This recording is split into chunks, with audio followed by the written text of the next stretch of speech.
Silence. Oh wait, bro, why the hell does this thing like keep like? Wait, hold up.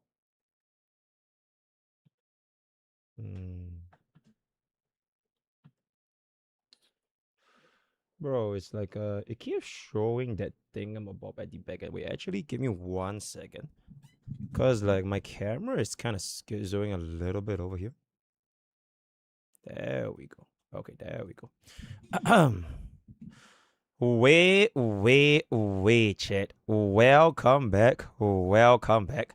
I just wanna say yesterday's stream was a really fun, right? It was genuinely one of the most enjoyable streams that I've had in 2026, which is not much because technically 2026 just happened. But yesterday's stream was really fun. So if y'all, I've made up a little Stygian Onslaught review as a casual tourist. Honestly, this tweet kind of popped off a little bit over here. Very good community. All right, with a little bit of a backseating, as well as exposing Emi Ryu, Genshin Guy, and Oifo as tourists, and just generally a very good time, right? Messing around with the Genshin Impact Endgame. So if you guys were there yesterday, fantastic. If not, then it is what it is. I think we are gonna be getting the video up probably in the next 1 to 2 days, hopefully, if my editor is not gonna go above it, because Iru loves editing Genshin Impact anyways.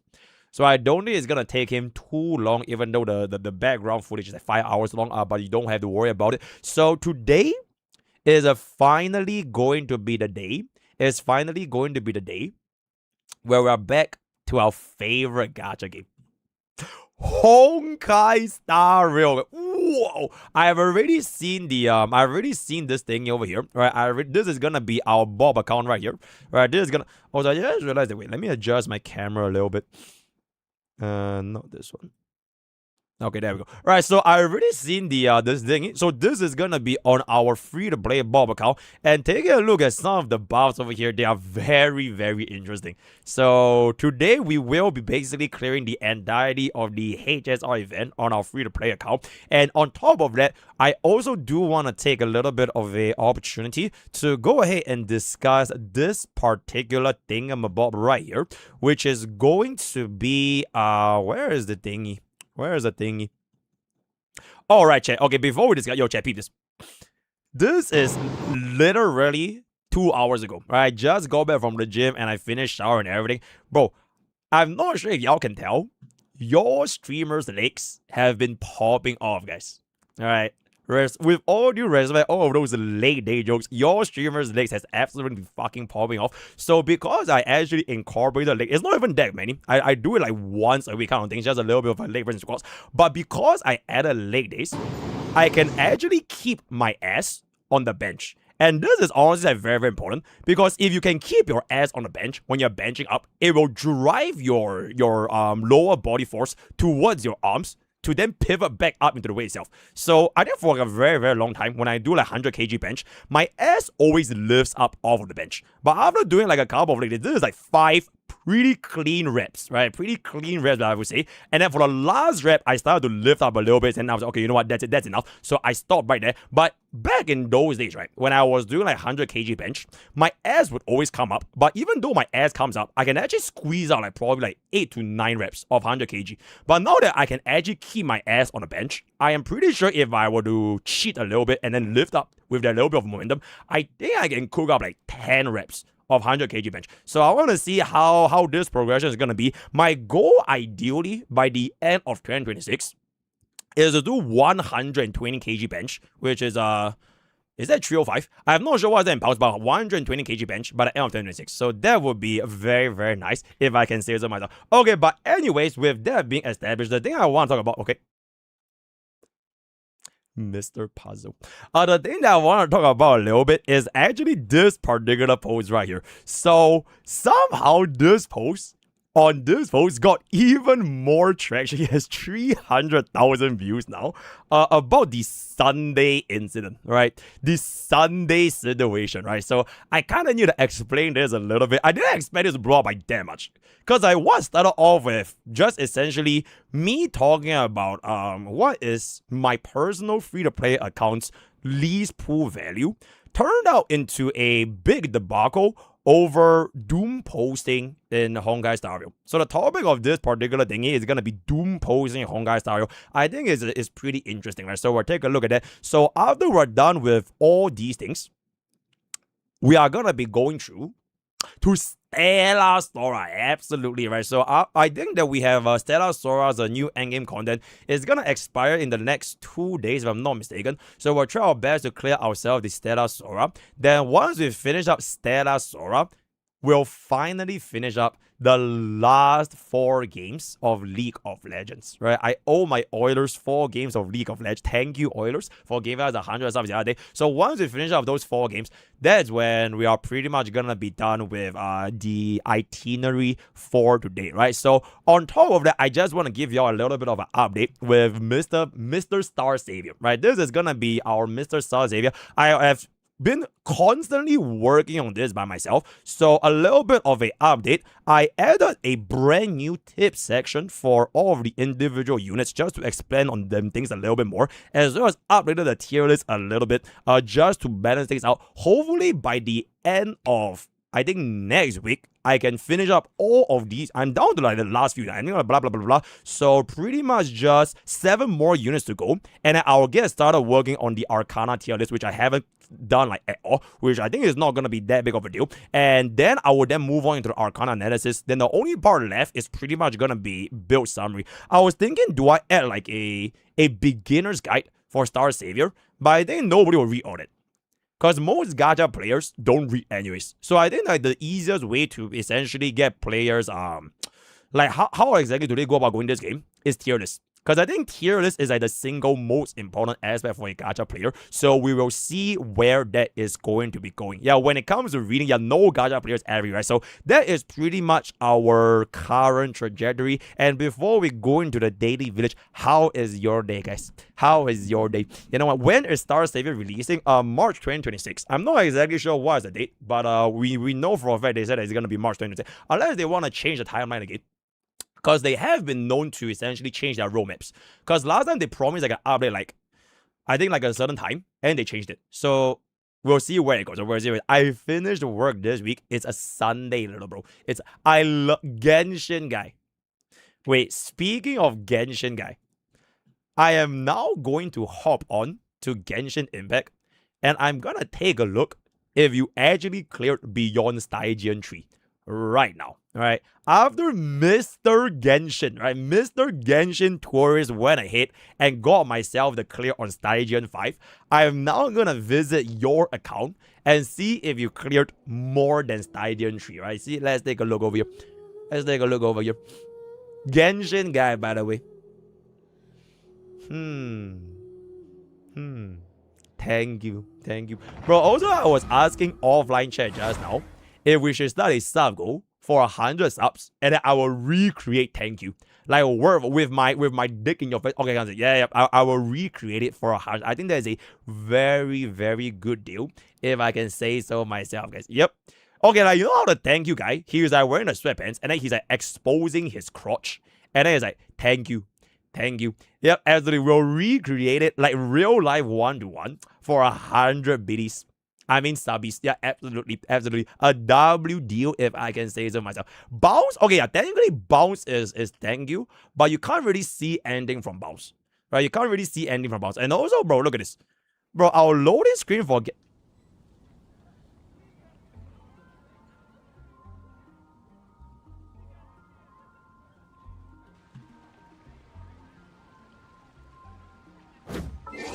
there's no way Palm Top said that. Chat, how do I... Yo,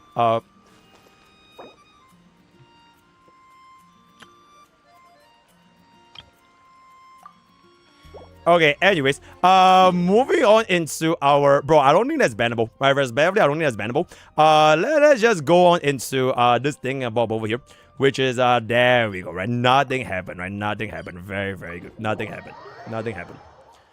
Okay. Nothing happened.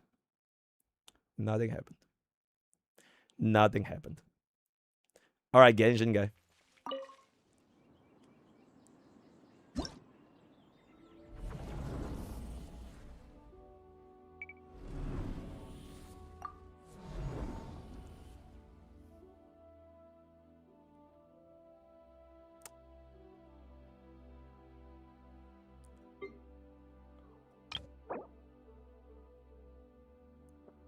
Okay, Genshin guy. If you quit Genshin Impact, just say so, bro. Just say so. Okay, what does this mean as a tour? Okay, this is basically the equivalency of bro clearing MOC 10. Yep. It's like if MrPokke clear MOC 10 and then he goes around calling himself the HSR guy. Yep. That is basically the best equivalent that I can think of. So are you gonna clear it or are you never gonna clear it? Mr. Genshin guy. Is there someone called Kurobots? Hello, Kurobots. That is great. Thank you, Kurobots. You can't clear it? Wait, Genshin guy, you can't clear this? Hold up. Let me boot this up a little bit.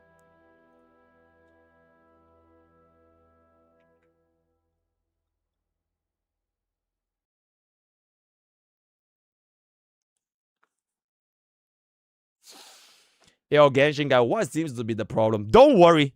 Don't worry. You are not a bro, don't. I will save your Genshin Impact account. What seems to be the problem which results in you not clearing Stygian Onslaught? Because they do call me Mr. Genshin, right? After I clear Stygian Fight on my basically free-to-play casual tourist account. What seems to be your issue? Let me save your Genshin Impact account. Yep. What is your problem? Are you not dealing enough damage, right? Are you not getting your rotations, right? Are you not Kara canceling enough? Is your phone I don't deal enough damage. Okay, yo, Genshin guy, bro. Don't worry about it, right? I want you to take a look at this team over here. I think, personally speaking, one of my suggestions over here, number one, is to deal a little bit more damage. I think that will actually help a lot when it comes to the problem of you not dealing enough damage. Now, the question is, how do you deal more damage, right? How do you do more damage? I think the number one thing is to basically take a look in this over here, which is reading, right? Because you kind of want to take a look in their boss mechanics, right? You can use it. It says plunging attack characters, right? Plunging attack. Now, if I take a look at your team, last time I checked, a Nervlet doesn't bounce. Right, Nervlet doesn't do plunging attacks, so maybe we can use a little bit of plunging attack characters to deal a little bit more damage with this guy over here. And then for this thing about it says bloom units, right? And also broadcast point. So if we can take a look if we have any bloom units over here, I think that would be really, really nice. Wouldn't you say so? Right? Wouldn't you say so? Right? What is this? What is it? I don't have a plunge DBS. Wait, Genshin guy, can I please look at your Genshin Impact account? I would love to view Genshin guy's Genshin Impact account. That would be a exceptional content. Diluc is plunged now. Oh, the Varese. Yeah. So the solution is basically pull on Varese. Alright. Okay. I see. Surprise account review. Okay, you know what? I will definitely get into this one finally. Sure. Okay, Genshin guy. We'll schedule this one day before HSR 4.0 live stream. Not today because I need to clear up a lot of HSR stuff. But prepare your account for a MrPokke Genshin Impact account review, right? I will personally save your Genshin Impact account if I can say that. Okay, so that is pretty much gonna be that. Thank you for your kind Genshin daily Genshin guy motivation and Genshin Impact. So without further ado, let's just take a look into our daily village. Wait, chat, by the way, is this DMZ? Okay, you know what? We're just gonna watch it. This is Wu Water. W watering waves, W watering waves. Your editor use this as a thumbnail for the clip channel. See how that, right? Okay, fantastic. W. Finally got a 3-star MOC after so long. That's very, very... Sarah the Imposter. Another day. Another Sarah. Ooh. Another day, Okay, at this point, I legitimately think Sarah is just like schizoing. For real, right? Because we are legit changing our opinions every 2 seconds, so that's just fantastic. Refresh. I'll refresh for 1 sub. Bell can't prove it. Okay. Oh. Wise and Yixuan. Boom.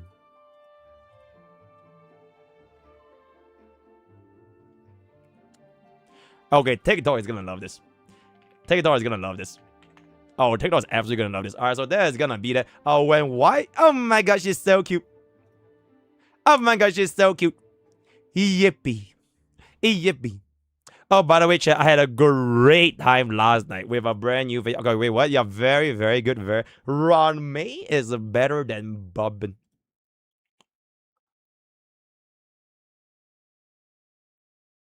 Exceptional. Mr. Bogey's out. Yeah, I've seen this before. Mr. Peakfield. Like, I'm pretty sure I've already seen this before. Last Fontaine's happy ending.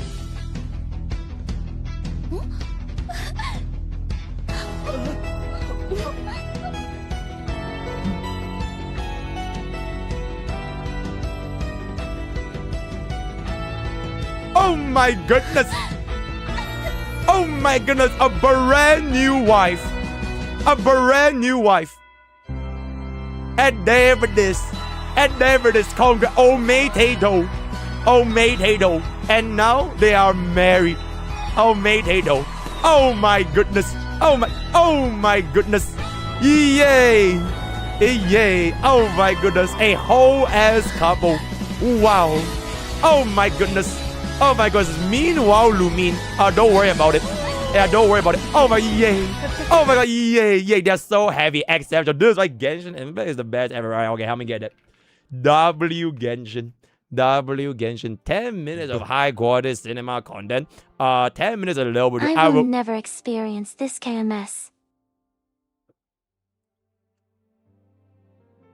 Okay, chat. I'm gonna keep it a bug, guys. I'm gonna keep it a bug.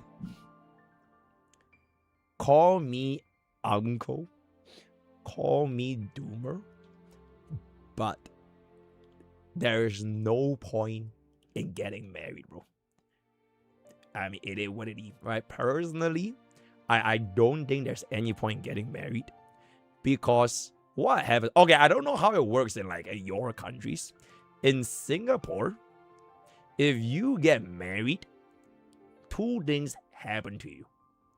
Number one, there's this thing called BTO, which is basically if you are married, is a way for the government to incentivize younger couples to make babies and get married.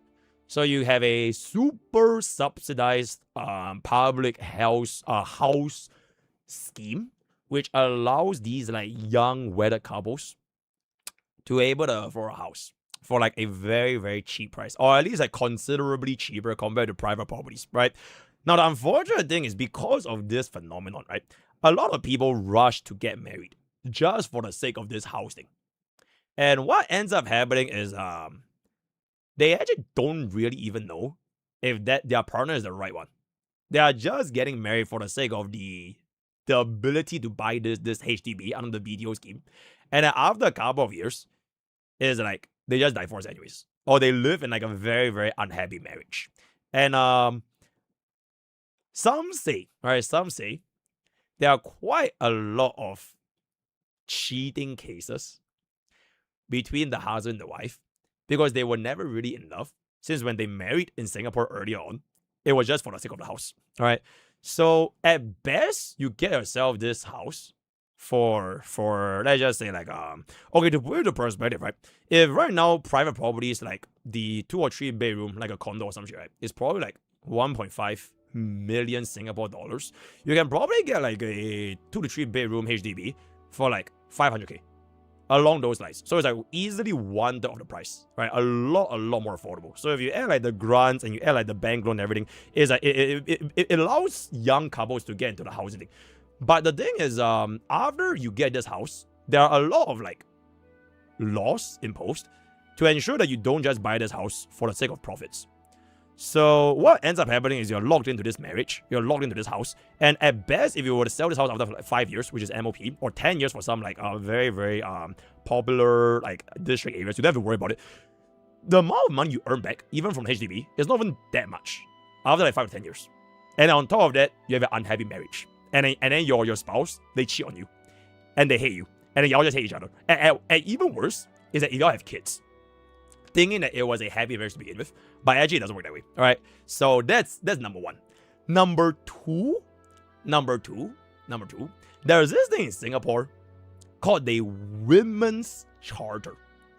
All right, you can search it up on how this exactly works. But basically, Singapore has this law called the Women's Charter, where if you do get married, the law would heavily benefit the female party. So when it comes to like the custody of the kids, right, when it comes to asset distribution, and when it comes to like, the house and everything, a lot of it will go in favor of the women. So as a guy, right, if you are like going into a marriage with the sake of this kind of housing thing, and let's just say like, okay, hopefully this doesn't happen, right? I'm not saying that everyone is gonna be good, but like if there are like women out there that will like, you know, abuse this system because of women charter, then it's like, oh my god, bro, it will be a very, very bad situation for you as a guy. So personally, MrPokke, I just don't see a point in getting married, especially not as somebody I don't even want to have kids in the first place, right? So that is gonna be my Tuesday. Okay, we can send it out for the clip channel. Right? Okay, anyways, back to Gacha games, right? Imagine having a playable character. So I found Lancer's Star Rail model online, and it's honestly pretty crazy they didn't at least make him into a 4-star or something, considering how much work must have went into this. They had to take an entirely new design for him and translate it into 3D, where they didn't hold back on any of the details, as it's all individually modeled out, even in places where they really didn't have to.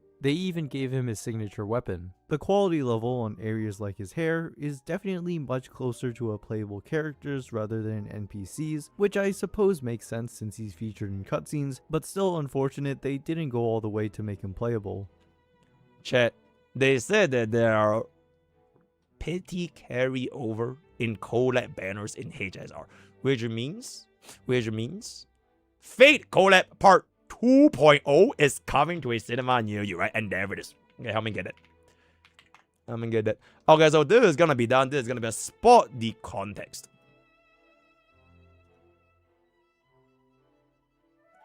What the okay, I have no idea what's going on. How do you avoid leak?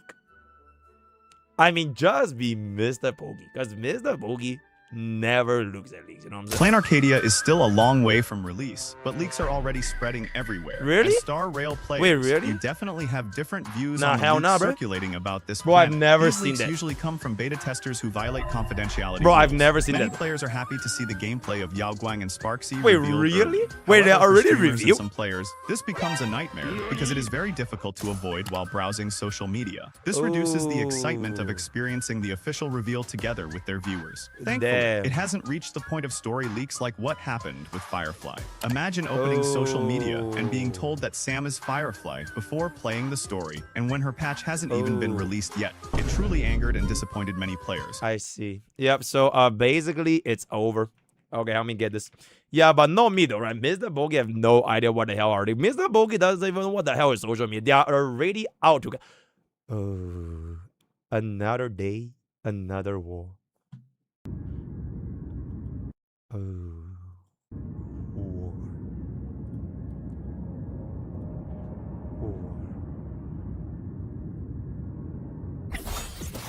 Ready to launch. Eclipse. The world is mine War to guard. never. Objective logged. Fly high.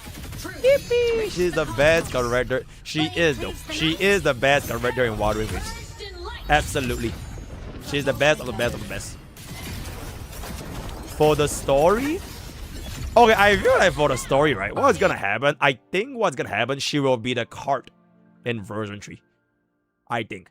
I hope that she is not gonna be like a Lupa or like a Camellia or like a Rocky. Alright, I don't think it's gonna be possible. I think that from the amount of like budget and design they put into her, it is like almost the same thing they did for Carla Dia, right? Like they gave Carla Dia the leakers gameplay from the same channel. And then people saw Carla Dia's animation like, oh my goodness, that's crazy, bro. So I think she's probably the card of version 3, right? That's why I think. The savior rises. Oh no. Hachimi. Hachimi. Hachimi. Oh. Oh, Hachimi.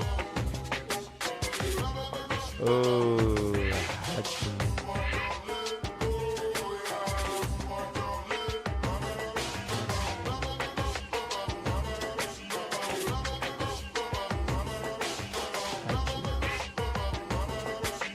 Ooh, 1.5 million views.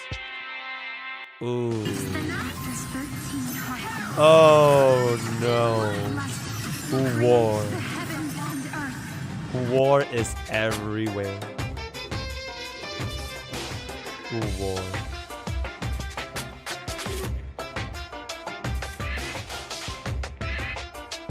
Ooh.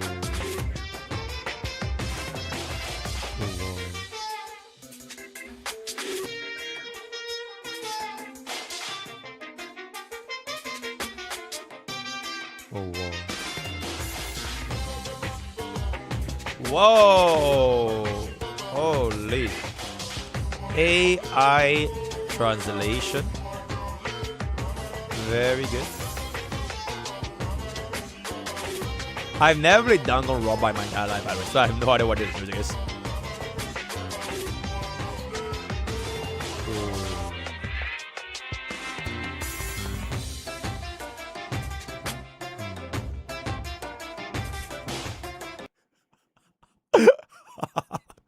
You don't get it, bro. Kuro slipped a spy into, you know who the spy is? It's actually Sarah, into the HSR team and copied Cyrian from when her concept art was being made. That is why you should play Hoyo games, because they are original, and Hoyo created the universe themselves, released these games, and forgot to put everything, and never this. And never this. Sarah of the Lake. Sarah is the spy. Ooh.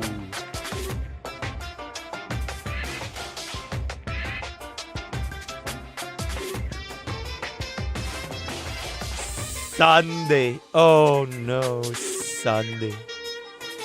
Sunday. Yeah, that's why bro is getting cancelled, by the way. Yep, and there it is.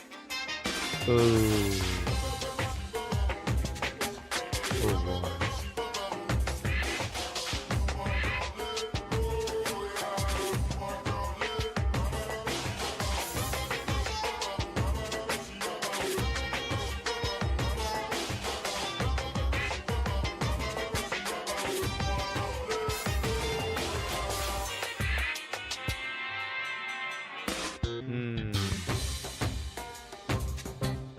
I see.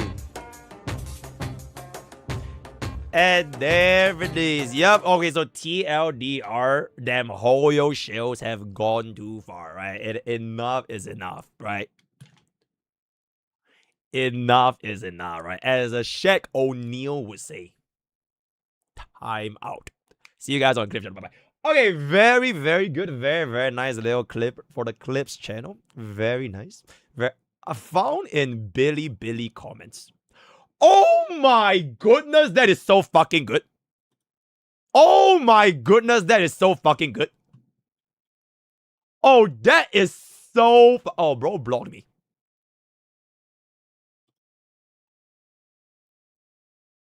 Oh, I blocked bro.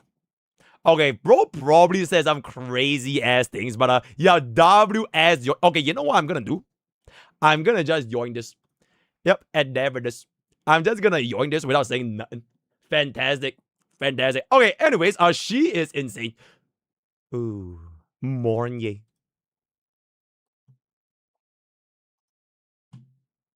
Oh my god, is that a Stella Jade? No, I'm just kidding. Ooh. Actually, that looks more like the Star Savior kind of thing, you know?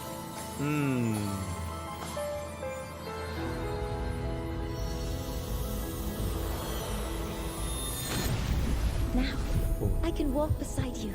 Mornye. Yo, chat, do we need her for Amith? Do we need her for Amith? Attack formation.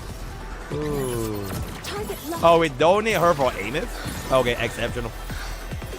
Oh my god, is that IX? Copper modules ready. Guidance ready. Guidance ready. Access confirmed. Processing complete. I see. She is garbage? Oh, okay. I see. Stars, hear my queries. Hoshi Boshi.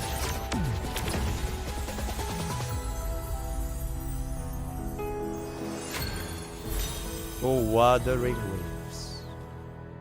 Exceptional unit. Oh, wait, there's a little bit more. There's a little bit more. Is that feet? First time I saw Oh the my true goodness, she's a sky. Mars pool. That She's was a my Mars prayer. pool yet. Oh my goodness. And with that, she is suddenly a Mars I pool. prayed. Bro, imagine how that water must smell after she was incubated in that water for the past 10,000 years. And now finally she arises. That is just do be a little bit crazy, right? Okay, exceptional. Exceptional. See you on the clip, channel. Bye. Yay.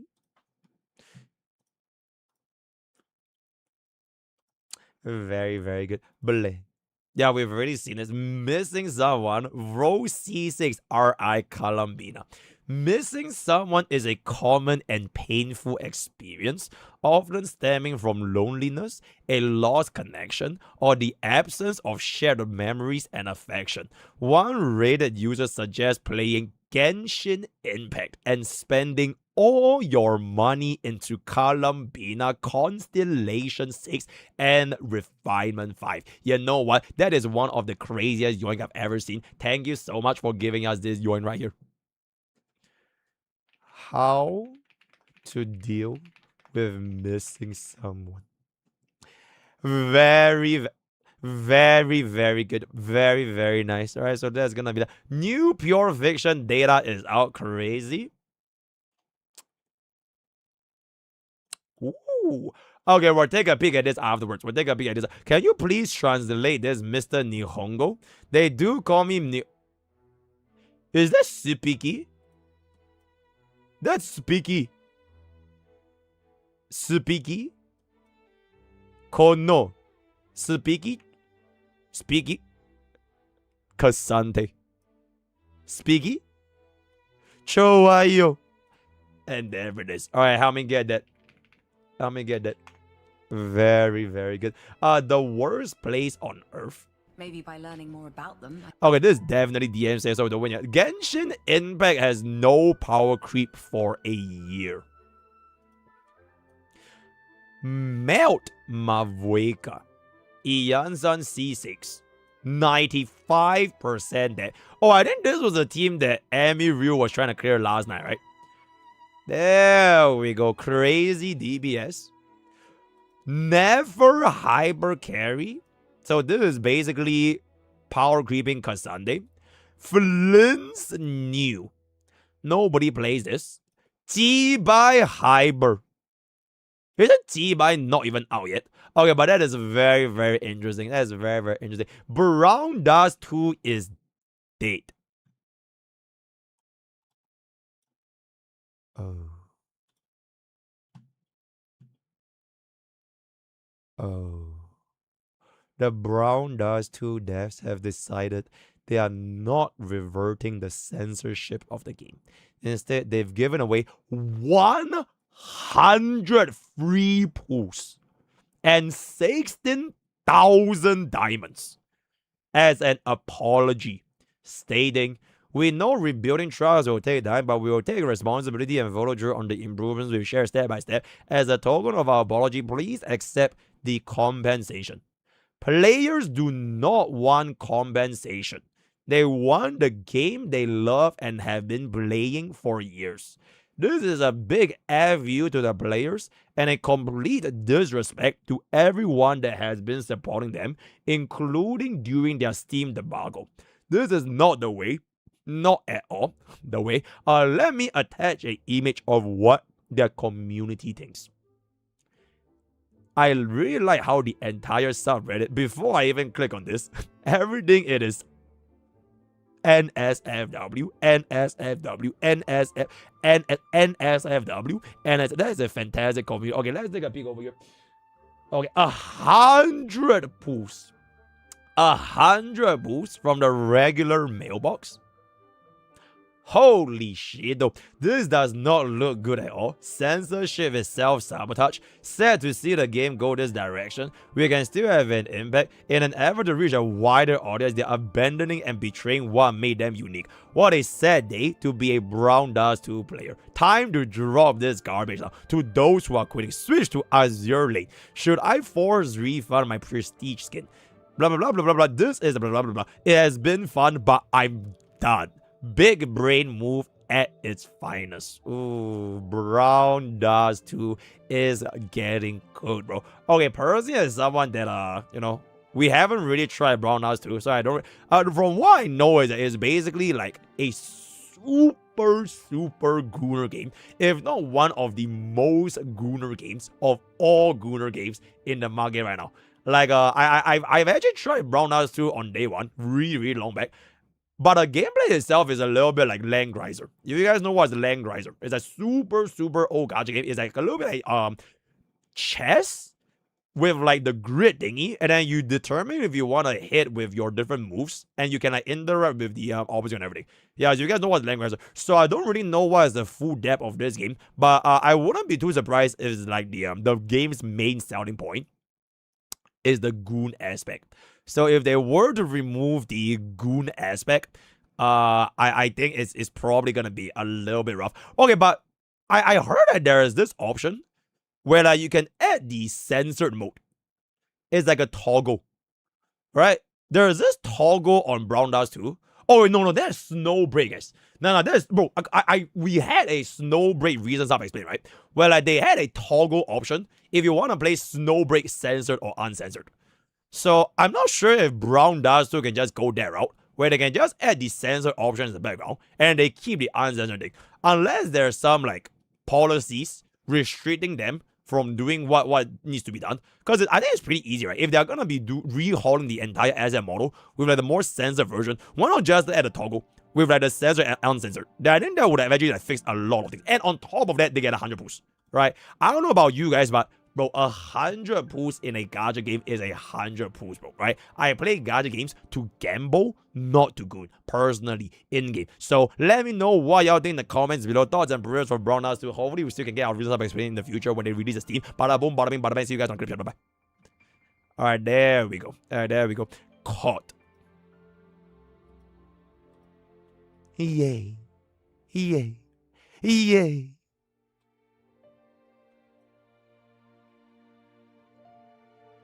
They are done. They are done. Okay, help me get that. Help me get that. There we go. Also, there's no way we ever open Pixie Ivy, by the way.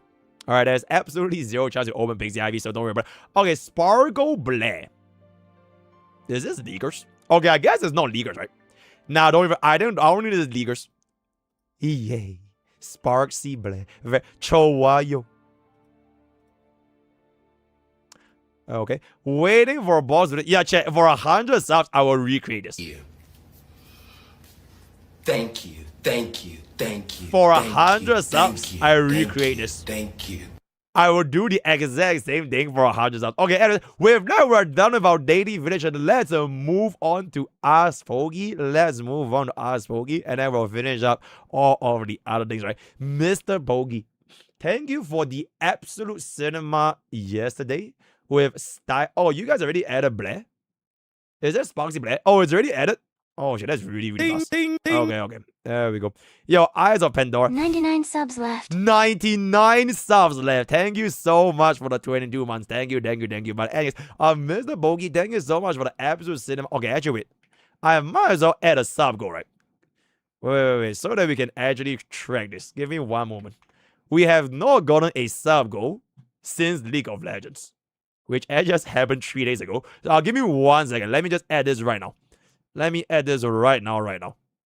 Give me 1 second. Okay. We're gonna reset this. How do we reset this? Reset. Okay. Reset. Okay.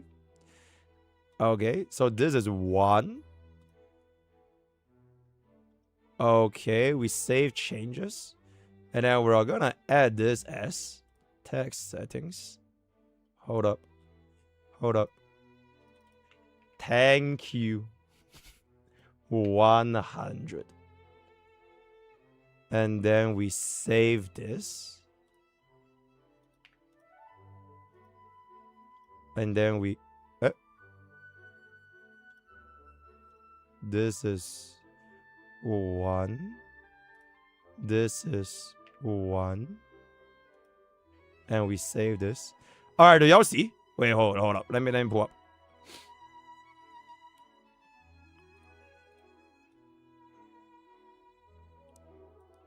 Okay, with that, we have our brand new sub goal for thank you, right? We have our brand new sub goal for thank you. Thank you so much for the 22 months. Anyways, MrPokke, thank you for the absolute cinema yesterday with Stygian Onslaught.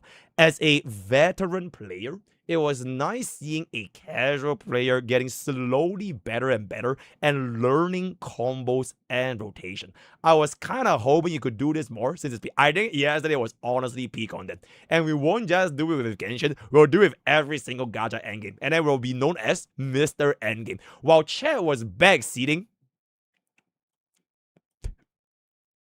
I was one of them.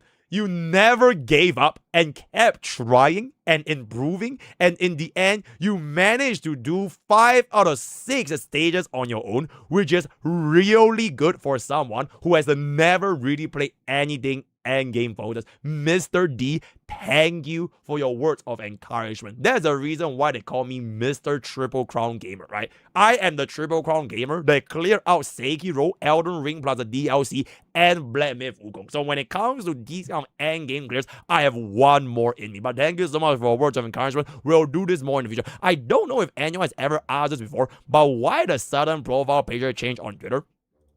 I think I look nicer. That is pretty much it. I think I look more handsome here. Yep. No other reason, right? Okay, anyways, I watched your response for my question. Is E1 S1 or S1 good enough for vertical investment, or is it recommended to pull E2 S1 like Bob? And you replied, Bob doesn't have any E2. I think you forgot I have an E2 catch. You might say, oh, it's not activated, but oh my goodness, Brett's Creamy. Thank you so much for the tier 3. Whoa, new, thank you, Brett's Creamy, for the 22 months of tier 3. Thank you, absolutely. Okay, but anyways, yo, for this, you might say it's not activated enough, but I wasn't asking if it was activated or not. But my first question is asking if an E1 S1 is good enough for the vertical investment or the DPS. I'm gonna keep it about for this particular thing on Bob, right? Where we have the E2 characteristics in terms of cost, but it's not activated. We wouldn't have went for it in the first place. But the thing is, if God is gonna give me a 2 characteristics back to back, then the greedy and stupid thing would be to not go for the E2. Because the entire premise of Bob, I've said like a billion times by now, is to make the best possible decision at that point of time as a free-to-play. And the best possible decision after you get an E1 characteristic, whether you're lucky or unlucky, is to go for the E2. Because otherwise, you're legit just wasting the fucking God-given luck, right? So that's pretty much it. That being said, though, we didn't use an E2. And I don't think you should try to go for an E2 intentionally unless circumstances actually allow you to. So, for example, in the future, right, if let's just say, right, theoretically speaking, if let's just say E2 Sparksy changes everything, right? If E2 Sparksy is gonna be the next E2 characters or the E2 final or the E2 whatever, we'll see, do we actually need her? Because I feel like at the end of the day, you probably don't, especially for a 4.0 DPS. I have very, very little faith when it comes to the 0.0s of each version. So going into maybe closer to like 4.4 or 4.5, where I want to see that who is the final of version 4, then we'll take a look and see what we're going to be able to get it to. But to answer the question though, I wouldn't intentionally go for the E2. E1, yes though. I would see if the E1 is crazy worth it. So for example, we got ourselves E1T, right? Yeah, I don't think I have any regrets when it comes to E1T. Because I intentionally skipped Bobbin just to get E1T. So, and I want to do it E1T. When am I making videos on how to play League of Legends for beginners? Well, do you want me to make a Poke Corp guide for League of Legends? 10 things that you should prepare yourself in the new season in League of Legends. Poke Corp League guide. I will eventually make it one day if I get a challenger, which is never gonna happen because as in nobody plays on this goddamn server, so it is what Mr. Streamer, all stages of yep, we are gonna be doing this today, right? Mr. Streamer, I saw your tweet on Sunday. I wanna get my 2 cents about his questionable pool value. Sunday's biggest issue is just literally having no best in slot aside from Saber. He'll age like Spargo in the sense that he's best in slot champion. Bro Plays League, will emerge soon enough, and his pool value suddenly skyrockets. Literally the same problem Sparkle had under Archer, and people just love to hate on units if it aligns with their agenda. Okay, the thing with this speculation, right, is that it is speculation at the end of the day. Because if Sunday was to get a best in slot DPS that is better than Saber, then they might just give him a rerun if he really is the best in slot, which is exactly what happened to Sparkle, by the way. Right? Sparkle also had a rerun, and she got a rerun. Thank you. Thank you, Senpai Fire. Thank you so much for the 1 year. Yeah, like, even if he does get a better DPS as the best in slot, you can just gonna get him in the rerun in the future, right? So there isn't any inherent rush to just get Sunday and pray to God that they release a DPS that will be his best in slot. Because like the fundamental principle of pulling in online star, right? I'm like a very, very firm believer that on top of vertical investment, you always pull supports for a DPS. And you never pull a DPS just for support. Because you never know when that DPS is gonna be coming. Alright? It's like if I wanna build a team around casters, I will build a team around casters, right? I will pull the Hyacinth, I'll pull the Evernight, Cyrene, get a flagship, and then if I want to build a team around Phynon, I'll get myself the Saridra, I will get myself, but like on the flip side, right? If I were to pull, let's just say Saridra first, alright, we just pull for Saridra first, then I need to ask myself, okay, do I want to get Archer? Do I want to get Anexa? Or do I want to get Phynon? And it becomes a lot more difficult to like narrow down your scope and see which DPS do you actually want to go for, because you're not committed, right? So pulling for a DPS when you know that you want to build on a DPS, I think it's like a lot easier, and you don't need to have to speculate as much on, oh my god, whether the next best is not DPS is going to come for this support that I pulled today. Whereas if you do pull for the DPS today, most likely than not, you would get their value immediately, because the shield environment is always going to be based on DPS. So even without the vertical supports on the DPS, they will always do well. It's that they release Casuarys first, before they release Hyacinth, before they release Evernight, and before they release Irene, right? They release Phynon first, before Saridra, right? All these DPS come out first, and even without their support, you can perform well in endgame. Then when the next time that support actually does come out, you can decide for yourself if you want to invest in the DPS. So that is going to be my 2 cents. Okay, how many said on the clip channel? I think this was a pretty good little yapping session, right? W. Clippers. Thank you, Clippers. Thank you, Clippers. Oh my god, where? How about giving a tournament arc with Stygian? What the hell do you mean tournament arc? Since you are gonna do the event today, a restriction, I will do it on my free-to-play account. I'll just do it on my free-to-play account. So we'll just see where that's gonna be. I found a fun part trying to find a solution from my limited. Wait, can I? I'm pretty sure I can do it on my free-to-play account, right? Are you saying that I can't clear the event on my free-to-play account? Because that sounds a little bit silly. The Honkai Star Rail gate. Okay, wait.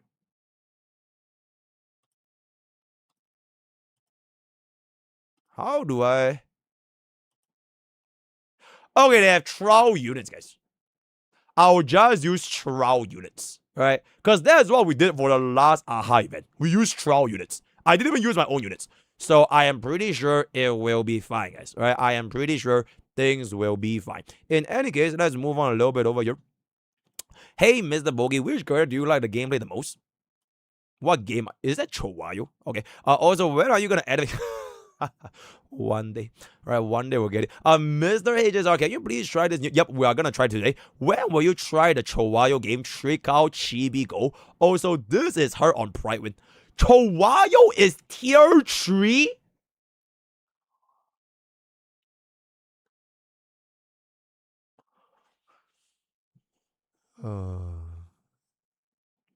That is just unfortunate as fuck, isn't it? Oh. Yeah, I don't think we're gonna be able to get that, so it is what it is. Anime watch along suggestions. Finn Strange Fate episode just 2 is also there. The prayer bin. I will need to finish up my Uma first before we get it. Ooh, hello, Mr. Genshin guy. Hello, MrPokke. Yesterday, you cleared the hardest endgame in Genshin, Stygian Onslaught. You are truly Mr. Genshin. I'm glad you enjoyed it. There's one more endgame you haven't tried yet. Abyss Floor 12. Okay? It's hard, but it will be easy for you because you are Mr. Genshin. Will you give it a try? Absolutely. Okay, I've heard that. Wait, chat. Is Genshin floor 12 easier or harder than Stygian 5? Because if Stygian is supposed to be Anomaly Arbitration, I'm pretty sure our current team that we basically just need 2 teams should be able to cook floor 12 relatively easy. It's way easier. Ooh. Okay, because if it's gonna be way easier, it might not make for that good of a content. We'll see what's up. But today is not today. Right? Today is not the day for Genshin because today we need to log in a little bit for Hongi as well as a Stella Sora later on. Right? Yeah, it's basically.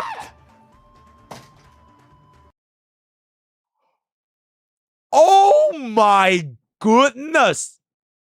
An anonymous gifter with 100 gifter subs.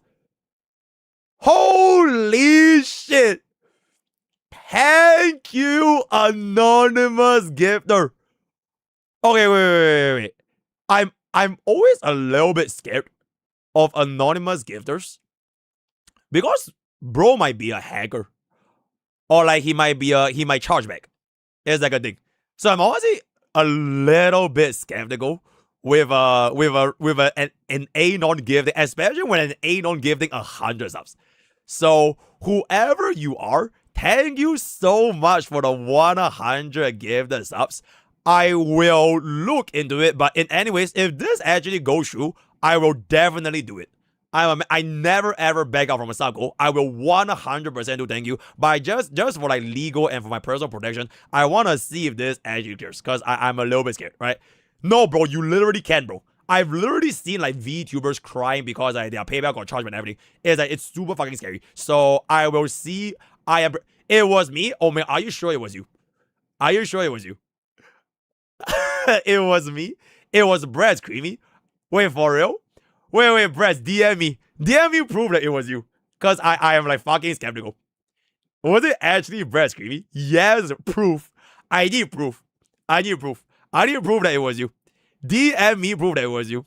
Okay, but I will do it. I will definitely do it. I won't do it live on stream because I need to change the servers and everything. But I will definitely do it. I will definitely do it. 100%. 100%. Proof. Yep. If you can Does this DM mean me, bro. MrPokke is back? What about variety? Oh, but thank you so much for the 100 videos. Yeah, Sub Go is back. And honestly, Sub Go never left. Because we already cleared 2 Sub Goals in the first 2 weeks of 2026. So that is absolutely crazy. Yep. No, bro. No growth to the AI. No Gen AI. I will do it personally myself. I will do the exact same thing. Just like their TikTok. And I will say it and do the exact same thing. Bar for bar. No AI. I'll 100% do it. It's just that it is not an on-stream thing, right? It is not because I'm a little bit scared at YouTube from my baby. So, nah. But I will definitely do it. Yo, is Brett gonna send me proof? Because I'm waiting for Brett to send me proof. I'm waiting for Brett to send me proof. Otherwise, I will not believe it was you, bro. On my phone? Wait. Okay, I'm waiting. I'm holding. Hold.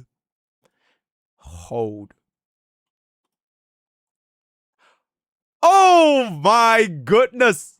Okay, thank you, Brett Screamy. Okay, you have sent proof. I will do it and I will get it done by tomorrow. I will get it done. Thank you, Brett Screamy. Yeah, I will actually do it. But I will not do it on stream. But I will 100% do it. No AI. I'm a man of my word. I will do it. But thank you so much, Brett Screamy, for the 100 gift subs. Thank you.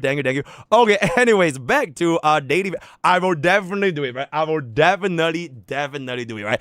Okay, Mr. Streamer, there's an interesting game I think you should try out. It's called Yes, Beth. First of all, are you not Genshin, girl?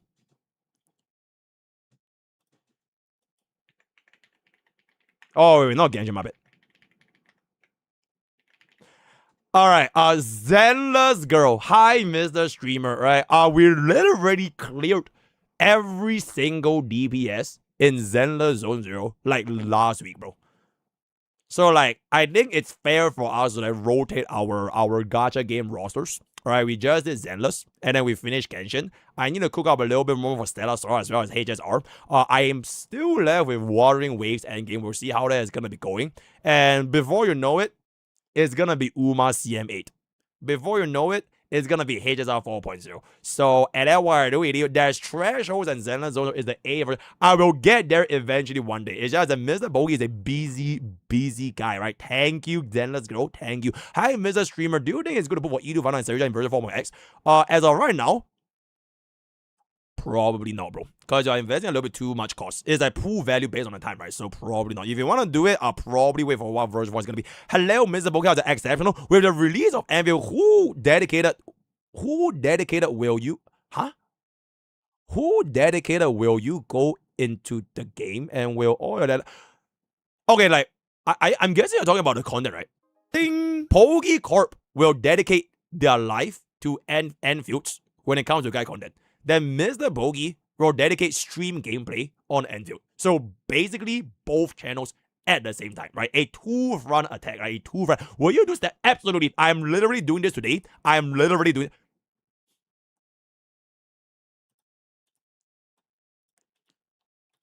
And there it is, right? Okay, so with that, we've come to the end of our daily video. Ask Pokke and Tara Carnio. Thank you so much for the gift. This up to yet.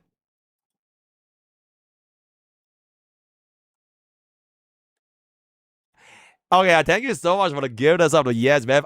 We are gonna move on into our couple of react sessions before we get into the HSR event. Thank you, chat. Bro, I don't even know why this thank you thing is even but thank you so much. Thank you so much. Okay, wait, let me turn on song request. And we will see where it goes from there. Our clear queue. Our clear queue. There we go. Holy shit. Is that Migu? Okay. Okay, chat. I want to clear this first. So this is gonna be done. This is gonna be done. This is gonna be done. This is gonna be done. This is gonna be done. This is the one that we need to talk a little bit about. Oh, where's the other one that I want to talk a little bit about? Alright, chat. By the way, since we are here, I would love if y'all can fill up this survey real quick. I would love if y'all fill up this survey real quick. We'll probably talk about this like sometime after Anvils comes out or something. Basically your main gacha as of 2026. Because MrPokke, I just had this little list in no particular order. If you guys are interested in my menu, HSR Uma Stella Star Savior into the main. Tourist mode for Zenless, Genshin, Wawa, and CZN. And I would love to try Nikkei, the OG Art Knights when PC port comes out, Honkai Impact 3, Art Knights Enfield, NTE, and Silver Palace. And then we have this, right? So we'll just for like no reason whatsoever, just for like community engagement, just see where my viewers are at in the big 2-6, if I can say it yourself, right? Are you saying I've done with HSR? No, bro. You can play multiple games at the same time, all right? Hold up. I think we just go through. Okay,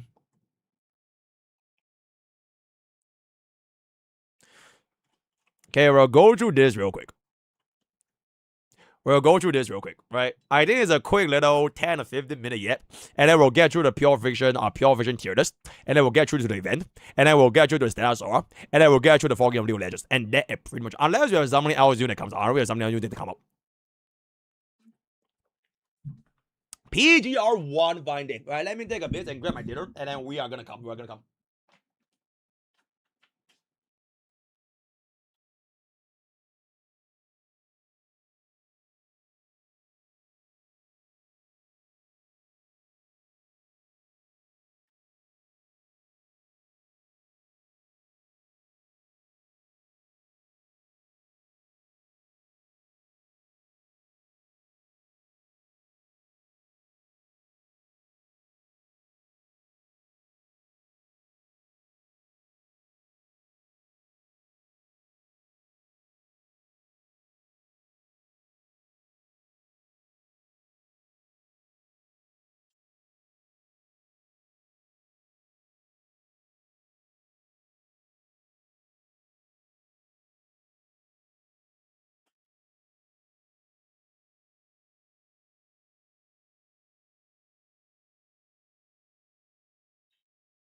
Oh my god, chat. I sprained my fucking leg, guys. I don't know what happened. I just like missed my and now I'm legit like a fucking cripple. Oh boy. That is a little oh my god, bro. I don't even know how it happened. I was just walking normally and it's like crack. And then I just missed my feeling. So that is gonna be a little bit unfortunate. Final stream. Luckily for us, as a streamer, I can sit my ass down. So it's not that bad. Okay, wait, hold up. Let me move this volume down a little bit. Alright.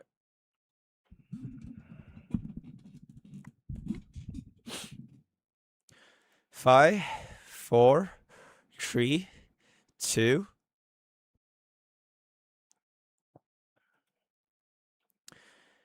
Hey guys, welcome back.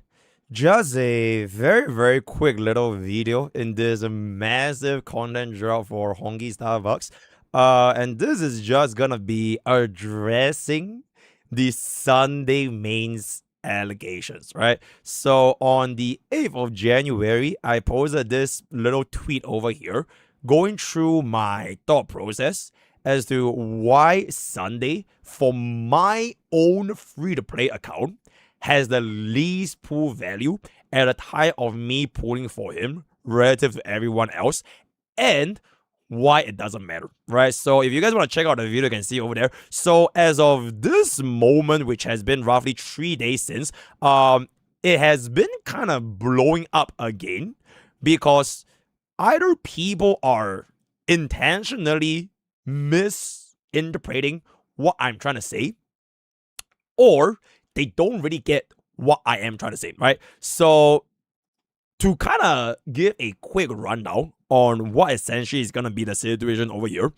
is that at the end of the day, a unit's pool value to each individual account, it will not have an impact for you and I.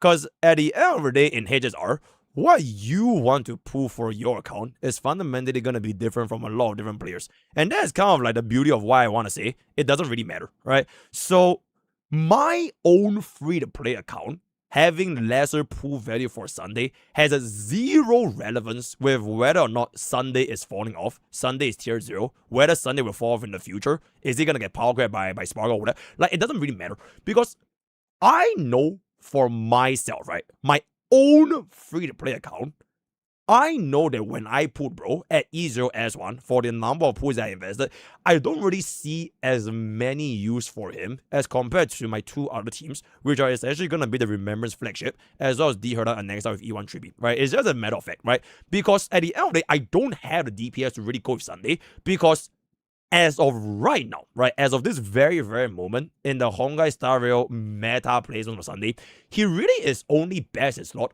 for like one team, which is Saber. That is the only best in slot Sunday have, and I don't think that Sunday mains or HSR players needs to be so offended just because their mains, right? Just because their mains are no longer tier 0.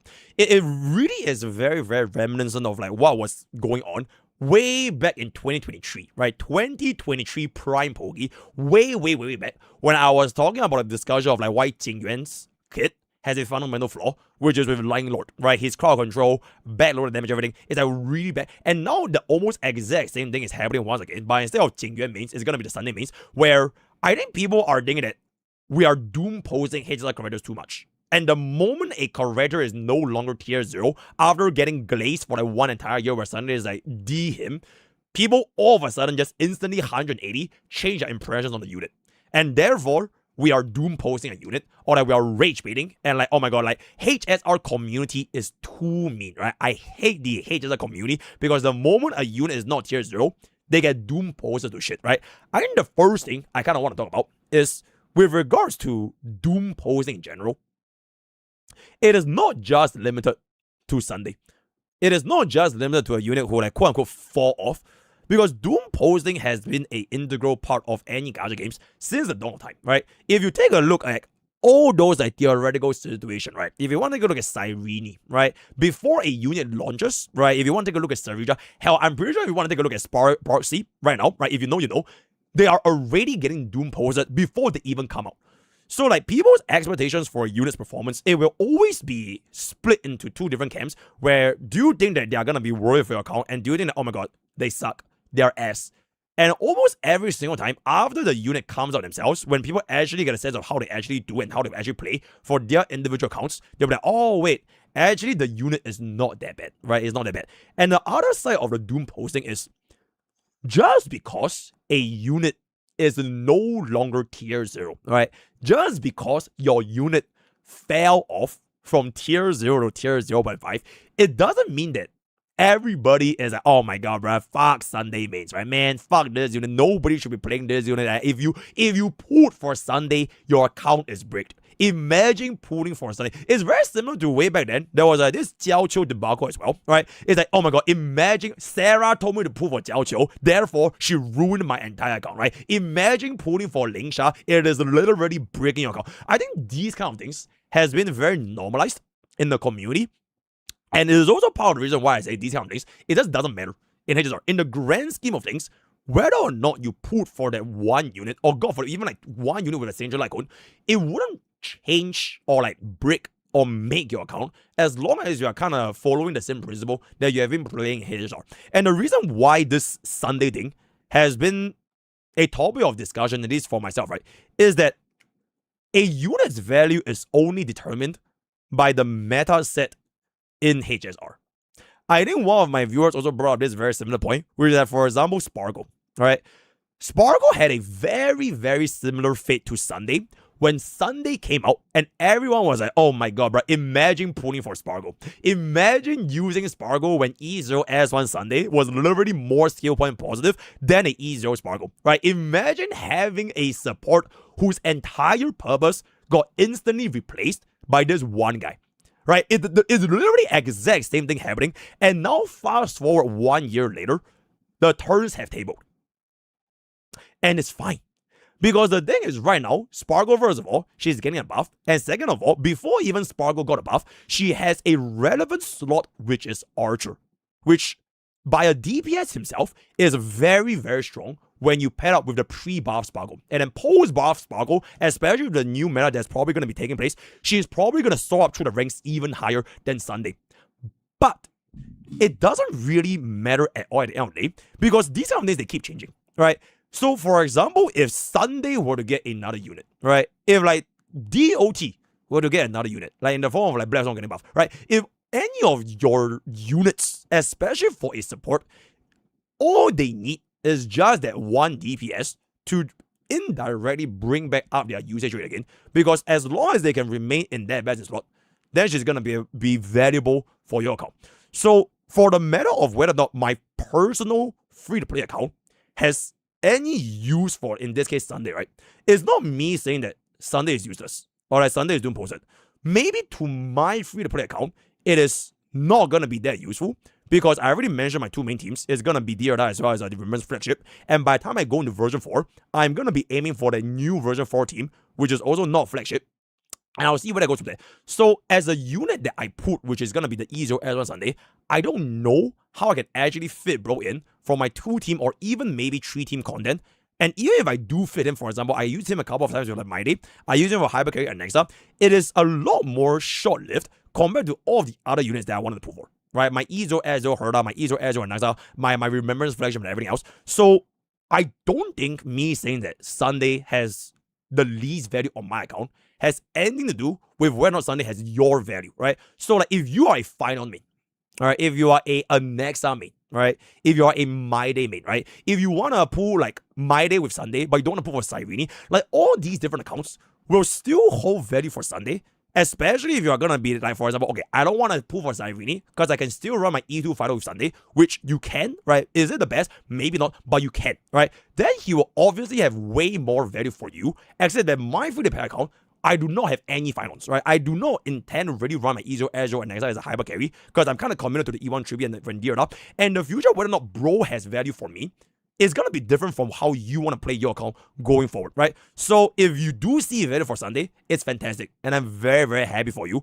And this kind of brings me to my final point, which is a unit's value and their tier list placements, right? I think HSR has gotten to a point where, let me take a look over here, right?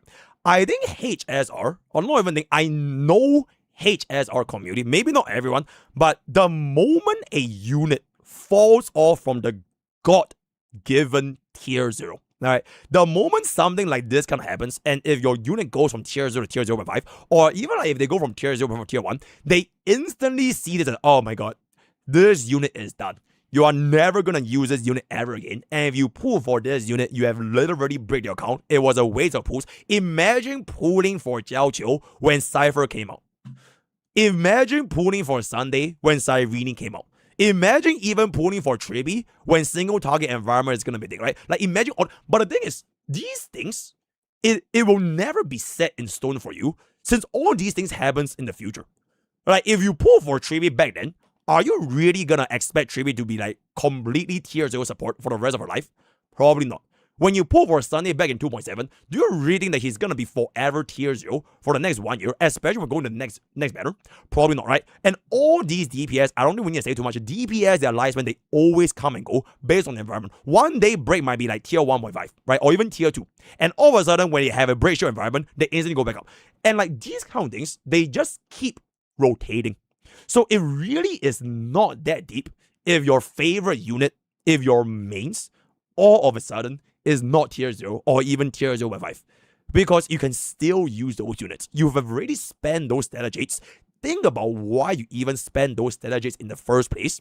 And then ask yourself, why would someone else's pool value impact your personal account when you saw value for your Sunday? Alright, so for example, I put Sunday over here at the time of his rerun, very, very close to essentially around the Cyrene patch. But you maybe put Sunday way back in 2.7. You could have used Sunday for your Jingliu, Aircron, Phasia, all that kind of stuff. You could have used Sunday for your Maide. You could have used Sunday for Alexa. You could have used Sunday for such a longer period of time. But it's not the case for me. And I think that's fine. Because different people will always just pull different units on different times based on what their account really, really needs, right? And last thing before I go, this might be a topic for another day. I was kind of discussing this with my community and Discord of the GG Forces Police Village. I think HSR community, right? Y'all are a little bit, okay, not everyone, but people are a little bit 0 to 1 cycle brain rotted. To the point where if a unit cannot clear with a 3 cost 0 cycle, 4 cost 0 cycle. God forbid they use like 7 or 8 cost 0 cycle, or God forbid they can't even 0 cycle, right? Imagine pulling for or using this team to get a 3 cycle or a 4 cycle clear, and all of a sudden they're like unusable. I think this honestly needs to stop a little bit, because you can't expect a team comp to forever remain at a 0 cycle top of the meta throughout their entire lives with their shared environment, without their shared environment, with the brand new unit coming out, and with the anti-show environment. It just doesn't make sense, right?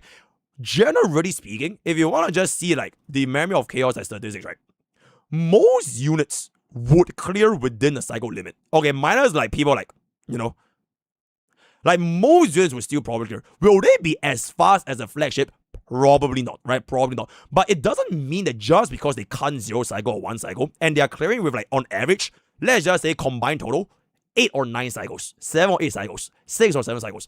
It doesn't mean that they're useless, right? And you instantly think that your account is bricked because you don't have the available best in slot at any given point time. Because last time I checked, this is a Gacha game. And Gacha games will rotate the rate up unit, whatever Gacha game is going to be, just to sell for the new unit again.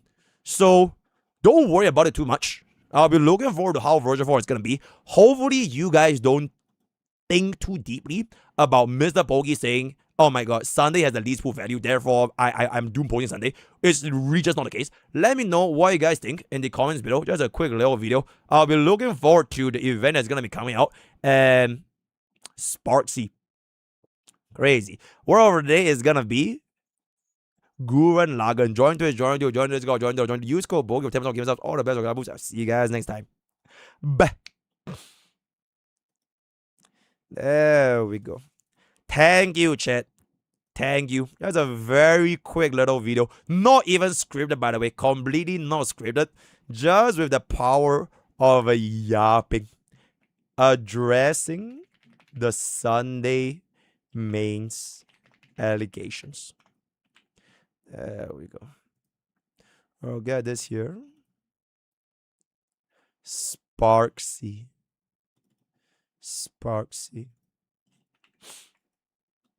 Okay, chat. Before I get into the Pride Win pure fiction tier list of that kind of thing, what are your thoughts? Definitely not because I want to start and I want to eat my Subway. What are your thoughts? All this yapping holds no water because you're also one of those people who laugh and see people once they 4 years old, right? Yeah, but that's me on stream though. Like if Bob was gonna be using a unit that, let's just say tier 1, right? Like I have been using D Herda since like a really long time. I don't really care if D Herda is not gonna be tier 0.5. Like if let's just say bro actually becomes tier 1, so be it. Cause like my free-to-play account ain't gonna magically unsummon D Herda. Alright. I think it is very good that the community is like, oh my god, what Jaja. Bro can't 0 cycle, bro can't 1 cycle. But if we are gonna be talking about like spending your hard-earned Stella Jades and conditioning a unit's use case just because it's no longer tier 0, it is gonna be a little bit sad. Our opinion is Sparksy, and there it is, very good. My character's premium and DOT might survive for a little. I regret putting Jing Yuan from the moment he released. And what I do. Casuals don't care. These be most are talking. Yeah, a lot of people are 0 cycle brain rotted. You're absolutely right. Your private data isn't just pure vision. It's all 4 endgames, including wait, they have Anomaly Arbitration analytics.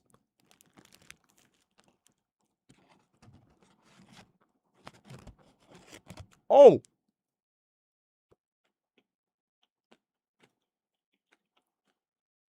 Oh. Oh. Oh. Oh, that is a lot of content. Oh, that is a lot of content in one day, bro. Bro, this might be a 3-hour yapping video. Nah, I'm just kidding. It won't be 3 hours. Okay, bro, definitely get there. What am I eating? I'm eating bread's creamy.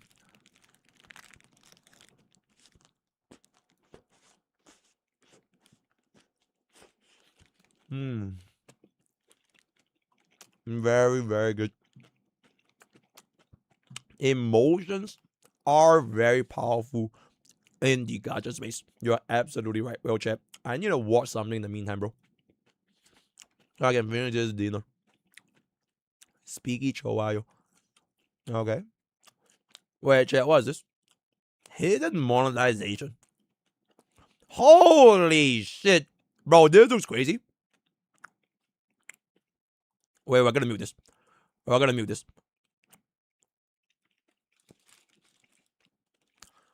Oh. Oh my goodness. Now okay, you know what? Okay, now I think YouTube vlogs might be a little bit. We'll probably get demonetized if we play that too much. So and what I do. Yo, chat, give me a react video for like 10 minutes. Then I can finish this up. I wanna finish up my dinner. Then it'll be good. P-Bar reacts to P-Bar being added. What is this? Oh, right. Okay, yeah. Brand new free-to-play account. The main goal is to beat the highest difficulty of Pure Fiction, Apocalyptic Shadow, and Memory of Chaos with at least 1 star. This video will show that this is a very bad idea. Warning, this challenge is not fun. It is a lot of grinding, and you will need a lot of luck if you want to beat it. Also, people have done this challenge before, and you should check them out. That's all. Let's get started.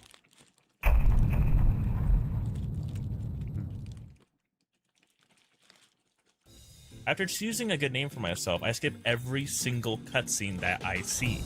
After that, I pick up Donhang and Archer who will carry me for the rest of the challenge. After speedrunning through Herda Station, I meet the first boss in the game. But since Archer is the GOAT, the boss just gets one-shotted. Once I reach Bellabog, I go back to skipping the story. Oh my god. Nostalgia. And then Fun fact, if you manage your skill points correctly, you can just skip Kikoya's ultimate move. After finishing that boss, I finally had enough pulls to get a standard banner 5-star character. I have no use for you. I also got access to Remembrance Trailblazer, which is a massive upgrade for the account. My next goal was to get one of the Herta Bond Light Counter Archer, which didn't take too long because Archer just one-shots everything. After finishing my first Simulated Universe run, I was reminded of how many pulls the game gives you, which is a lot. Now it's time to do all the events for pulls. First up is the Droma's event, which is a big-care simulator. Oh my god, it's so cute. The events might be extremely boring to do, but at least I got a lot of pulls out of Oh my it. god, Next up 300k. is Seal Slammers, which is really easy to do if you just use this team setup. The Red Seal is probably the strongest one because you could just one-shot everything like this. The last event I had to do was this challenge, which seems cool, but if you're lazy like me, you could just turn on autoplay and go watch TikTok. After my first day of playing, I got over 67 pulls, which is way more than I expected on the first day. On the second day, I thought it'd be a good idea to start the next part of the story.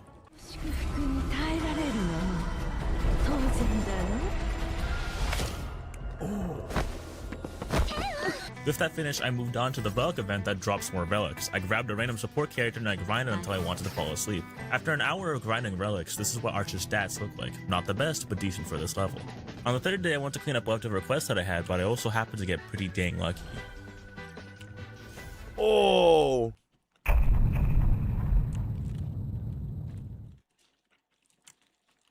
Next up was the Siren update, and the first character I wanted to get for this challenge was Casterus because I needed a second DPS. What came next is probably the worst luck I have ever had pulling for a character.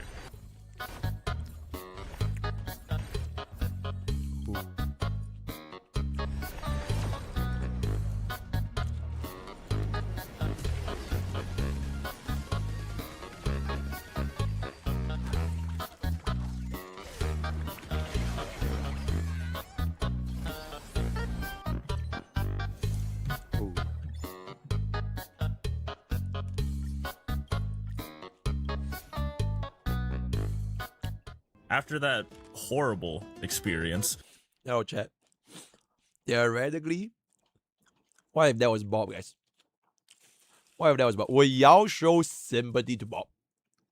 Theoretically speaking, if Bob just did that and when we went 160 boosts for like the first 4 units, will y'all cry? Will y'all give Bob 1,000 Stella Jades because he doesn't deserve to be that unlucky? Or we will with Jaja? Oh, okay. I see that.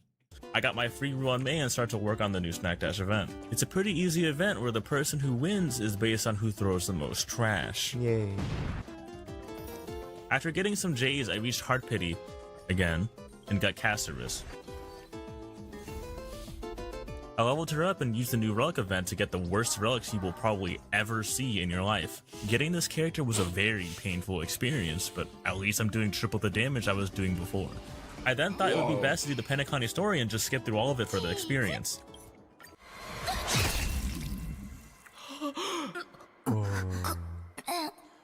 So many. After that quest, I went to go pull for Hyacinth to complete my Casterus team.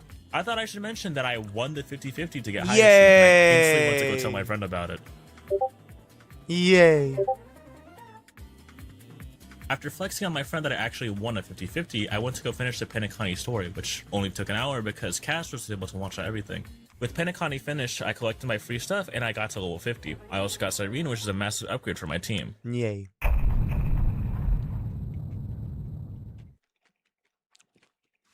Okay, I might have done a little bit of grinding. I have done most of Currency Wars and I beat the highest difficulty of Golden Gears and Swarm Disaster. I also maxed out Cyrene, which was pretty quick. And after all of that grinding, I had roughly 20 pulls saved up for Finon. Getting Finon would be perfect because I already have a good team set up for him. I had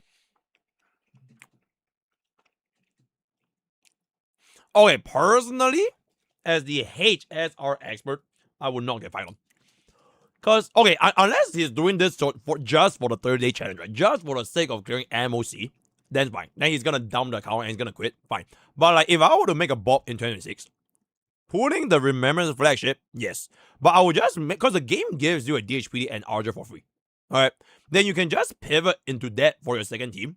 And let your first Remembrance flagship clear like, I don't know, 2 or 3 cycles, and the second thing just take your own sweet time, and eventually you will be like in a much better position to just go for version 4.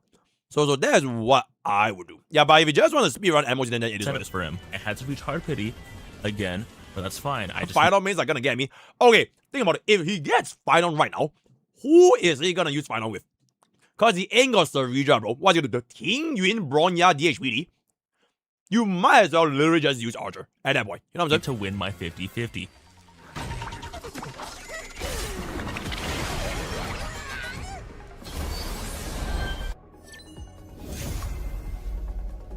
Oh my god. I hate Blade so much. I thought I was going to win my 50-50 in that moment. I thought Final was going to show up, but then I see absolute trash appear on my screen. It's fine because I still have some story to grind, and I'm done. I'm done. I did end up getting Finon and his Lycone, but I won't forget what Blade did to me. I thought I should mention the absolute horrible luck I have had so far. I have used more. Okay, chat, I legitimately think if Bob has something like this, bro, y'all won't even care, bro. Y'all would not even give a fuck. If Bob started in 2026 and this is the hand that Bob would deal with, bro, y'all would just laugh, bro. Y'all would be like, oh my god, Bob, he needs this. He needs it. And then like when we can't even clear MOC for the next 6 months, and oh my god, who the fuck cares, bro? So like respectfully, Gacha players, y'all are hypocrites. Right? Y'all legit are hypocrites. If someone is less lucky than you, you laugh at them. If someone is more lucky than you cry about it. So I really want to do more than roughly 500 pulls on this account, and I am in the bottom 5% of players in terms of luck. Wait. Let me pull up Bob's. Let me pull up Bob's. Is this Bob? Hold up.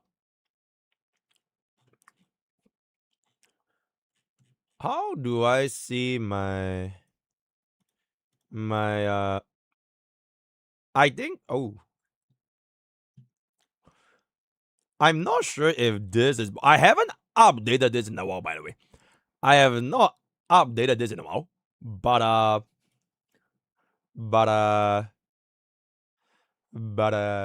okay.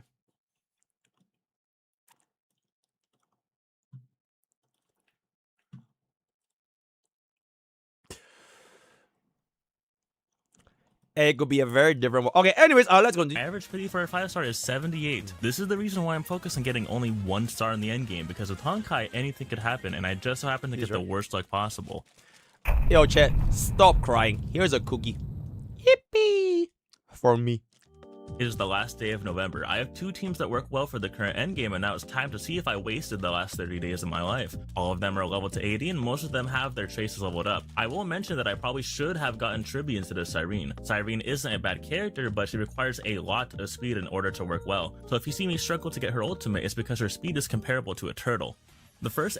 I'm pretty sure even if bro gives Cyrene 200 speed, with this Bronya team, you're probably not gonna go very far. Like, even if she has, bro, even if she has 300 speed, I think you still won't get the stacks fast enough. It's because her speed is comparable to a turtle. The first endgame mode I went to go test my teams on was Pure Fiction. I wasn't scared of Pure Fiction in the slightest because Casterus and Hyacine on the same team is overpowered. Their rotation is pretty simple. Casterus sponsors Dragon, Dragon explodes, Hyacine turbocharges the next dragon, repeat. Remember, Trailblazer and Ruan Mei are there to increase the dragon's damage and serve no other purpose. This team had a score of roughly 24,000 points, which isn't the best. Also, I literally just realized, if he did pull for deep,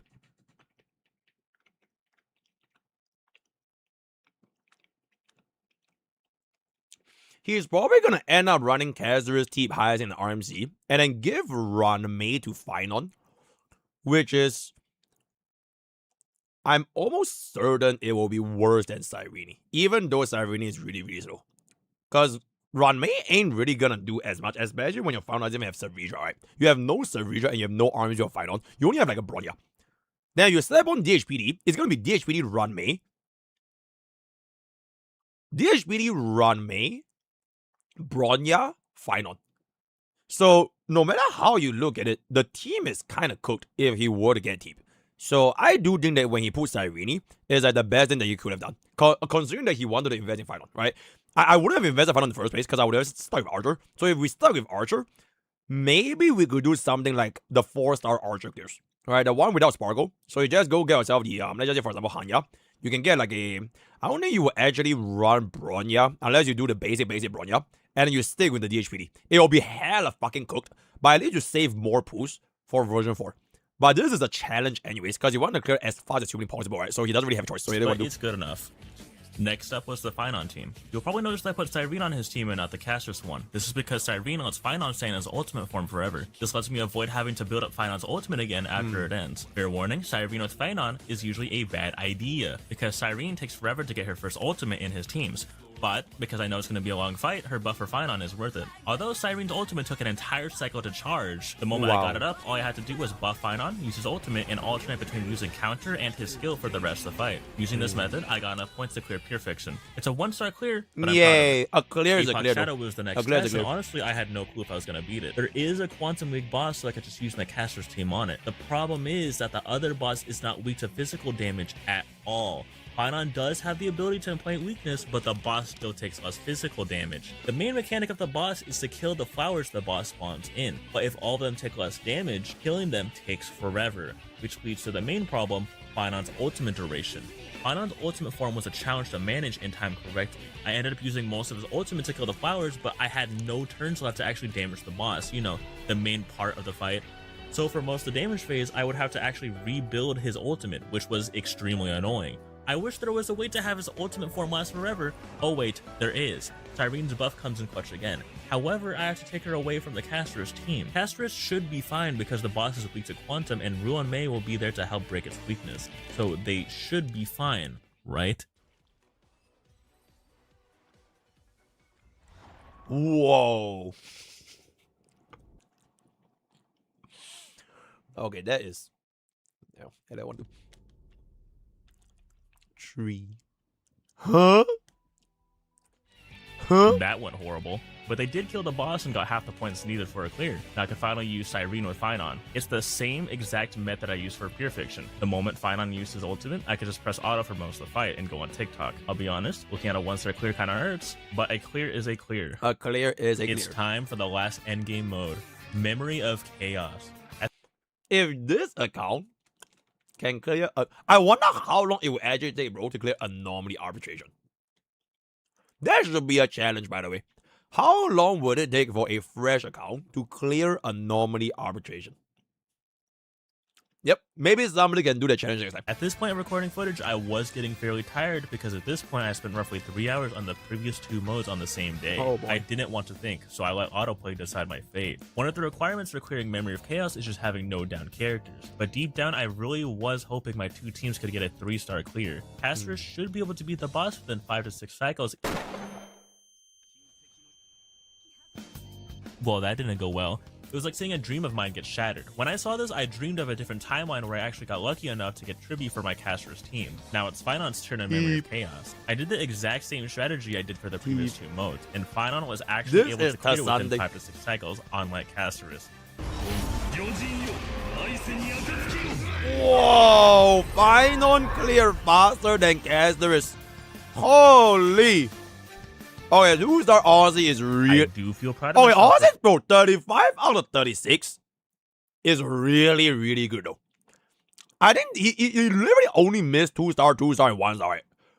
I think within 1 month for a fresh account, that is crazy fucking good. Clearing That every is- endgame mode, but I do feel like I could have done much better and gotten 3-star clears. Just in case if anyone wants to try this out for fun, for some reason, I do have a few ideas on how to improve for this challenge. Speedrun the story for the first week. This is mainly to get to level 60 and enables you to grind better in the endgame. Use your stamina only on leveling characters and skills. Relics should be the last thing you grind. Yep, I recommend doing absolutely. this challenge during an anniversary because you could get way more tickets. For the last tip, just get lucky. Okay, goodbye. I mean, he's not wrong, though. He's not. Oh. I mean, he's not wrong. All right. Thank you so much, Bob Dodo, for a beautiful, beautiful guide for speed running a HSR endgame content in less than 1 month, right? Thank you. And I will be seeing you guys on the Clip channel. Bada boom, bada bing. All right, yo, if Bob Dodo ever watches this react, please do one where you can speed run clear Anomaly Arbitration. I think that would be really like bring this account and see how long it would take you to clear Anomaly Arbitration. Right? Prepare for version 4 and then we'll see what's up. Right? Bye-bye. Okay, chat. Thank you. Oh, don't worry about this. Thank you. Thank you. And now it's time for not 1, not 2, not 3, but 4 wars at the same time, bro. 4 wars at the same time. So, bro, I don't know if we're gonna be able to play League of Legends, but we'll do our absolute hardest as the only guy left playing HSR to cover every single possible analytics between MOC, Prefer, and Asa, as well as right? I realize this is such a nice acronym. McCur, Prefer, Asa, and Okay, I will start off with MOC first. Any violent objections? No. Okay, exceptional. Let me turn on story request and we'll get it done.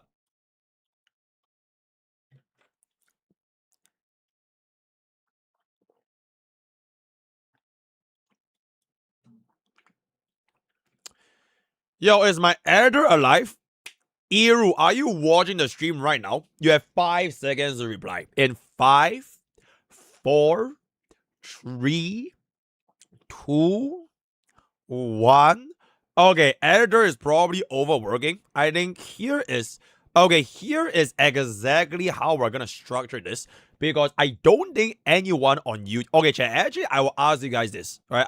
Should we do this as 4 analytics in a single video, which is probably gonna be like 2 hours long, or we split this into 4 videos, 1 or 4, 1 or 4, guys, 1 or 4. 4 or 1. All in. All in. 4, 3, 3, 1, 1. 4 in 1. All in. All in. No, there's no in between. There's no such thing as 2, right? It has to be all or nothing. 4 for 1 or 1 for 4. Just like how All Might does it with All for 1. All for 1 or 1 for 4. All in. All in. All in. All in a single video. All right. So, editor. Honestly, I think all in one is like easier for you as well. Because he doesn't have to edit 4 different videos, right? He can just literally clap on this entire thing. All he needs to do is to add a timestamps between each section. Bada boom, bada bing, bada bang, right? So this will be the HSR final 3.8 update in terms of analytics, the movie. Let me do my intro right now.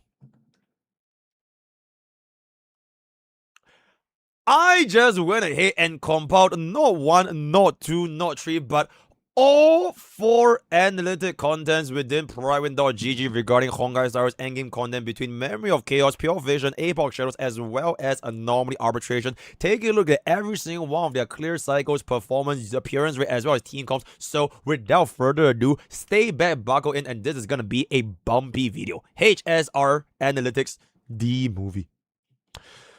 Alright, welcome back. So we are not gonna be starting anymore, essentially because we have a massive overhaul in terms of performance as well as numbers crunching between all 4 endgame content, MOC, blah blah blah blah blah and blah blah. We are just gonna go through all of them. I was asking my chat, do I do it separately for 4 videos or just 7 into 1?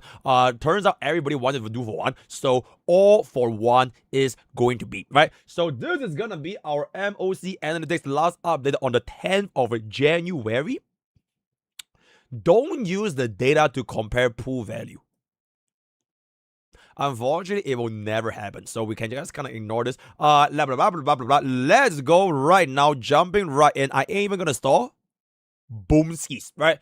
So the fastest clear in Memory of Chaos as of 3.8, literally just updated today, is actually Harmony Trailblazer, with a whopping 92 cycle reduction in terms of cycle performance, because before this patch, nobody used HMC to clear MOC. And now with the Dahlia update, use code both of them on gamers, right? With the Dahlia update, HMC is actually the fastest clearing unit in the entire game. Most likely, if I were to make a guess, is gonna be the Sustainless team, right? The Sustainless Super 8 teams where they make use of HMC with either Firefly or Firefly to absolutely destroy, most likely in this case, Hule, right? So very, very good performance HMC. And then jumping into the next one, it is gonna be a triple Evernight.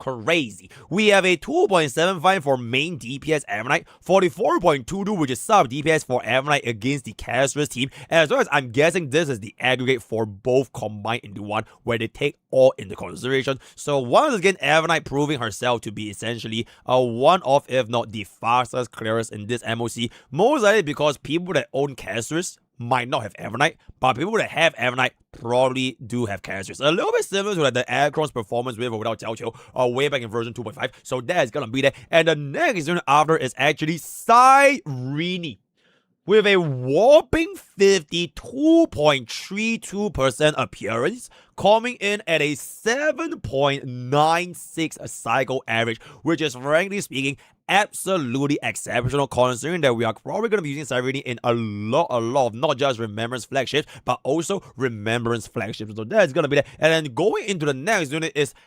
actually the worst pool value of all time according to Sarah. Lingsha of the Lake has secured the 4th fastest clear. Actually, yeah, the 4th fastest clear out of every single component in Super 8 with a whopping 8.14 cycle average or a 10.16% appearance. This is honestly very straightforward. People that want to run main DPS Lingsha is probably going to doing a lot better compared to the Super Breakers that are running Lingsha with a break DPS, which is ultimately going to reduce their overall performance down by quite a bit. Essentially, in other words, ruined by casuals, right? Lingsha's performance is bloated by the non-casuals, and the casuals actually ruined all of DPS's actual performance. So it is gonna be there. And following very closely with Lingsha is gonna be Fagyu at a 14.73, which is honestly a little bit surprising that Dahlia is not the one that is in this list over here. So it is what this both of these are gonna be around the same analysis. Saridra actually comes out as the next DPS at a 8.24 cycle at 21.95% appearance, most likely because of her use case with Finon, most likely because of her use case with Nexa, especially if we're going to be able to run a couple of sustainless teams with these team compositions, because most likely casuals wouldn't really play Saridra since most casuals are still going to be running the Remembrance flagship. So that's going to be our Saridra, and the next unit is none other than the Girlfriend. From a 0 usage clear, which is 99, from nobody using Firefly to clear Memory of Chaos, to a overwhelming performance upgrade to 8.26 cycles, barely just behind Fagyu at 8.24, 15.8%. And yes, keep in mind, this is going to be the power of E0 Firefly, which is why the appearance is actually kind of low. If I were to make a guess, if I were to swap this into E2, she's probably going to be a lot higher in performance. So that's going to be the Firefly. And right out of Firefly, Endeavor this, the man that got shafted, Mr. Free, right? Mr. Free at just 0.01 cycle behind Firefly, coming in at a 10.99% appearance. Really good performance, especially if you want to consider running him in Hule. Even if you want to run him against Firefly, they are both pretty decent, especially if you want to run bro as a sustainer. So that's going to be there. And after Archer, literally just by another 0.01 gap.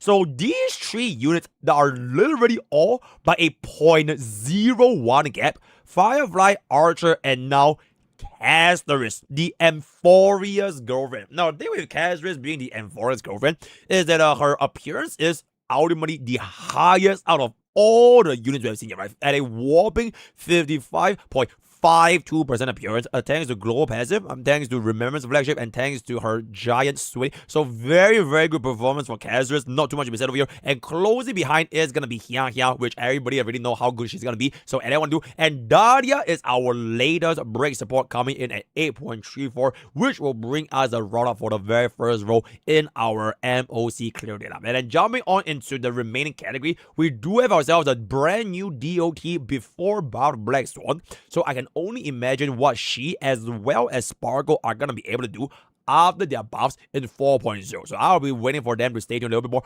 Car is actually not doing too bad at 5.64%. I do wonder how she's going to be able to hold, especially in the future when we do want to run, let's just say, for example, like Sparkle with Archer. Will we run Sustainless Car and we see Sustainless Car shoot all the way up to the same caliber of HMC? So stay tuned to find out. Then Kafka is Kafka DOT, and I want to do Hyacinth DOT, and I want to do where actually came up. I have no idea what happened, but where I'm 99% sure she is single-handedly boosted by the 3 Nihility mummies. I think that's the only explanation for a 8.43 cycle average at a 6.87% appearance rate. Tends to be a little bit aligned with, for example, the DOT appearance, which is already kind of low. Other than this, I'm guessing Saber probably brought down Bro's performance because I don't see Saber anywhere near the top 3 rows. So that's gonna be Huan, which actually won Sunday by 0.01 cycles. Crazy, despite Sunday having a 36.1% appearance, which means that there are more players using Sundays. So if we were to bring this number up a little bit higher, I think Huan will probably go down a little bit. But Sunday is at a very, very nice spot right in the middle. And right after Sunday is going to be Final. Not too much to be said. All right, Final, if you're going to be running Surge, running Sunday, I don't think you're going to be having too much of an issue. Silver Wolf actually went down by a little bit, but very, very low usage rate. And this is just a false, by the way. All right. Okay, if you guys want to prove why this is false, might kindly divert your attention to this particular video right here, right? Hold up. This particular video right here. Give me a second. I need to show you guys this a little bit.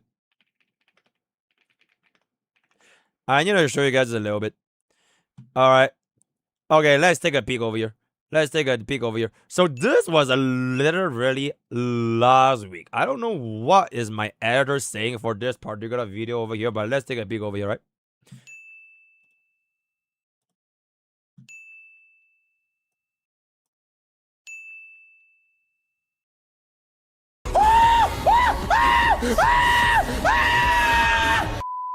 Let's see. So essentially we got ourselves the 0-0 cycle with facial completely relatable. So this here is just for shit. She should be actually at 0 over here. So it is what I do, it is wordy, right? DHPD, very good usage rate, very good appearance, and then she's gonna be using up against a lot of different teams that use attack scaling. So they just want to do. Bronya went up by actually went down by a little bit, probably because of a final, unless we're gonna be using her with any other attack DPS. So this one, Saber is actually not too shabby.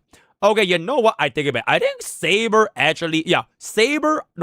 I stand my point, which is Saber brought down Hue's performance.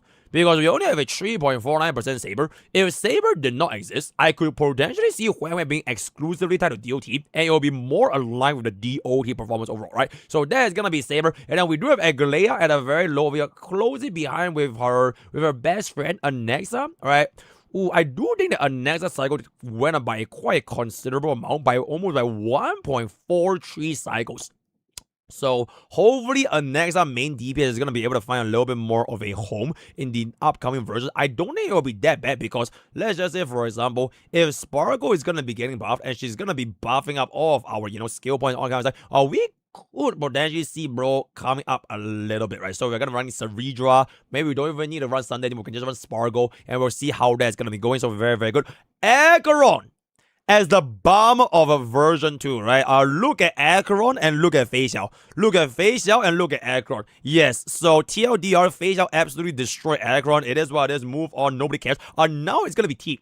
Okay, this is honestly my biggest concern, which is the cycle count increase for Teep actually went up by a pretty considerable margin, right? Luckily for us, this is at the end of the day E0, so we haven't factored in E1 Teep, but at a 35.21%, this actually went up by a lot. Now, for example, we would have pictured Ceridra. Ceridra also went up by quite a decent amount, right? 1.41 cycles, which is quite high. But the thing is, I can see a future where Ceridra can still stay with a hyper carry team comp, but if we are going to be talking about Teep, right?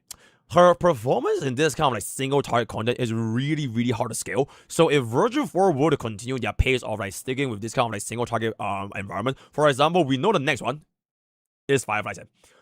Right? Breach Nest, Calamity Boss. I am not too sure how bro is gonna be doing. Because, okay, I know Remembrance can still clear because Casuals could potentially have enough damage to instantly one-shot D4 summons. But on the other hand, it will be a bit rough. Because the first half of Breach Nest is actually against Bronya. It's against Bronya Cocolia, so there's only 2 targets. And then for the Calamity Boss Sam, it's just 1 target for like half the fight. And the other fight, Teep is not gonna be doing any follow-up attack damage or remotely close because you don't do any crit at all. So we'll see how this is gonna go in, but if I were to be a guessing man, she is probably gonna go down even more. Or rather, her cycle count will go up even more. Right? So if I want to do, Ting Yun is just gonna be 1 guy but a couple of 0 cycles, so I don't have to worry about it. RMC. Ooh, okay, personally, I think this is probably still ruined by the sustained and casual community. I think RMC in a pretty decent spot. It's just like going for version 4, I want to see how bro is going to be cooking out, for example, alongside with Archer, right? Alongside with the buffed Sparkle, and maybe we can see a little bit of a better performance. And then this is going to be Gallagher. So TLDR, Gallagher got destroyed by Lingsha at a almost 1 cycle differential, which also is kind of strange because when we did our testing, before we pulled Lingsha, there was almost no difference at full E0. And when we tested against Hule, Gallagher actually cleared 1 cycle faster than Lingsha, which is quite interesting, right? So it doesn't really mean anything, but interesting perspective, and this is gonna be a nicer for always gonna be about with D Herda. But let's just be real, if you are gonna be a D Herda main in this MOC 12, I don't think your life is gonna be doing too good. Alright, so it is what it is. Babin, not too shabby considering it's still E0 along the same caliber as Runmei, which is almost the exact same. So these 2 are gonna be like our generalist supports. So I guess what is gonna happen eventually, right, is that by version 4, Teep is probably going to be a little bit more aligned to this category. So Teep, Bub, and Runmei can be best friends, yay. And then we have a couple of more niche supports, like for example, Savija, like our Saivini, like maybe for example, Car. Then they will probably stick a little bit closer to the high end because niche generally tends to be a lot better when you're going to be using the best slot niche creators. And then we'll see how version 4 supports and DPS will shape up going forward in the future, right? Then Budo is 1 guy, so it is what it is. My Day, not too shabby. This is basically Sarah. Kerala didn't really see too much play, but we do have a little bit of a clear, which is not too bad.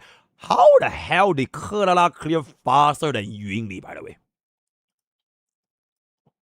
That is very, very strange. So, interesting. D Kerala is definitely not gonna be in the right environment, so I'm not gonna worry too much about it. Same thing for Reba. No good environment for Reba. At least Budo, you could try to use him against Hule, but Reba is just like, you know, it's just really a no-go in this particular MOC. Next up, DPS with D Herda, definitely not going to be doing too well. Venturing Hu, Luocha Hu, and the rest of the units are essentially cooked. Oh my goodness, guys. Blade and Jing Liu needs a second buff, guys. They literally just got buffed last year, and now they are homeless in MOC once again. So please, Dawi, buff my mans and my wee mans all the way back up so they can clear once again. Because I think it's a little bit crazy that even though they are version 1 unit, but they just got buffed. Like, they literally just got buffed, and they are not clearing. So it is what I do, right? So that's gonna be our MOC statistic. Okay, just a quick look at our E0 as zeros. Huh. Wait, the best is okay. I just realized, bro. Nobody is playing HSR with E0 Ezreal anymore. It is literally all less than 1, guys. So if you are playing full E0 Ezreal, you are literally unrelatable. You are less than the 1%, by the way. You are quite literally less than 1% of the player base, and this is the elitist player base, right? So it is what I do, it is what I do. So let's take a look into our E2s. I am guessing Final is gonna be able to pop out over here. Holy shit. Crazy, by the way. Mose is ranked. Hey, chat, this is me, by the way. Yo, chat, this is me. Right, I was part of the 4% here. I was part of the 4% here. There we go. This is by your stream, right? I was part of the 4%. I was part of the 4%. Right? Absolutely fucking incredible. So we have Mosaic, Avalite, Fergu, Firefly. Wait, so the Break DBS team actually outclassed the E2 Caster's Remembrance flagship. That is actually kind of surprising. So, very, very good for the E2 break users. And then this is going to be our Anomaly E2, Ceridra, Cyrene. Final actually cleared a little bit faster than Castris. Absolutely incredible. And then Archer is actually very, very close around Kaz as well at the E2 level. So our top 5 DPS is essentially Breakers with Firefly, Evernight with a couple of them Evernight main DPS, Final, Casterus, as well as Archer, right? So that is our top 5 DPS at the E2 category. Here is over here. Sparkle actually doing not too bad. Sunday also not doing too bad. Couple of them Aglaia, which is around the 6 cycle category. Teep is also around the same. Wait. Okay, I was like, how the hell did Teep clear slower than Rame? Then I remember that people are running Rame with break. But Teep still clear a little bit slower compared to E2 Bubbin. I'm guessing because of the population appearance, right? So just a smidge bit more. I wonder what the hell Pella is doing over here. Boot Hill, Hysidence, Kafka, DHPD, Silver Wolf, all of the Remembrance as well as the DOT. Very nice. We have a. I am not too happy with this, right? Because respectively, last time I checked, this is a 0, guys. Wait, respectively, last time I checked, this is a 0. Alright, the 1 is literally caused by Firebomb. So this was in fact a 0 cycle. So yeah, I'm not too happy with this. We can try to probably bring bro a lot. But anyways, our next is gonna be at this category with I don't know what the hell Bailu is doing here. Probably carry with a wheelchair. Huan is kinda there. Ying Li actually coming up a little bit. Reba, Saber, Doctor Ratio. Doctor Ratio cleared faster than E2 Acheron. I don't even know what the fuck is going on, but that one guy maining E2 Doctor Ratio. That is absolutely fucking insane. Then we have a couple of them at Nexus, right? D-Herda, it is what it is. It's not going to be a good environment. Blake getting a little bit of clear in there. Jing Yuan got a clear. Jing Liu got a clear. Blake got a clear as well. Almost everyone got a clear except for 1 or rather 2 limited users. Argenti and Scylla. Oh, and Imbibitor Luname, right? These 3 are the only E2 limited DPS that could not clear this MOC. So at that what I do, it is what it is, right? So now we're gonna jump back down into our appearance. So Hyacinth actually has the highest appearance. I mean, to nobody's surprise, because this guy is basically free. So the sustains are actually gonna be the highest appearance. Kazra is the flagship. So this is almost the exact same phenomenon as back when Super was a thing. So all of them are gonna be running the flagship. So blah blah blah blah blah. Sunday actually being the next highest used units, alongside with the power of E1 team, I'm guessing. And then Final, which is the flagship's alternative, having 31.32% appearance. RMC just kind of split around all over the place. So Ridra is gonna be alongside Final. DOT gonna be not too shabby after the buff, and then Firefly is getting a little bit higher of a usage compared to Fugue Dahlia as well as them Bubbins. Archer not doing too shabby. Lingsha is gonna be kind of close over here, and the rest of the units are gonna be in the sub 3-ish% category, which is not too crazy, right? I'm really disappointed at how little people are using Face Out. Please use the best DPS in the entire. Okay, you know what? Enough is enough. Let's just move. Okay, finally, or rather, finally, we have the corrector usage rate over time for Memory of Chaos. So Casterus is still going to be rank 1 on 3 cycles average, followed by Final.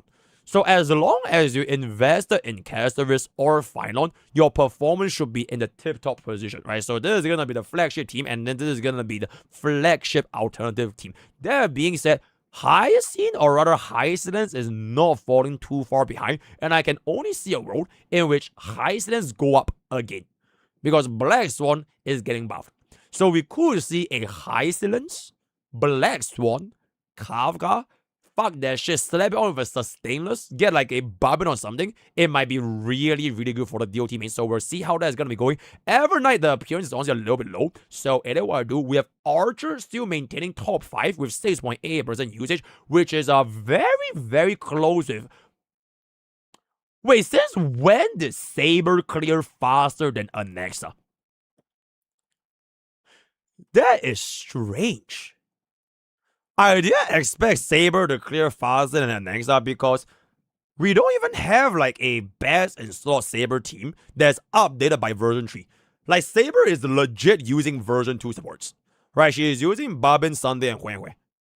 And Nexa is literally having the tools like Saridra. He has tools like Cyrene with Saridra. You can run him Sustainers with RMC. You can literally run him with Radiation. Like, he has so many more upgrades. I am genuinely a little bit surprised that Saber still clear out a little bit faster with a roughly the same level of appearance, right? So that's gonna be that, quite surprising. Aglaia, it is what it is. This is a lie. Better than Mighty. Okay, as long as the day maintains where Fei Xiao is better than Acheron, I will be happy, right? As long as Fei Xiao is Acheron, I'm gonna be completely fine. So D Herda, unfortunately, for this particular MOC, just really not D Herda's domain. And frankly speaking, we haven't got it in D Herda domain in a while. And I don't think it's gonna be okay, to be fair, D Herda next MOC might be okay. Because when the Firefly... Okay, actually, no, I take it back. I don't think it will be okay. Unless your D Herda is strong enough to one-shot all 4 bugs at the same time with a skill enhanced skill, you are gonna take a while. Since D Herda's supplementary supports, which are Tribi as well as Anexa, they can't do damage. If they can only give 1% dealing crit damage, right? So, I do wonder how D Herda is gonna be doing for the next MOC, so we'll see what's up. I'll bullet hell, blah, blah, blah, blah, blah, and all the other...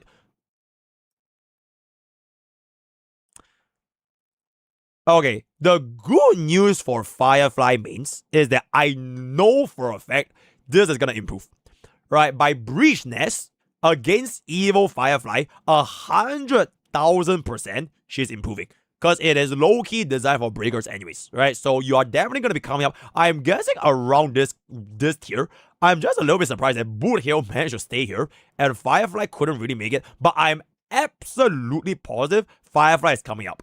But then again, so will Boot Hill, because Boot Hill is also pretty decent against Breach Nest, right? These 2 units are going to be fine. Rebel also should not be that bad, because you can deal with the bugs as well. So the Breakers should having their day soon, and the rest of the units are looking for the Noah Flare. So that's going to be for DPS. For our sub DPS, everyone undisputed. Black Swan Kafka is really chill. Nexa is still kind of chilling. Jade is honestly, I think she's just gonna go down even more by next rotation. Yeah, because Breach Nest, you can't pick Jade, right? You have to give it to D Herda, and she's just not doing too much damage. I have no idea what she's doing, and everyone else is just kinda just dead, so no comments whatsoever. Also, Sambo. Maybe, right? Then this is gonna be our amplified. Wait, Saridra is the fastest clearing support. Holy. Okay, I'm guessing this reason, right, is only because the Remembrance Flagship users that got themselves Cyrene to pair up with Remembrance Flagship probably missed a couple of pieces here and there. Like, for example, they missed out on Hyacinth, they missed out on Evernight, which brought down the overall average. Because the appearance is going to be a lot higher, right? Compared to Saridra. But other than that, I think Saridra and Cyrene, they are still on the same caliber. Sunday is still maintaining his position at the exact same as Cyrene. But Cyrene only has gotten, like, I think, like 2 rotations. So it's a little bit early to tell. So by next MOC, what I'm guessing is probably going to be happening is that he will probably go around this place. Probably around this place. Because you can still run Sunday against Breach Nest for the hypercarry supports. But the thing is, Archer will be really, really nice with Breach Nest. I got myself a pretty decent Archer. I think like a 3-cycle clear, full E0 with Sparkle. Then whether or not Sunday is going to be able to use that with Archer, we'll see where that's going to be going, right? Then there's going to be Bronya, Teep. I think Teep has just been like slowly going down. Not very obvious, but I think compared to the last couple of analytics, so her performance has been like going down by a little bit, like 0.01, 0.02 every other rotation. So we'll see how she's going to be able to scale for the next MOC. Then RMC is going to be RMC. Car is going to be Car, very niche. I think Sparkle is almost definitely going to be going up by quite a decent amount, especially after the buff. So that's going to be that. Sylve is fine. Teaming is niche, and all the other stuff is going to be there. I'm quite surprised that Dahlia on launch actually has such a... not really say bad performance, but I just think people that play Dahlia don't really have the comfort of running them with a additional push with HMC on DDD. Then you can really drive up the action value. So that's gonna be there. Babin Rame around the same caliber, Jiao Qiu Fugue around the same caliber. HMC being this low, definitely gonna be pulled down by the previous performance, because right now she is absolutely fucking insane. So we'll see what's up, because this is just gonna go up again by Calamity Boss for the next episode. The rest of the stuff is gonna be there. And lastly, for sustains. to no one's surprise, and to no one's surprise. This is surprising though. Because this is not even just for this MOC. I have no idea why is Hue top 3. The thing is, chat, right, as somebody that loves Hue, right, I've never once slandered Hue in my entire life. As somebody that loves Hue, I just want to say, while these are the cycle clears on average, it only takes into account when you actually clear. They don't take into the account of how many times you have to reset. Do you get where I'm coming from? So by the time a Huan user gets their clear, that is why she can actually keep her team alive, and the energy regeneration and attack value actually took place. On all those other times that you try running Huan sustain, you are probably going to be having to do that little bit more of a restart option. But that being said, Hue is the best. I love Hue. I love Hue. Anyways, Lingsha is going to be over here, which is going to be a line of ourselves. Very, very close with Gallagher. Then this is going to be Aventry and Luocha, which is around the same tier. Bailu honestly not even doing that bad. And Fu Shen kind of just fell off a goddamn cliff. So, right. And now, finally, we are going to move on into our last segment, which is the team usage. And there it is. Oh my god. The flagship is the rank 1 team for stage 1. And the flagship is the rank 1 team for stage 2. Woo! Exceptional. A generational W for our flagships. So, Castris is gonna be able to completely pop off at a most used team. And then this is gonna be final with, not even with Cyrene, by the way. Actually still sticking with Sunday, but this is going to be our performance for Castris right behind very closely, because this is already going to be the most used, so you obviously can't copy the team the second time. Third team is actually going to be DOT, triple DOT. I literally just realized Cyrene only appeared once for the top 3 highest use case. She appeared once here, and then these two are variations for the Remembrance flagships for the more casual and free-to-play players. And she appeared once over here because casuals obviously can't copy yourself in the same team. And this is going to be done without a Cyrene, and this is done without a Cyrene. So Restricted Dreamer is probably going to be punching the air right now because it turns out Sarah is right. You don't even want to give a shit about Cyrene if you're going to blame DOT right then. Yeah, unfortunately, the Outbreak team only appeared in rank 4 for the second half Hule. So this is the classic break team where the casuals want to run a sustain. So that's going to be great. And then moving down a little bit more, it's kind of the same picture, right? A couple of archers. Okay, yeah. No, Archer actually did very, very well, though. Wait. Archer did exceptionally well, guys. Wait, this Archer team at rank 7 is literally faster than every other team combined. Every single one of these teams at E0 did not match up to our 7.57 cycle average. And this is with a sustain. So Archer is really, really good here. Looking forward to see how bro is going to be cooking out when the Sparkle buff is going to be coming. That being said, I'm not too sure if it's going to be still as strong because to be fair, Sam using skill points is very, very beneficial for Archer at the end of the day, which is why his performance is going to be that good. But Calamity boss is also not too bad because Archer can just snipe out all of those parts one by one. So that is going to be done. Rest of the news is just Firefly, Firefly, couple of DOTs in there. So that's going to be that. Let's take a look at the fastest clears. Yo, chat, make a guess. Make a guess who's the fastest clears. You know what? I'm gonna make my guess. I guess the rank 1 team for fastest clear is going to be... Okay, obviously we're talking about sustainless. I guess the rank 1 fastest clear in Site 1 is either Archer or Nexa. Sustainless. Cost for cost. And then rank 2 fastest clear is probably Super Firefly. Alright, that's my guess. And it's Expedition 33. Okay, and there it is, right? Peep. Oh my goodness, your streamer did not pre-watch this, by the way. Your streamer did not pre-watch this. I was literally with you guys on the spot. You know why? Because I had the absolute best knowledge when it comes to HSR meta. I know HSR meta like the back of my hand on my asshole, bro. So this is gonna be the fastest clear at a 1 cycle average 0.003 stainless archer mono quantum with Car Sail Wolf as well as Sparkle. Then a rank 1 fastest team for Hule is none other than our super rare sustainers, who is Runmei. I don't even recognize her anymore, right? So following that is gonna be, holy shit, guys. Bro, Vinon mains really hate Cyrene, huh? Yeah, Vinon mains really. Oh, wait, because it's gonna be a 0 cycle with E0 Cyrene. Oh my god, that's gonna be real. Yeah, a 0 cycle with E0 Cyrene, especially on Vinon, is probably not gonna be a very, very good time. Luckily for us, Cyrene does find a little bit of a home with regards to, let's just say, for example, a Nexa. And the gap here is actually kind of crazy. We went from a 4 cycle at E0 to a 0.54 cycle at E2 plus or E1 plus. That is literally like almost 100% better or 1000% better, 10 times faster from 4 to 0.54. So the absolutely insane performance for Anas over here. I have no idea what the hell happened here where the E1 did worse than the E0.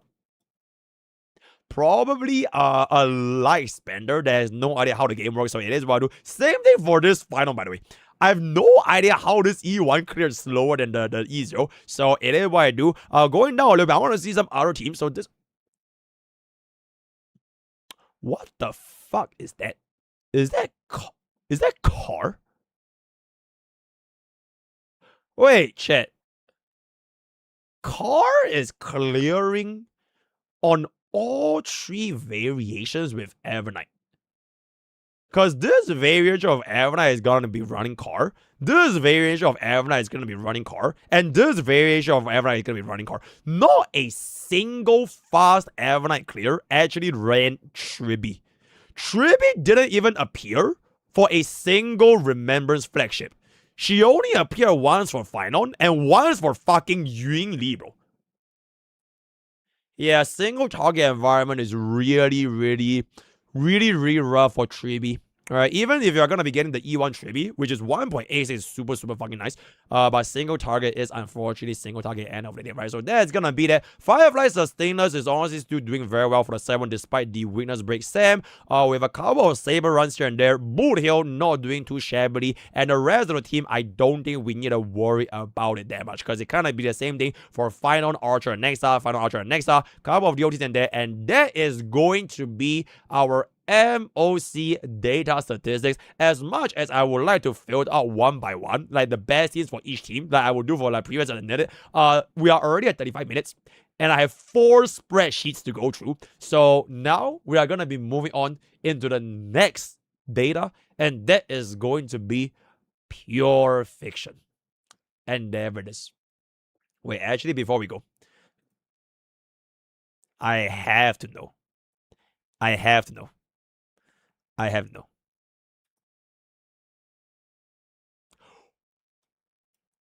What? Oh my god, bro. The facial community is ruining facial, bro. What the fuck is going? Where is my clear, by the way? Wait, where is my clear? Wait, where is my clear, guys? Yo, chat, last time I checked, this is a 0 cycle. Yo, last time I checked, this is a 0 cycle. Right, last time I checked, this is a 0 cost 0 cycle, by the way. 0 cost, 0 cost, 0 cost, 0 cost. So where the hell is it? Where is my facial run, bro? Where is the 0 cycle, bro? That is what. Shut the fuck up. We literally started with 28. Right, we literally started with 28 and we ended off with 28. Right? So that is a fucking. Where is it, Brightwin? Where is a fucking face out 0 cycle? Nope. Okay, even if it counts as 1 cycle, where is the 1 cycle? I don't see a 1 cycle here. Where is the 1 cycle, guys? What are they doing to my wife? Bro, that's absolutely fucking unacceptable, by the way. Okay, wait. Peep. Come on. Ooh. Oh, wait, this team is actually not too shabby. Bro, 5.67 cycle average with Jiao Chiu, by the way. 5.67 with Jiao Chiu tip. That is honestly not too bad. Wait, what's a rank 1 team again? Wait, yo, Jiao Chiu is actually still got one more in him, guys. Jiao Chiu still has one more in him with Acheron. So for E0, this is essentially the fastest clearing team.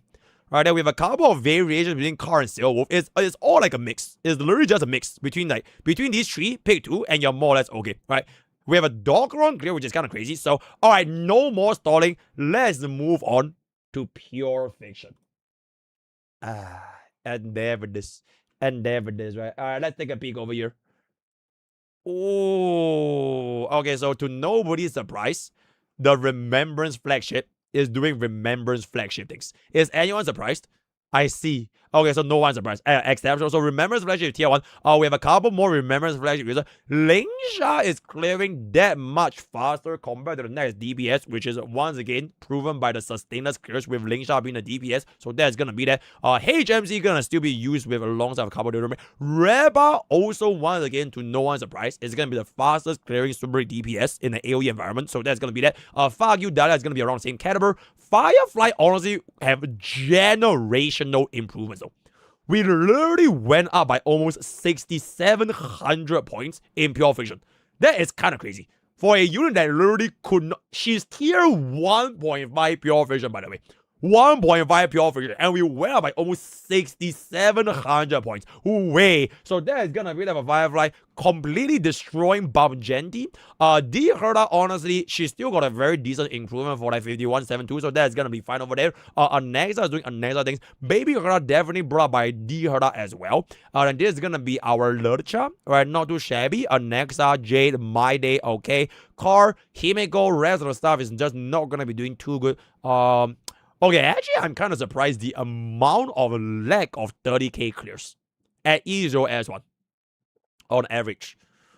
Because to my knowledge, 30k should be like really, really manageable. Unless I am completely out of touch and this pure vision was really, really hard. But there are a lot of units that can't get 30k, guys. Like, Phynon is doing up 27,563. Which is really, really low, even considering the fact that we have our Cyrene upgrade. Oh wait, everybody's running Cyrene, remember Celebration. So I guess it is, but pure fiction is the hardest endgame outside of Anomaly, and it has been the hardest for like the past 5 patches. YouTube comments from the future. Do you agree with Sarah? Is pure fiction the most difficult endgame content in Honkai Star Rail? I'll look forward to your comments down there. But anyways, let's move on a little bit more. We have Saridra at 29, Ranmei at 28, Huan is Huan. Black as well, not doing too well. Yeah, all these town names are just kind of cold. Argenti is just whatever he's doing. Yep, okay, cool. Okay, surprisingly, Boot Hill getting a clear is kind of crazy. Alright, even though that's super, super low, carry a wheelchair by Dahlia and fuck you, that is still there. I have no fucking idea what happened. If you laugh, Acheron doesn't get a Nihility upgrade in version 4, right? The rest of the units are just not going to be clearing. I don't even want to see E0 S0 anymore, so let's just go on into the E2 category right now. Alright, so E2 category, once again, Remembrance Flagship doing Remembrance Flagship things. Very good. Phynon. Holy shit. From a 2,700 clear, bro instantly shot up to 3,900. He went from like the bottom row instantly to the top. That should be a testament of what makes a unit's E2 good, by the way. It is not based on like, okay, yeah, E2 Cyrene, E2 Caceres, right? Really, really 40k clears. It is about the improvements they actually make before and after. Bro literally went from the third row all the way to the first row, right? So that is gonna be an absolutely fucking diabolical E2 upgrade for Mr. Phynon Castellana. Very, very nice. We have a couple of teams over here. Fugue and Dahlia is gonna be the center super great things. My Day actually also went up by a lot. To be fair, his E1 is more than sufficient. I don't even think you need to care about E2 Mighty that much, but the E1 Mighty is super, super good for averaging content. So that is gonna be great. Firefly doing wait, E2 Firefly actually did better than E2 Reba. Yeah, she's done. Then this is gonna be our next Bailu. wheelchair, okay, our Argenti with a couple of D Herdas here, which is also quite nice. DHPD, Heisterlands, Blade, Sunday, Kafka, Rabba, J, blah, blah, blah, blah, blah. 3400 on a Boot Hill E2 is also really good, definitely carried by the Dahlia as well as speak over here. A lot more clears, generally speaking, with full E2s. Oh my god, wait, E2 Acron can't clear? You're trolling, bro. We're gonna ignore this, by the way, but you're trolling, bro. Okay, like for example, Face Xiao not clearing Pure Vision. First of all, that's a lie. I can definitely clear Pure Vision Face Xiao, so that's just a lie. But Akron is an AOE unit though. You know what I'm saying? And at E2, we are essentially not gonna be able to get ourselves 30k, which is a little bit unfortunate, right? Like for Archer and Face Xiao, I don't think it's gonna be fair because they're literally before single target, so I forgive them. But ooh, that's gonna be a little bit rough. Yo, by the way, Mr. Editor, if you're watching this video right now, you know how we have a lot of like Firefly, Slender, Agenda, all that kind of stuff. I believe it is now time to shift our focus to my ex-wife, Acheron Slender. W. Very, very good. In any case, the rest of the stuff are essentially gonna be done over here. Imagine if the first ever buff going to an Emanator is gonna be, bro. That will be absolutely fucking insane. So now we can move on down into our appearance. Alright, no one is surprised. Right, Breakers, very good. RMC, D, Herda, Lingsha. Okay, Final doing not too shabby. Couple of a Nexus over here. High HMC, a Nexus, DOT doing DOT things. Jade is not gonna be, yep, okay, fine. I feel like at this point, all the appearances are around the same, right? So I'm just gonna skip through this. Nobody kind of care about it that much. So let's move on to the actual character usage rate over time. Holy shit. A generational landslide victory for Evernight, completely destroying the DPS category as well as the sub DPS category, and almost perfect score for both fronts. And to no one's surprise, Cyrene is just doing Cyrene things. So that's what I do. And then this is just gonna be the Power of Remembrance flagship. So there's that. Honestly, Casters is not that far behind. She's really, really fucking close to be complete. And we have like 60% appearance, right? So still doing extremely well. Teep, nobody's surprised. But yep, it is what I do. Then we have a RMC. Enough. Then this is gonna be our DOT, and then we have a couple of Dahlia as our buffers over here. We have our Mighty main DPS alongside our DOT. D Herda is okay. I don't really remember what is the next rotation of buffs in Pure Fiction, but the fact that we only have 4 DPS clearing above 30k is kind of crazy. Considering we have like, I think we have at this point more than 20 limited 5 stars, right? We only have 4 DPS clearing above 20k. And D Herda is not even one of them. I personally think it might be a little bit of skill issue because Mr. Bob as a E0 S0 Herda and E0 S0 Nexa, we get off not just 30k but a 36k clear, by the way. So I think it's time to put in the work for the D Herda mains and improve her overall performance when it comes to Pure Fiction, right? So this is gonna be our Blade over here with a couple of run mains. This is gonna be our DHPD clearing low and is fucking diabolical, by the way. But I don't need to worry about it too much. Jing Liu, Nexa, yeah, all these units are essentially just done. Yep, they are basically done. Done. Okay, yeah, they are done here, so that's gonna be done. Then we have a couple of stuff of DPS, which is a DOT as well as the AoE stuff, so that's gonna be fine. Amplifier wise, Car is doing a very low percentage rate. Saridra is all the stuff here, they're all essentially. I'm quite surprised Break is still this low. Hopefully we can see a little bit more of a upcomings for the next rotation. So that is pretty much gonna be done. And lastly, we are now gonna be moving on into our team usage in Pure Fiction. I'm guessing the rank 1 team. Let me think. Alright, hear me out, guys. This might sound crazy, but I think the rank 1 team might be the Remembrance flagship for both side 1 as well as side 2. Alright, so let's just see if MrPokke in its infinite knowledge and HSR is gonna be right. What? Okay, I'm actually wrong. Okay, you know what? That's fucking crazy. So apparently Firefly has a higher appearance than Remembrance flagship for side 1. But we do have Remembrance flagship coming in at rank 1 for the second half overwhelmingly, as well as rank 2 for the first half. So that's kind of close enough. Then we have a couple of them. Ooh, Okay, this gap is legitimately fucking crazy though. From 28k to 39k average. We literally went up by 11,000 points, by the way. Simply because of the power of E2 finals. So this is a absolutely insane gap. We have a couple of Rihara clears over here. With the E2 also went up by quite a bit. And everyone... oh my god, it's just all casters, bro. Every single team is just casters. And we have a couple of Riharas, but they're basically all casters. And we have a... holy... the only 40k average. I think this is the only 40k average, right? At E0. Oh, no, I'm blind, guys. Okay, this is also a 40k average. But they have one thing in common.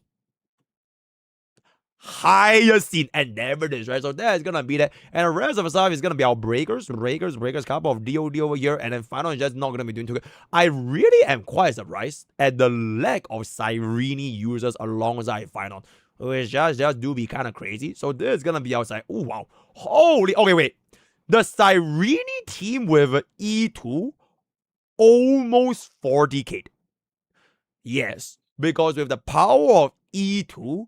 You can also destroy pure fiction. Absolutely. Our rest of the stuff here is just going to be a couple of repeats. So let's just take a look into the sort by score right here.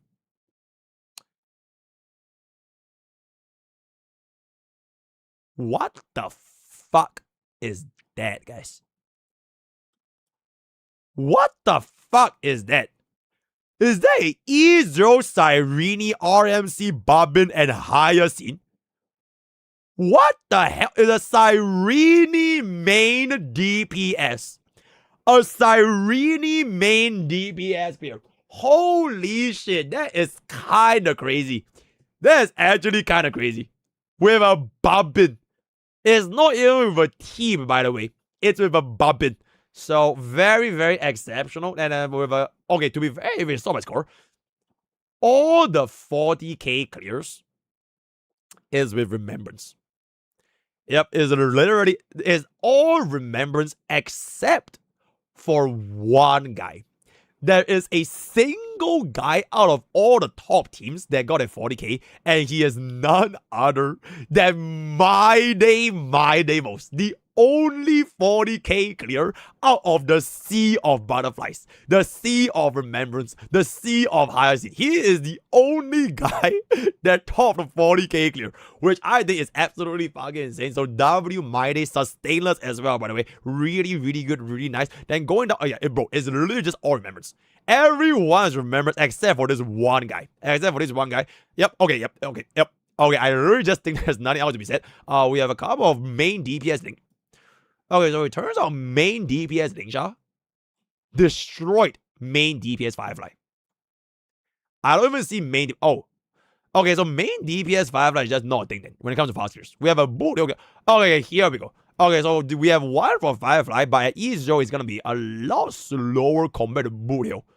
So that is going to be quite interesting there. E1 plus, we are obviously going to be getting the 40k. We have a couple of Rebel clears here and there. Then the rest of us is going to be remember. DOD is really very, very good. Very, very nice. And now with that, we can finally come into our third segment, if I can say so myself. Wait, before I say so myself, I just want to check one last thing.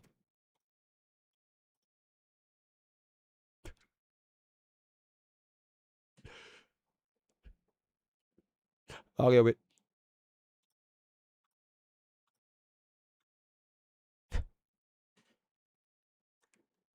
Okay, you know what? Now I'm happy right now. Okay, let's move on to Apocalyptic Shadows. Right now, it's gonna be time for Apocalyptic Shadows.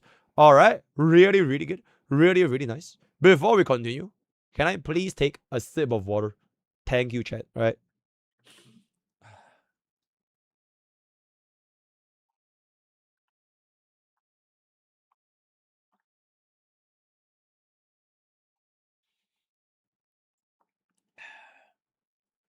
Yo, chat.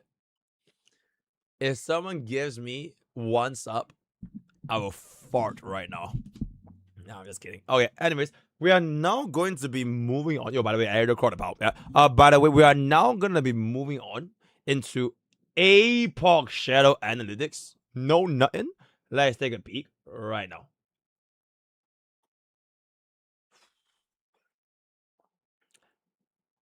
Why is it always the three of you?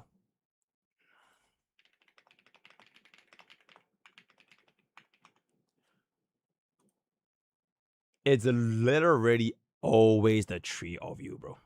It's always the three for every single end game. It's always them. And you know what? At this point, it ain't what I do. I'm not gonna talk about it too much. So we do have the HMZ over here. All right, we're gonna ignore the Remembrance flagship. Firefly, the best break DPS. Let no one tell you otherwise. As a day one Firefly believer, I always knew that Firefly is the definition of the best break DPS, right? So now we have a couple of Dara and Vagues. Lingsha is falling. How the hell is Argenti this high, by the way? What the fuck is Argenti doing to be this high by the 0.53%? It can't be D Herda, right? Because D Herda is not even that high, bro. What's Argenti doing over here? At E0, he is near level 40. Okay, but who the hell is running Argenti, bro? Because D Herda's average is a little bit cooked, bro.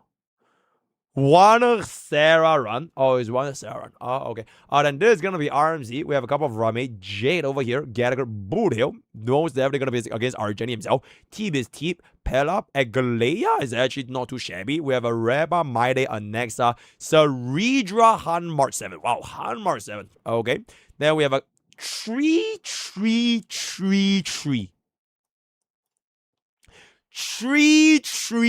That is a crazy score, by the way. Tree. Right, then we have a 2. Crazy. Now we have a couple of trees over here with Sunday, DHPD, blah, blah. And then from this point onwards is below 3,300, which is they barely just clear. Okay, I want to say I'm quite surprised that Archer is not doing too well in Apocalyptic Shadows, but then again, we have Argenti as well as TV. He's definitely not going to be running against TV, and Argenti is just not a good matchup with Archer, so it is what it is, right? Huang is just kind of dead. Dio just doing DOT things. Oh my god, right? It is what I do. Wait, where is Facial? You are trolling. You are trolling, bro. Who the fuck is this guy? Who is the 0.28% that intentionally ran down Facial? Hell nah, bro. I refuse to accept this. Nah, bro, these are Sarah's goons, bro. These are Acheron mains goons, right? They intentionally play Facial and just ran her with like a level 1 Lycon. And then she just went buff the best, bro. There's no fucking way that this is a thing, by the way. Oh, it's Genshin guy? Okay. So this is just misinformation. I wouldn't worry about it too much. So let's just move on into our E2 S1s. Bada boom, bada boom, bada bing, right? Okay. To no one's surprise. Okay, and that's why I'm pretty sure it's just gonna be Argent if D Herda, so that's gonna be that. Alright. No one's surprise. Like, they are not doing too shabbily. Alright, not too shabbily. Alright, that good. Alright, no one's surprised. Okay. You have Sparkle, Blade, Archer. Okay, Huang. Alright, Acheron is kind of... How can this be, bro? How can Fei Xiao be here, bro? She's tier 0.5 Apocalyptic Shadows. How in fuck's name can she be here? At E2, by the way, how the fuck is this 0.5 getting cooked by 1.5, bro? That is fucking crazy, right? That is absolutely fucking crazy. I refuse to accept this. I will not accept this. These are lies. Misinformation. I would, yep, yo, everybody use that for the intro, right? Yeah, I refuse to fucking believe this. So, everyone do it, right? We're gonna run down a little bit more. If someone says mid-sell one more time, I will cry. Right, I will cry. Okay, now we're gonna go on to our appearance, right? This is gonna be our high scene. Okay, Cyrene, very good. Very nice. Very good. Okay, Firefly, very nice. Finon. Okay, Ranmei is still doing pretty well. Alright, we have D Herdas over here. Alright, a neck. This is what you want! Okay, anyways, we have our DOT into Anexa, and then we have a Babin over here. And then this is gonna be a Spark over here. Or the rest of us are just like 0.1%, so 1% guys, 1%. So I don't really care about it too much. Let's just jump into our character usage rate over time. Alright. Casterus Mox, Evernight Mox, Cyrene Mox, and Hyacinth Mox. Alright, nothing to be said. It is what it do. Nexa is actually maintaining top 3, so that is still quite nice, especially for Apocalyptic Shadow. How is Gallagher? Okay, I guess Gallagher's single target toughness bar is a little bit better than Ningxia and more skill point positive, so not too big of a difference over here. DOT is just doing DOT things. Final is coming very, very close to a Nexa, but way higher appearance, so that's why the score is going to be a little bit lower. Aglea is actually not doing too bad. Yeah, Aglea is also not doing too bad. Then we have our couple of Archer, Mighty, Hyacinth, Herta, Arjet. Oh my god, bro. How, bro? How, bro? How the fuck is this possible, bro? She's 0.5, bro. How? How? He's tier 3!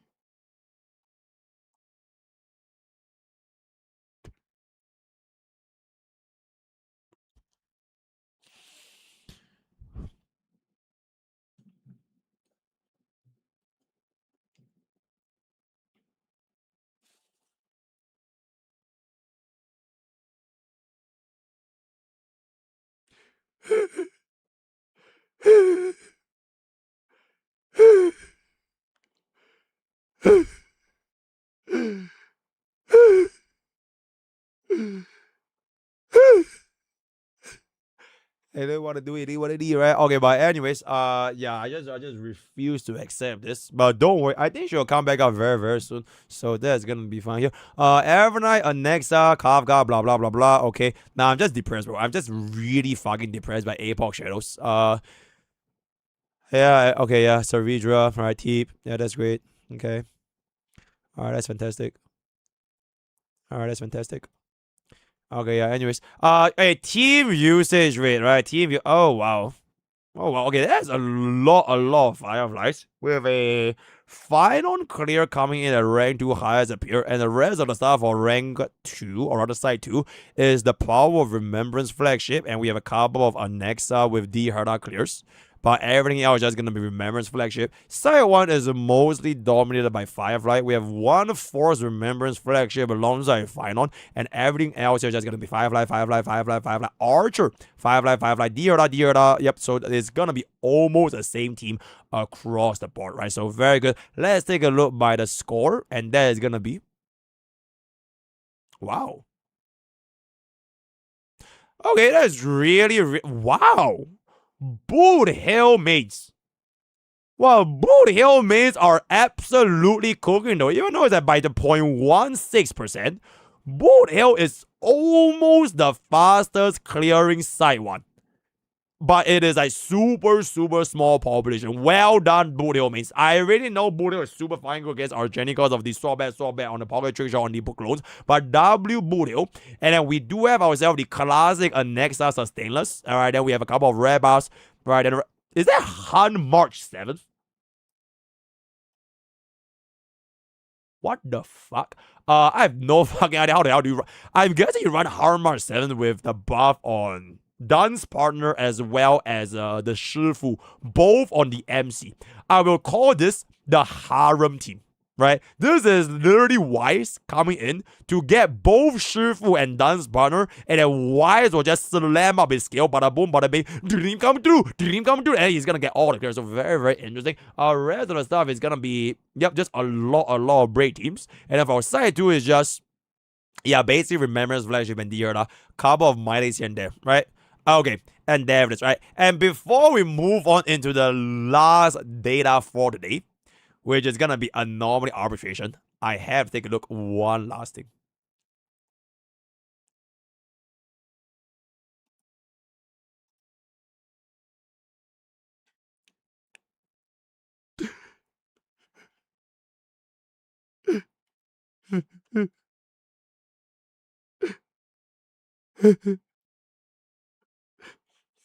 Oh, okay, wait. Okay, hey. You know what? At the end of the day, though, a 36-4-6 clear is a 36-4-6 clear, right? So our fastest clear on facial right now is 36-4-6, right? Let's see Acheron. Let's see Acheron. Is that, you know how like the American cycle? Let's see Paul Allen's card. Let's see Acheron's card. Yeah, let's see Acheron's card. 36-4-6.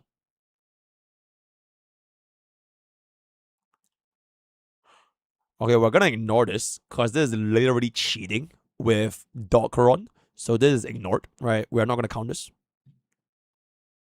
Okay, so it does appear that Acheron is not gonna be close to our wife's performance.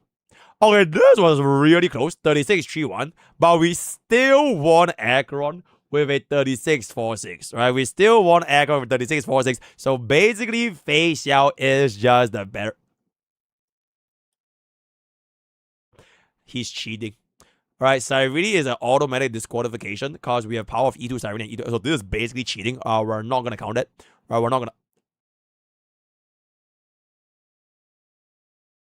This is basically cheating. Because RMC is just basically cheating. So yeah, she's just cheating. All right, she's cheating.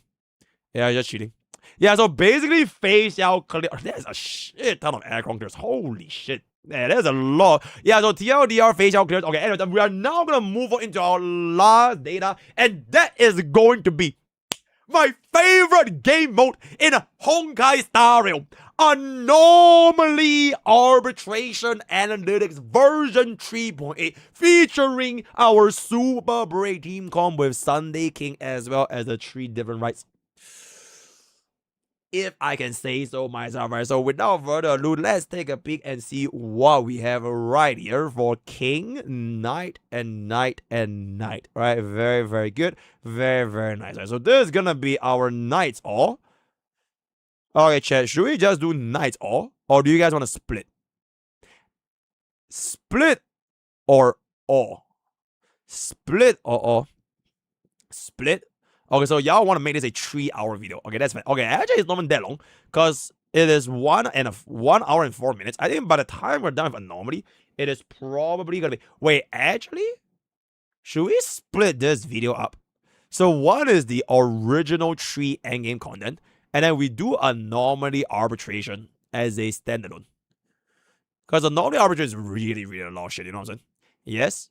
Okay, so we'll save the previous video for one video. Okay. So at this point, we'll pause first.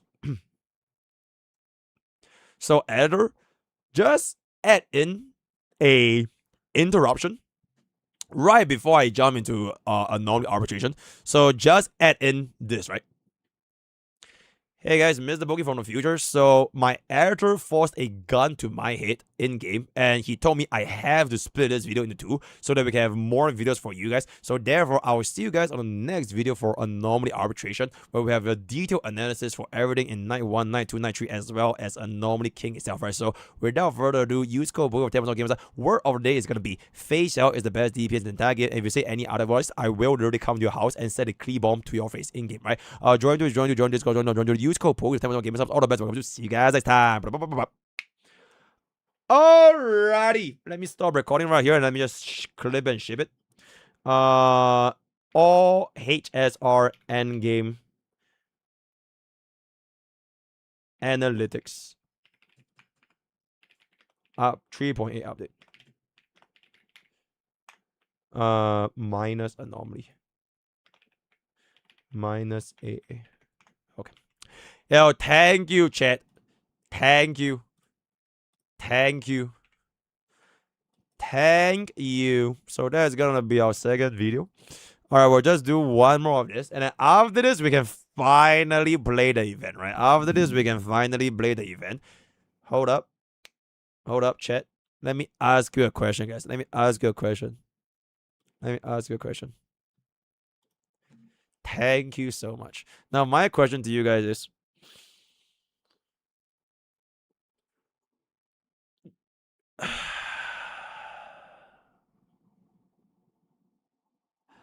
I farted. Okay, anyways.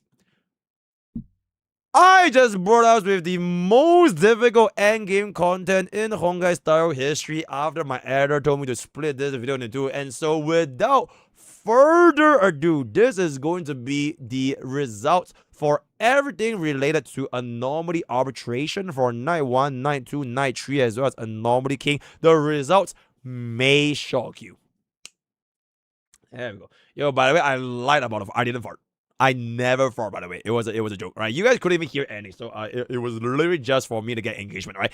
Okay, without further ado, the final analytics in our 3.8 massive update from Brightwind is going to be this right here, splitting for nights all. Night 1, Night 2, Night 3, as well as Sunday himself. So here's exactly what is gonna happen. We'll go for Night 1, 2, 3 first, then go back into the Nights all, then go into Sunday, right? So bada bing. So this is gonna be Night 1 for Cyclonic Swarm Mother. If you guys don't know what this is about, it's literally the exact same setup as our current Memory of Chaos 12 with the Pegasus as well as the Ascended ×2, right? So that's gonna be Night 1, and I'm guessing the best team for this, with my brilliant HSR knowledge, is probably gonna be the Remembrance flagship. Wow, would you look at that? You know what I'm saying? So Remembrance flagship is gonna be once again our rank 1 team, and then we do have ourselves, well, Cypher actually not doing too far off. Peta has been seeing a couple of runs here and there. Lingsha suddenly sneaking back up behind from nowhere with a couple of run mates. Then this is gonna be my day. So our actual next DPS, aside from the Remembrance flagship, is going to be Mighty on side 1, which I guess it makes sense because the side 1 is the one that has shades of HP. So this works to Mighty's favor as well. Then we have a Firefly with Fuck You. Then this is gonna be our Silver Wolf. Agalea is not doing too shabbily. DOT is around this caliber. Dahlia at 3.94. Yeah, Sarah is not gonna sleep well tonight, you know what I'm saying? About almost a 0.05 cycle gap, and this is gonna be Blade as the final benchmark for the 4 cycle clear. And going from Blade onward is basically Black Swan, Ceredra, so base. Okay, I guess you really wouldn't run Finon for this particular night, because Finon is just so good for Night 3, to the point where no one will actually run Finon here, right? So it is what it is. Then this is gonna be the rest of the stuff. Okay. Yeah, like whoever run him over here, I have no idea why, because you were definitely running for side 3 with the HPD. So we have a couple of Nexus, D Herdas, which I would say this is probably a way better team if you run it on Night 2 against the True Sting. So there's that. Then Bubbin is gonna be here. We have a couple of Tiao Chills. Acorn is kind of cooked. Wait, where's Face Out, guys?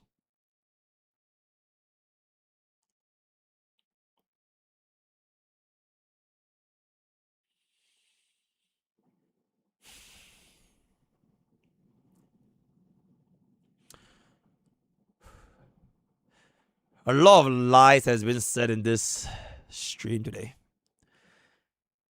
But Face Out being 99.99 is the biggest one of them all. So respectfully, enough is enough. Okay, anyways, we have a couple of Bronya Spargles, and everything else here is just not going to be clearing. Like the bombs they are going to be, except for Face Out, so that's going to be there. I'm actually a little bit surprised that we can't get too big of a clear on Saber, though. I don't think Saber is that hard for this particular thing, right? Because there wasn't that many mobs for us to deal with. So, whatever, right? So, for our Night 1 is going to be that. The Night 2 is True Sting. True Sting himself, I think, is going to be completely fine, because it's the same mechanic that we've always seen in Memory of Chaos. But the floor before True Sting is a massive pain in the ass. It is the classic horse and lion combo.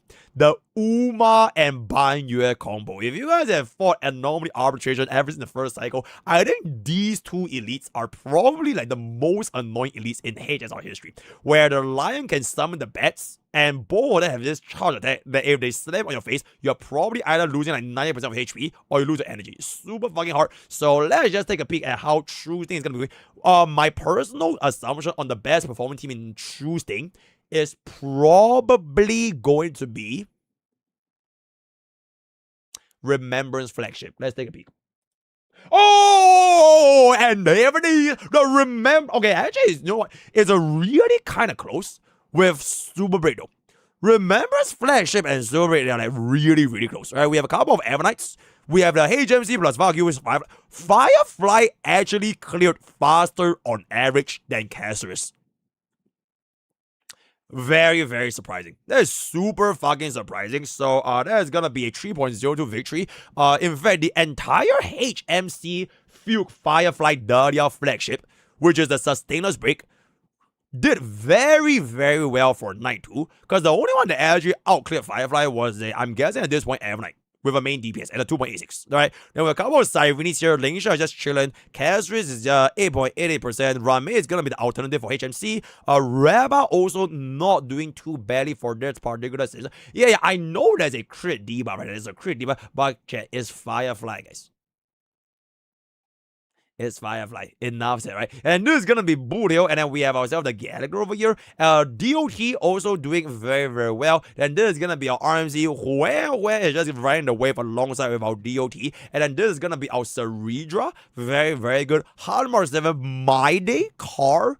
DHPD with Final. I'm still surprised that people want to use Final on other places, but I'm guessing the last night 3, Final has to be rank 1. There's no way Final is not rank 1 in Night 3. So we'll see what's up. Teep is Teep, cover of a Nexus, Bobbin and Sunday, Sparkle, Archer. Okay, very good. D Herda. No.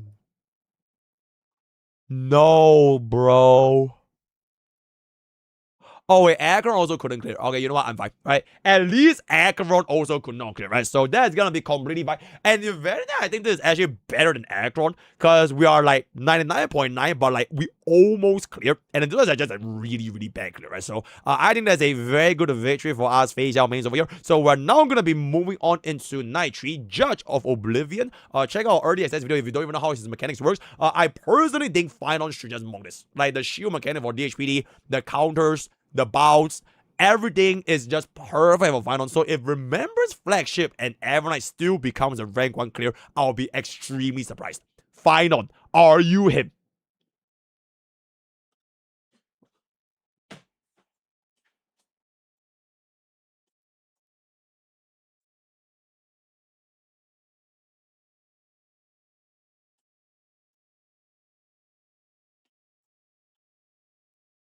Oh, that's crazy, guys. Oh my god, bro, that is crazy, guys. Oh my god, that is actually crazy, though. How, chat? How is this possible? Bro, it's like literally by one entire cycle, by the way. I know it's like 1/10 of the appearance, but bro, it's one cycle faster, bro. How the fuck is this possible, guys? How is this possible? Oh, this is poor game balancing. It's all Darway's fault. This is just E0 Final is a fraud. Bro, the mechanics are perfect for Final, bro. 机制, bro. Mechanics is that we have the shield, we have the counter, we shave off his partner's bar, which means we theoretically should deal the fastest amount of partner's bar damage, which would then get us a 50% damage increase. Because before we break his toughness, he has a 50% damage incoming receive, which is the reduction, right? So like, oh my god, this is so sad though. Okay, I'm very, very sad for Final means. But that is gonna be our 记忆战舰 once again coming in to steal Final's kill. I'm just really. Oh my god, bro, this is really unfortunate. So that is gonna be there for our 记忆战舰. And this is gonna be our Ceredra. Okay, to be fair, Final has rank 2, right? Last time I checked, rank 2 is not that bad, guys. Right? Rank 2 is not that bad. At the end of the day, as long chat, do you know what's the meaning of rank 2? It means you are better than everyone else except for rank 1. And he has a 38.49% appearance, which is a lot higher than these like 5% guys. Right? So very, very good Final. Couple of Firefly clear. Did someone just say it means you are the first loser? Okay, then we have a couple of Firefly clears with Daria HMC. Right, Sunday is just kind of chilling with Van over there. Fagyu with DHPD. Next our main DPS, which honestly is pretty because we have the damage on the top of bar damage. Boodle also doing not too shabbily. Then this is gonna be our DOT Fu Xuan. Surprisingly, okay. Then we have a couple of run mates. Gallagher, Rabbi is the words over here. Teep is Teep. Sparkle, My Day. Alright, whatever that's gonna be. Huan, Archer.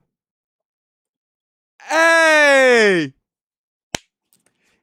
is a beautiful day if I can say so myself. It is in fact a glorious day. A glorious day for my wife as we absolutely destroy Acheron at a 5.06 cycle to the 5.17, right? So WS fucking statistics, WS fucking results for Facial against Acheron. I love this, bro. I absolutely love this. So let's just go forward to the next. Oh, there we have a couple of them Chills. Yep, very good. And the rest of the just don't give about. You know, I'm already very, very happy. I'm extremely happy. So with that out of the way, finally, Harmonious Choir, the Great Septimus, otherwise known as One Day After Dinner.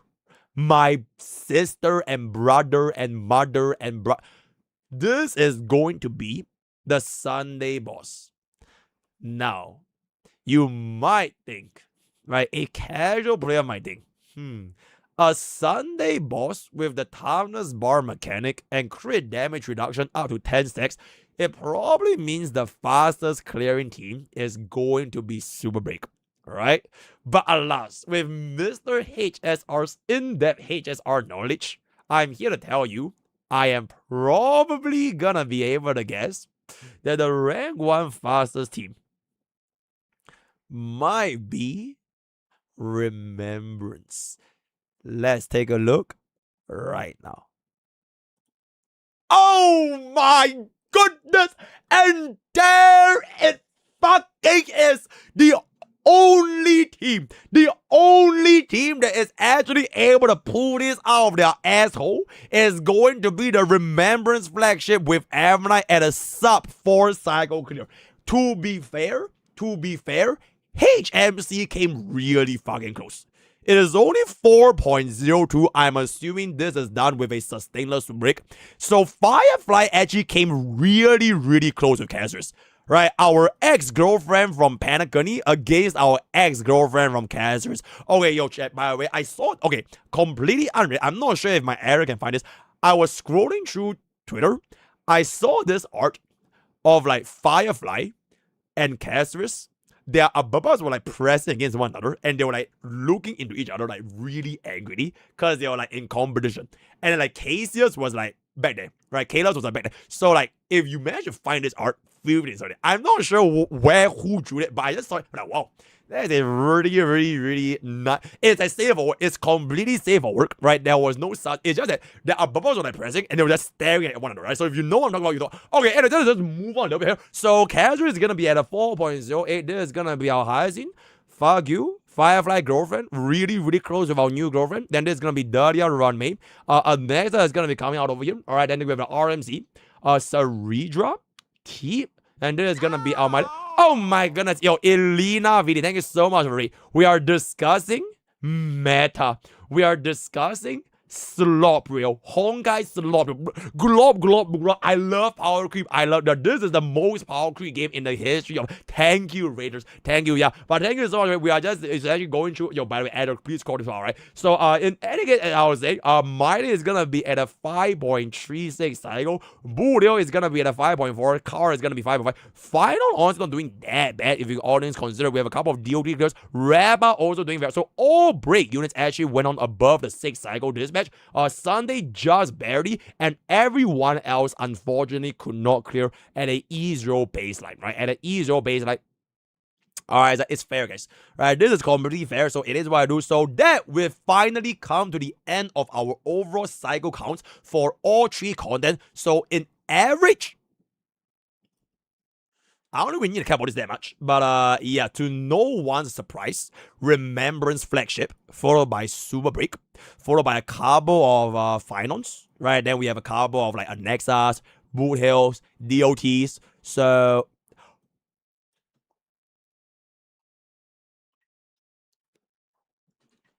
by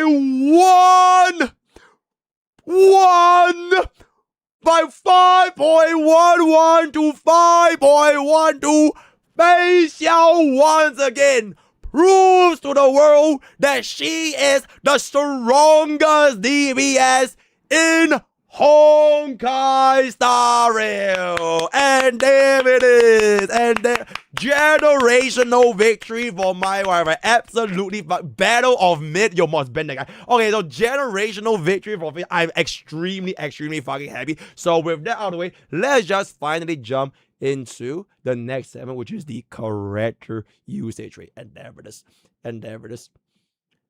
Okay, so this is just to no one's surprise with a couple of remembrance. Okay, yeah, then we have a couple of break. Fine on. Really good. Yep. Okay. Yep. Yep. Okay. Yep. Okay, very good. Okay, honestly, I don't really care about the character appearance because it doesn't really mean anything. So the more important thing is gonna be this. The team usage rate. Oh, holy shit, though. Okay, so the best teams, or rather the most used teams for Side 1 is, of course, gonna be our girlfriend from Amphorius plus a D Herda. Then our Side 2 is our girlfriend from Panacony plus a sudden appearance for our new girlfriend, which actually cleared literally faster than our old girlfriend for almost every other team except for this one guy over here. So that's really, really good. And then our last tree is our boyfriend, right? Our boyfriend from Amphorius. Phynon with a dot. Phynon with a dot. Couple of others over here, but basically a boy team, right? In terms of the most used team rate. So that's gonna be that. I think all those kind of other stuff are gonna be a little bit more niche. So let's just sort by the score itself over here. Bop.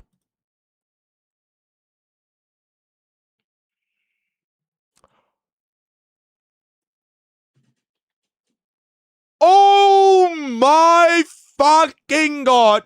Is that a facial in the top 10? That is in fact a facial in the top 10, guys. Oh my fucking god, with a generational 2-cycle full 3-star clear on all E0, by the way. It's respectfully, it is not one guy, right? 0.02%, 0.02% out of 12,000 players, right? Out of 12,000 players is 2.5 guys. Right, it's 2.5 guys. So silence your fucking mouth. Right, this is actually a. Hey, where is Acheron? Hey, where is Acheron? I don't see Acheron anywhere though. Yo, I don't see Acheron anywhere. So with that, we have come to the end. That face out is undisputed the best fucking DPS in the entire game. So very, very good W for my wife right here. And that out of the way, yep, this is gonna be rank 1 as Fireflies. How the hell is this possible, by the way? How is a HMC main DPS clearing faster than a Firefly main DPS? And what the is that cheap? Is that cheap? What the hell is Tasante doing with Firefly, bro? What is that? Bro, that is fucking crazy. 1 cycle clear on this one over here. Team has joined the Super Breakers. I have no idea what's going on here. Wait, where is the Firefly clear of this team? Okay, this team literally cleared worse than Teep at E0. The E0 team running Teep over Fuck You cleared almost twice as fast. This is 1.86. So we have at E2, this is almost 0 cycles. So that's absolutely fucking insane. But very, very interesting is DDD. Oh, this is double DDD. Okay, wait. You know you say DDD, right? Here's a thought. Did you know that Fuke also has DDD? Bro, I'm not sure if y'all know. There's this hidden mechanic where Fuke can also get herself a 24 absolutely advanced. If you want to go ahead and activate this thing, called her Eidolon 2. Oh yeah, bro. That just sounds a little bit crazy, right? Okay. Y'all might think it's like a of course moment, but let me ask you something. E2 HMC versus E2 Fuke. Now HMC doesn't have DDD built into their Eidolons, but Fuke does. So at the end of the day, can you really blame Fuke for having a 24% action value advance. Literally part of her kit, by the way. It is part of her kit. Right, even E6 HMC doesn't have a 24% action value advance, right? So at the end of the day, if I'm gonna be able to utilize her abilities to get a 24% action value advance in the E2, then who is to say it is unfair? Nobody? Okay, is this rage bait? I don't know. Okay, Adder, help me put a rage bait disclaimer. Yo, help me clip that as well, by the way. Help me clip that. Why Fuke is better than HMC? Help me get it to the clip. I love rage baiting YouTube comments, right? Very, very good. Okay, in any case, let me just continue on a little bit over here. So this is gonna be our remembrance flasher, okay, one DOT. Oh, one DOT of a car. Okay, and then remembrance flash. Is that Huan with what the fuck is going on here? What is Huan? Oh yeah, actually, if you think about it, Huan's energy regeneration is pretty good for Avernite, especially at E0, because it can help us maintain the it maintains the ultimate uptime for the jellyfish, which is all not too bad. But that being said, all this is that Bronya. Are you telling me I put Casterus just to lose to a Bronya? That's fucking crazy, bro. Let's just continue on with this. It's gonna be our Aglaia Evernight. Bro, people just be running everything with Evernight, bro. We have Aglaia Evernight, Car Evernight, Runmei Evernight. Evernight as a hyper carry without Cyrene. Evernight with Silver. Evernight with fucking Pella, bro. Bro, they just be running Evernight. Literally everything but a fucking kitchen sink is with Evernight nowadays. Assuming that you got yourself Cyrene and Hydra. So very, very interesting choice of a team diversity with regards to Evernight. And our side too is just gonna be a lot of them super break variations. Yeah, a lot of super break variations. Very, oh, by the way, this team I'll be looking forward in version 4. I really, really wonder how Archer is gonna be going in version 4. So we'll see how that's gonna be going. And our team tree. Yeah, I don't think there's too much to be said aside from this. Literally the best clear in the entirety of Night Tree. So bada boom, bada bing, bada bang, rest of the stuff. Okay, at this point, I just wanna wait, where is Akron, guys? Yo, Akron, where do you go? Alright, let's take a peek over here. Okay. 3.75, 6, and 4.43. Fastest clear. To be fair, 3.75 is honestly really, really good, right? And this is definitely gonna be egg. Oh, that's right. Jiao Qiu is literally not homeless, guys. Wow. Yeah, Jiao Qiu is actually not homeless. And then you gotta swap this here and there with like DHPD as well as a Silver Wolf against Judge of Oblivion. So 3.75, very, very good. And we have a 3 cycle for the E2 over here. Very nice. And then for Phase Gel, that is gonna be.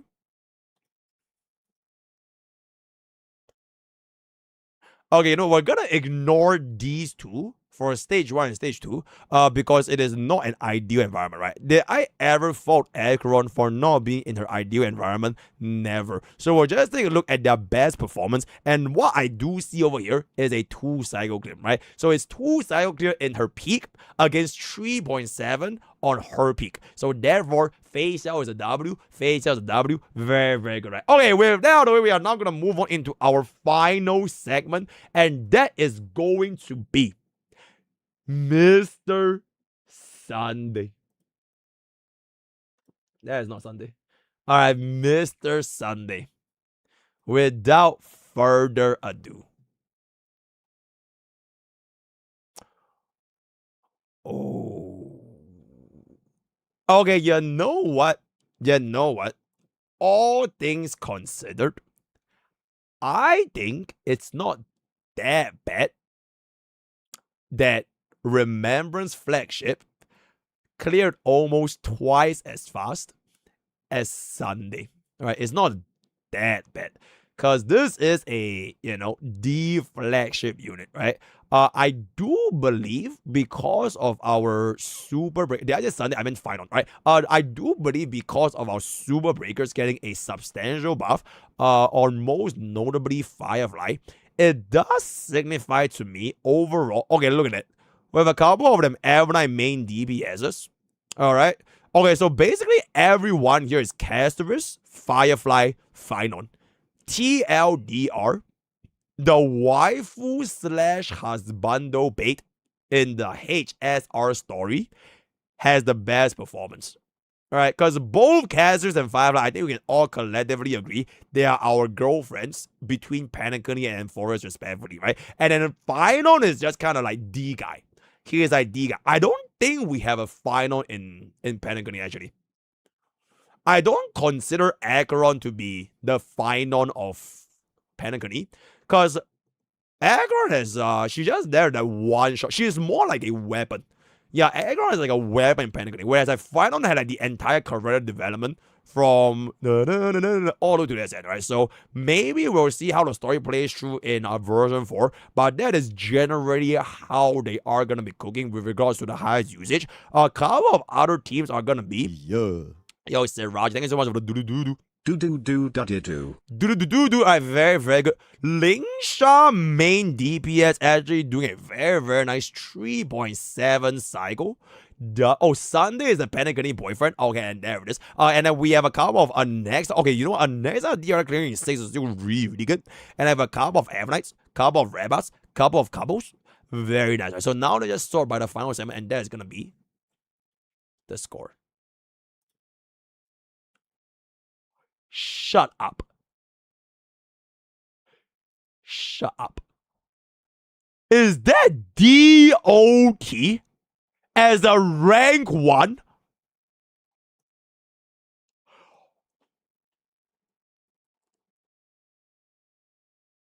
That is fucking crazy. That is fucking crazy. Wait, DOT is the fastest clear? DOD is the fastest clear. And bro, Avenite is not even rank 2, bro. Rank 2 is fucking Annexa Sustainless. Oh, that's fucking crazy, bro. Oh, I did not expect this. I actually did not expect this. Also, yeah, this song is just straight S. Yeah, this one just straight S. Lazy Doro. Jump. Oh, this is pretty good. Yeah, anyways, yeah, bro. DOT is actually the fastest clear in Anomaly King, followed by Annexa Hyper Carry. Whereas our Remembrance flagship doesn't even have Casterus, by the way.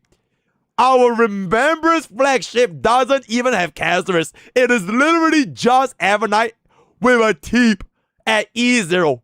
And then we have a couple of Firefly clears here and there. Is that Firefly car? Holy. Okay, to be fair, Car is super, super good against Sunday in the final phase. Because the final phase, you just start all of those true damage and slam all in before you even break toughness bar. So Car specifically for Sunday phase 3 is super nice. Wait, where's oh my god, Casterus is rank 6? Wait, 1, 2, 3, 4, 5, 6, 7. Oh my god, she's rank 7, bro. Oh my god, she's rank 7. Oh, that is just crazy. What the fuck? Is that Super Break Annexa? Super Break Annexa is like a little bit faster than Boothill. Okay. And then we have a couple of Avenites again. Holy shit. Hunt March 7th. Hunt March 7th cleared faster than Reba. That is absolutely fucking insane. We have a couple of them Casus without Sirenes. Then a couple of Fireflies. Phynon coming in and over here. How the hell is the final? Wait, where is the final team again? Wait, that is the fastest final. No fucking way, bro. How can that be the fastest final team? The fastest final team is literally running a Bronya. Where is Phynon? I'm blind.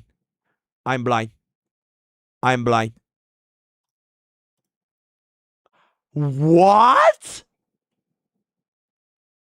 How? How is this possible? Bro, how the fuck is this possible? How is Bronya the fastest clearing team for Phynon? Okay, to be fair, this is the E0 though. Bro, I'm surprised that Saridra on average is just like not as fast. And we have a couple of RMCs over here with Sundays. Then the rest of them are just not clearing. Actual bro, yeah, apparently Serena didn't even make it the top 3 for like fastest clear. Okay, but in any case, let's just go back by the score again. So TLDR for Anomaly King on average for the general population, DOT with Cypher is actually the fastest clearing team. I'm actually shocked. Sustainless DOT is the fastest clearing team. Second fastest is Anexa Sustainless, both of which ran Cyrene. And the third fastest is Evernight Cyrene without Casterus. You just run a teep. That is actually. Oh, wait, I literally just realized. This might have been the Casterus haters, bro. Is the global passive haters. They intentionally did this so that we can bring down global passive. Or maybe, Hyacinth is a spy. Because to be completely fair, Hyacinth's value being tied up with Cassius, it will bind her to the sustain slot. But Evernight actually broke free from the need of running a sustain, and she brings back Teep to do sustainless. That is my guess. Right, that is my guess. So Kazuru's need for a sustain versus Evernight's need without a sustain essentially brought down Hyacinth's overall DPS ceiling for this team, because a team without sustain will ultimately always deal more damage than a team with sustain, which is, I guess, the reason why this is the top 3. Notice how the top 3, no, far the top 3, the top 6, or rather the top 5, all ran without a sustain, and then the ones with a sustain is top 6 and top 7, right? This is 6, this is 7. So, very, very, very interesting insight with regards to the King's highest clear. Now I just kind of want to take a look. One last thing before we go. And this is the first King where you actually did not need a sustain. Because Sunday's phase 2, phase 1, phase 3, they didn't really do that much damage as long as you can break fast enough. And we're the bomb train show anyway. So that is very, very true. One last thing before we go. I have to see this. I have to see this.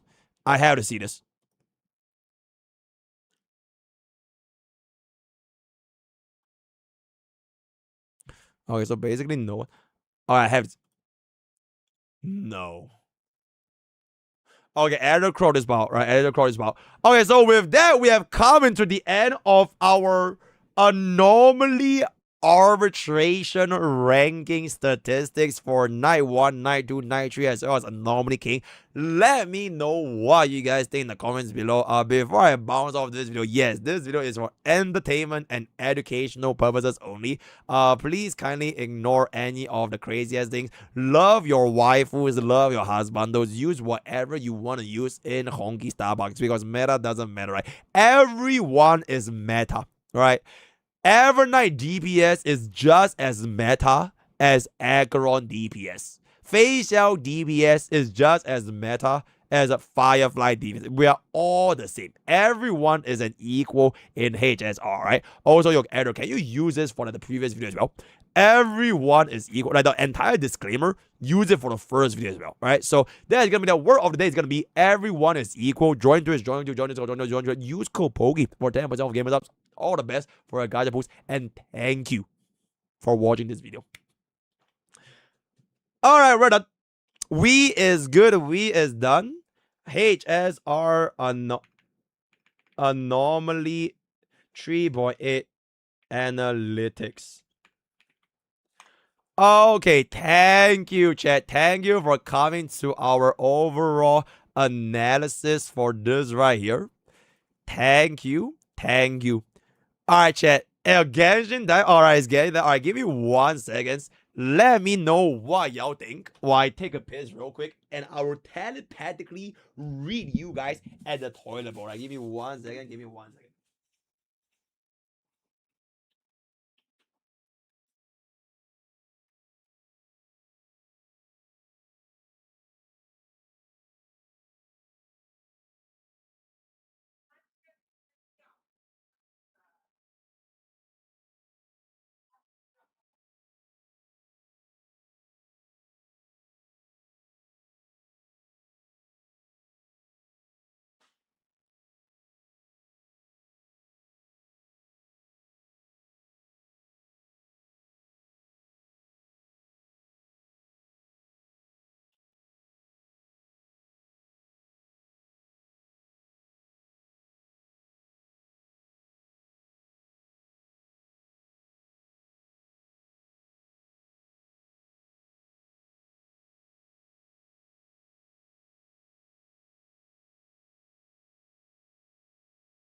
thank you.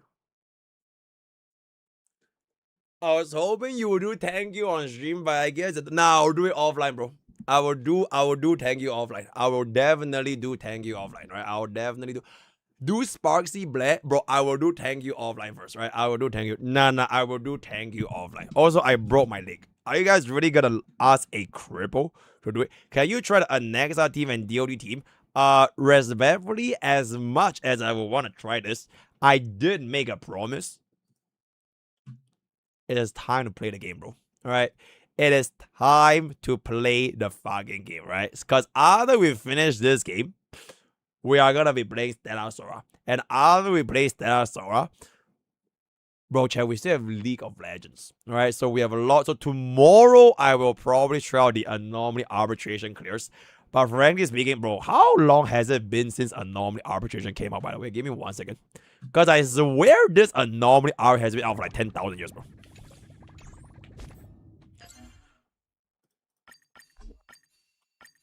Okay. Oh, we still have 1 more month. Oh my god, bro. This patch is so long. Bro, this patch is so fucking long. We have 1 more month of that. Is so fucking crazy. Okay, you know what? Yeah, we are gonna play R9's anyway, so it's gonna be all good, right? I love this. I love it. How the hell are we 7 out of 8? Did I not already finish this? This is Bob, right? I already finished it. Okay, I have no idea why, but hey, chat. Enough. Enough is enough. It is time. It is time. 5, 4. Oh, I played it on main. Oh, okay. Yo, Bobbers. First things first. Clear our story on our Bobbers account. Second things next. Welcome back. We are now finally gonna be playing the game with chat together as one happy family as we take a look into what some might say the HSR 4.0 pre-release analysis in the form of the HSR event Remnants of Twilight. Because from what I heard and what I see, some of these bosses' mechanics are extremely interesting. So without further ado, let's take a peek. Alright, also, yeah, we are doing this on a complete free-to-play account, right, Mr. Bobu. So we'll see if we can actually cook up a WS clear all the way up to 3-star, right? So this is gonna be Earthshaker Leo. We now have a back row target. Back row target cannot be attacked by single target and blast. Defeating them will increase found damage now. Remove when transition phases. So we should use AoE units. Alright, so let's take a peek at our AoE available. Ooh, AoE, bounce, and follow up attack abilities can hit the back row. Interesting. So we have Jade, Bobbin, D, Herda, Lingsha. Wait. Let me take a peek at our trout. Oh.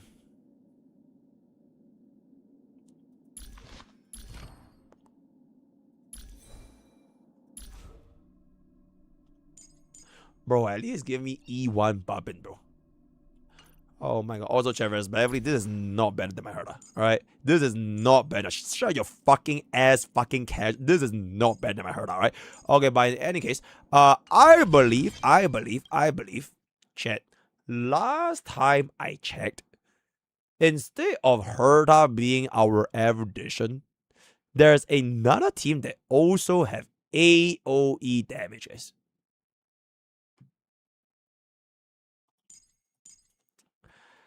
Ah, yes. My favorite team of all time with the power of A. Yeah, I wonder who, you know what I'm saying? Alright. Okay, this is easy mode, right? I think easy mode should be completely fine. Easy mode should be completely fine. So let's take a peek over here. So we do deal quite a bit of damage. There we go, right? So the back row have been defeated. Okay, it looks like we are about to get ourselves a very, very good amount of damage right here. Alright. Oh, JBVA helps us deal more damage. Oh, is that so? Is that so? And then our Avna is gonna come in. Wow. Alright, you know what? That was a little bit straightforward, if I can say so. Hard difficulty on. Okay, fine. You know what? Fine. I will use D-Herda. Not this bomb as D-Herda. Alright, I will use my own D-Herda. And I'll use the trial units, right? So this. I think that is very, very fair, right? I think trial units, if they are given, we should be able to use them for the final difficulty. So I'm just gonna pray to God that this is actually not completely homeless. Oh my fucking God, bro. Is that S1? How the fuck is this 4-star light code S1? Oh my God, bro. Oh my God, bro. Oh, we are done, guys. Oh my God, please don't tell me this is S1.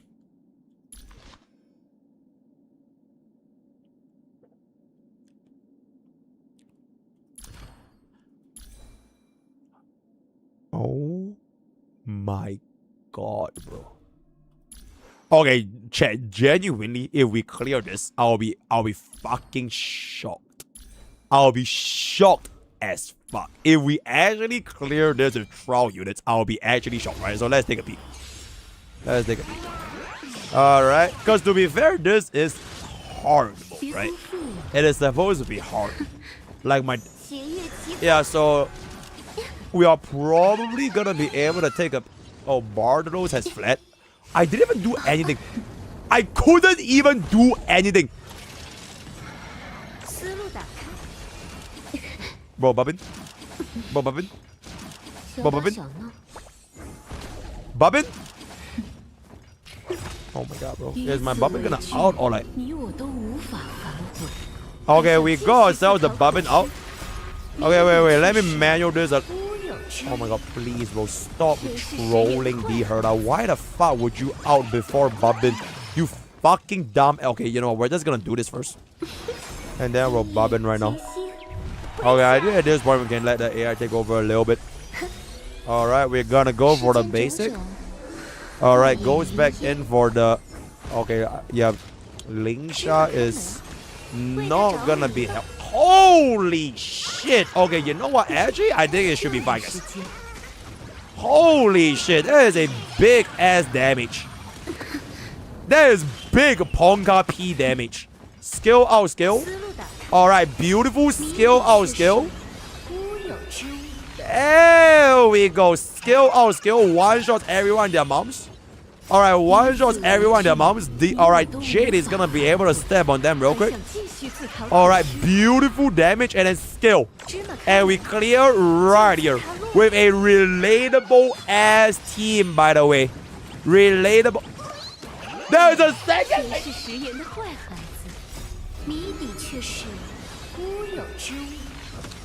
Okay, I didn't know there was a second phase.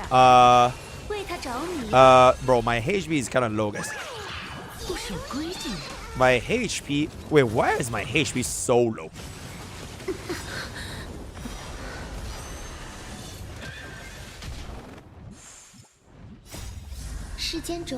You are trolling. Wait, chat, I need to manual this. Wait, I need to manual this. I actually need to manual this. wait. Bobbin comes up, we can base it, right? Okay, we need a cleanse right now. Okay, we need to manual this. Okay, we get this skill back up. Alright, we get a free out. Okay, wait, before this goes away, my Herda can get in one more extra dish. Okay, wait. Yeah, I know we have no skill points, but we can just get a little bit of a AoE here. Alright, that's fine. I have no skill point. Bobbin can just basic here. Then we'll let Jade do this. Alright, we'll let Jade do this. I'll be 100% action value advance. Okay, this should be fine here. Okay, this should be fine here. We're just gonna go for the basic. Then Diorda is gonna be able to cast the skill. All right, really good. All right, really good. All right, really good. All right, Jade is gonna go for the basic, and we're gonna get an ultimate, and then hopefully this gives me a deal the ultimate. You are trolling. Wait. There we go. Okay, you know what? A 1 cycle clear is still a 1 cycle clear, right? 1 cycle is still 1 cycle. There we go. Fantastic. 3-star S finish, right? 3-star S finish. Okay. Nightmare difficulty will present an extremely challenging enemy bosses will have additional special mechanics enhancing and are incredibly why the bro, I'm scared, bro. Gulp crisis alert. Holy shit, nightmare difficulty. Okay, so boss will increase enemy boss damage. So they cannot be hit by single target and blast. Defeating will deal additional damage by up to 2000%. Okay, so it's basically the exact same, right? Okay, it's basically the exact same, right? Okay, chat. I legitimately think we should be fine here. We should be fine. Wait, we can't use troll unit?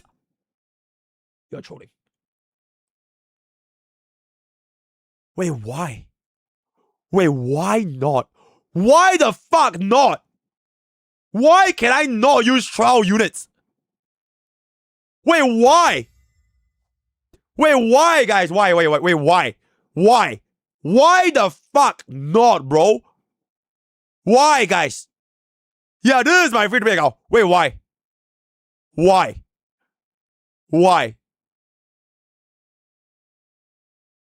Why? Bro, Choda, I'll do it after this. But why, bro?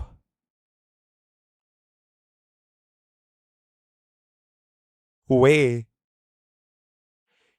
I can't. Wait, I actually cannot clear free to play. Wait, is this the first time my free to play account can't clear an event?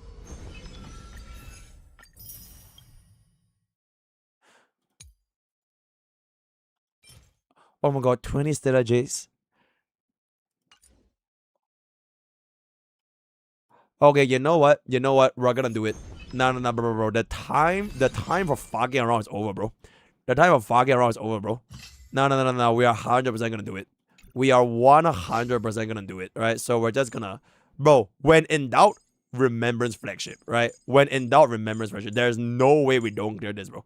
There's no way. Okay, actually, you know what? I don't even think we need Remembrance Flagship because this game is so fucking easy. We're just gonna stay with the good old fashioned, right? The good old fashioned. Yeah, the good old fashioned. I peep this. Bro, we don't even need Remembrance Flagship. The good old fashioned E0 A0 Herda with E0 A0 and next up. Right, I think this should be fine, guys. I think this should be fine.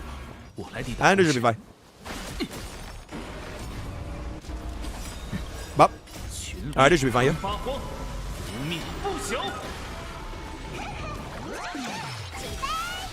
Okay. This should be fine.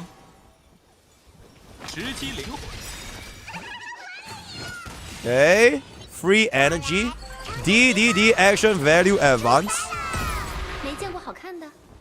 We can skill our skill. I have the skill points for it. Skill our skill. Alright. Alright. Okay, we'll just let go of the 42 first. Then we'll come back in with the Anexa out. So we can start stacking on more stacks. Okay. Okay, attack with skill, it should be fine.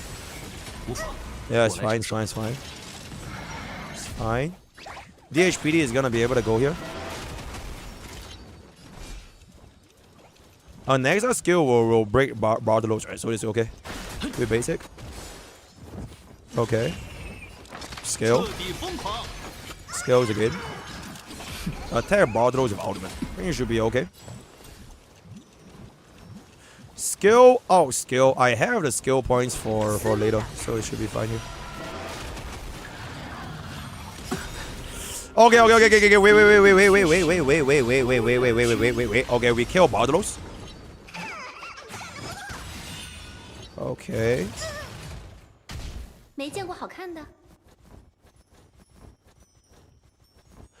pop this first. 芝麻开门， DHPT out. 他落。 DHPT out. Then Teep out. Then Teep out. Okay, that's good. That's good. That's good. Teep out. DHPT basic. Okay, DHPT basic. DHPT basic. Yeah, that's fine. Basic again. Okay, our next gets off the weakness first, so we implant physical weakness.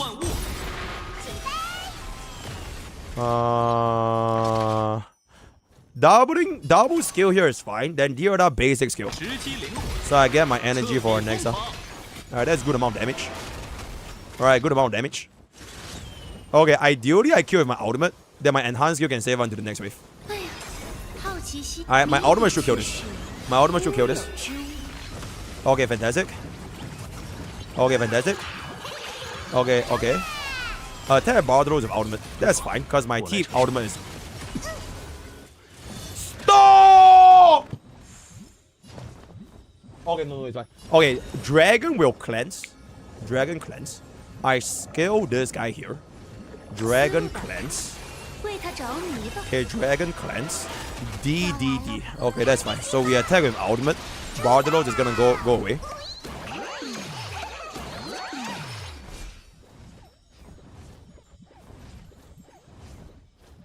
I have the basic here.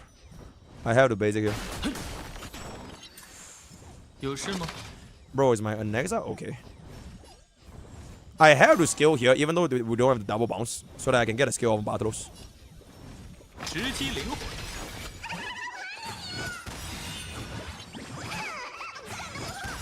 Okay. Attack with ultimate.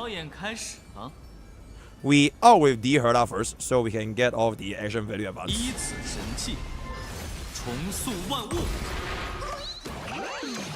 Okay.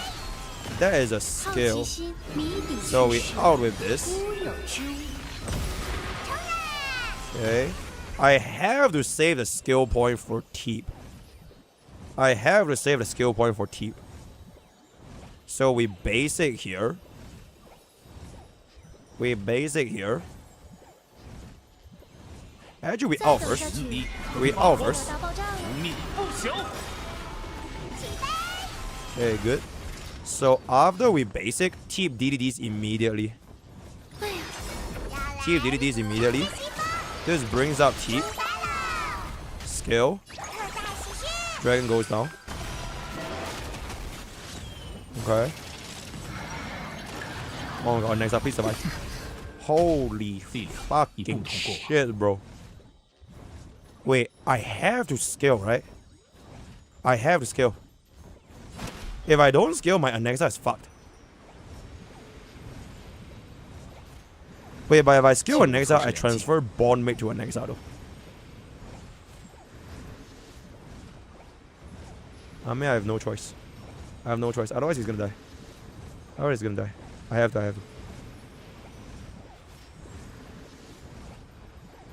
Actually, I can keep maintain this because this skill is based on the lowest HP, right? So I don't need to target Anexa.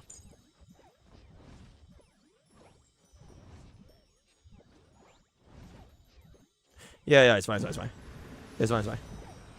Because the lowest HP guy we will get a turn anyway, so it's fine. Ding, ding, ding. Holy fucking shit, 一起 guys. 上吧，赶紧 I'm 的。 gonna cry, bro. Yo, but next 11 months. It's gonna be bad. Yeah, death isn't absolutely. Barbaros is gonna go away though. Yeah, I can't do anything. Good to be back, BTW. Welcome back to self.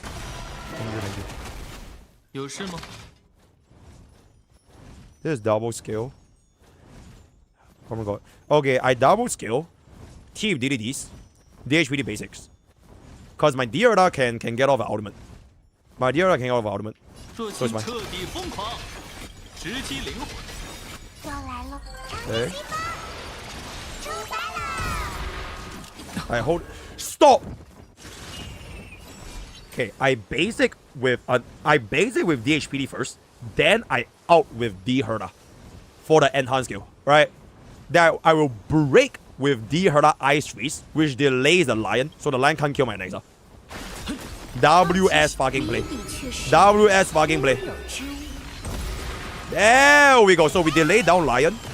没点长 Okay, 进 then we go here. Right, then we go here. So Dragon comes back out on my action. Then T basics. Okay, we should be able to survive this. Right, we should be able to survive this.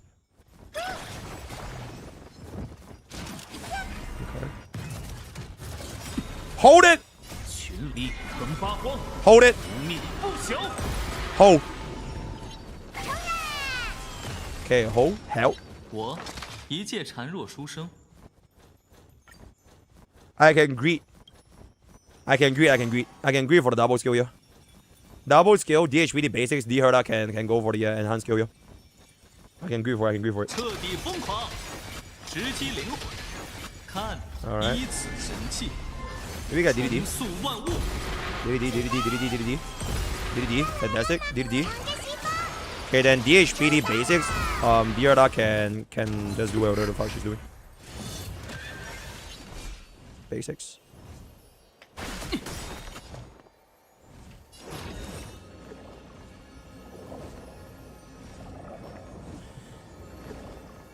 I will wait for a Nexa to basic, then I'll out. So I can cast my next enhanced skill. 再等下 Yes 思路打开，为他着迷吧。 Okay. Oh my god, chat, why did I not put the other S1 guys? Fuck me the S bro. Okay, we basic, then we the other out. 彻底疯狂，好奇 Okay 心谜底却是 Then we enhance skill. 之物 Alright. Enhance skill. 芝麻开门，就此他落。 Okay. Oh my fucking god, bro. Please, bro. No! No!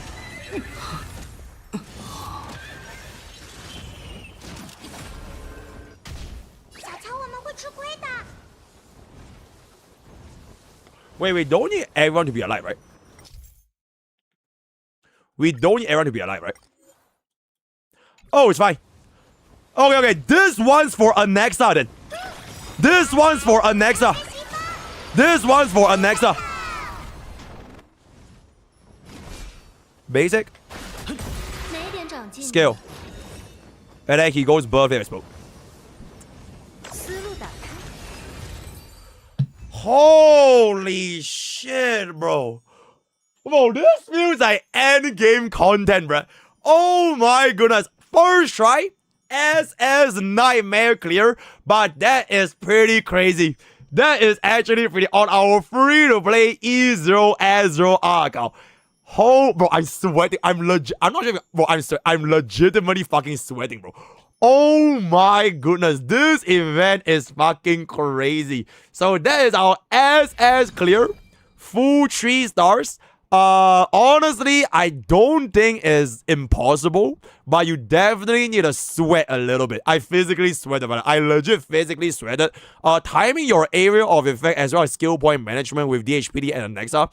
If you have yourself D Herdas S1, I think it will be like incredibly a lot easier if you have S1, right? But unfortunately, I'm relatable, so I kind of air what to do. Let's just move on into our next team now, and that is gonna be yippee! Next team. Can we reduce it below 0 without being knocked down? When blah blah blah blah on an action variable, HP calculation will be performed. Units below 0 HP will receive fatal damage. When there are enemy summons that are undefeated, reduce 99% of damage taken by all enemy targets. Yeah, it's Pollux. Yeah. So this is basically Pollux. Alright, because we have the same mechanics from Pollux last time. Enemies will have lower HP but deal higher damage. Use healing. Oh. Okay, this should be very easy, right? Wait, am I supposed to do this? Wait, what? Use multiple characters who excel at shielding and healing.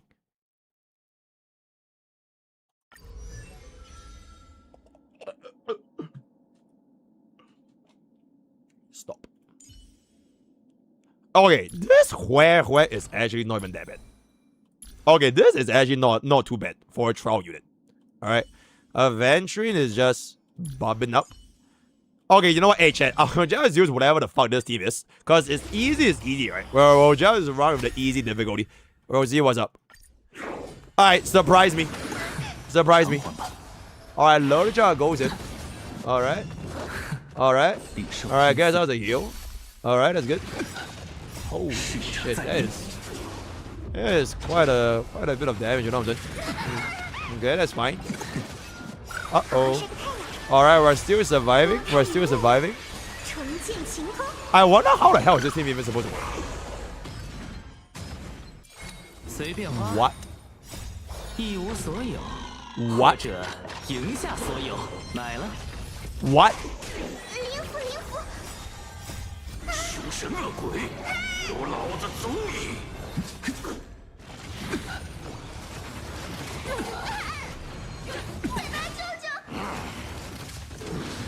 Okay.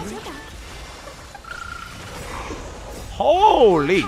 Oh, that health is really, really low, huh? Wait, 9? Oh my!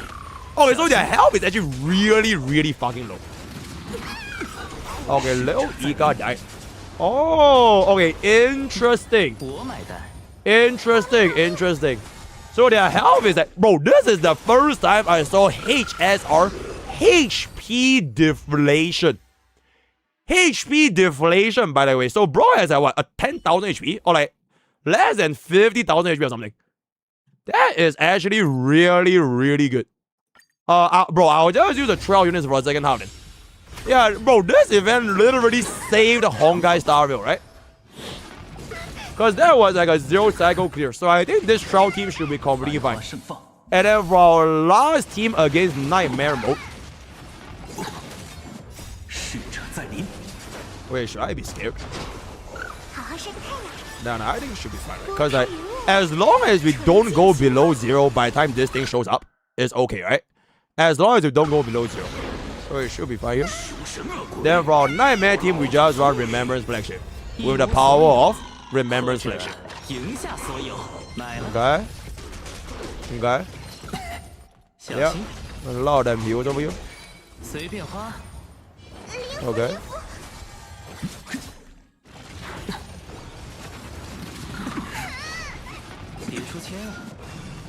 Wait! Holy shit, okay. Bro, my Lorcha almost went above him. Okay. Okay. Yeah, there's no issue. Okay. Alright, shields back up a little. Alright. Alright, 720. Alright, recover from break. And then Leo Ika is gonna go in right now. Okay, our damage is actually a lot lower this time though. Which is kinda scary. It took you 15 tries to clear this stage. Wait, you took 15 tries? Okay, now I'm a little scared. Because as far as I'm concerned, this looks very, very straightforward. Alright, don't die. Alright, don't go below 0 by the time that thingy shows up. And then you just deal damage. Because bro has HP deflation, right?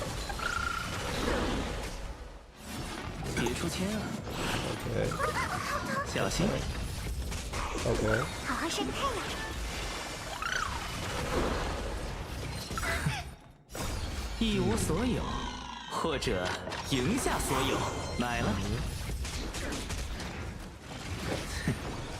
Chat, where's the part where I start dealing damage? Uh-oh.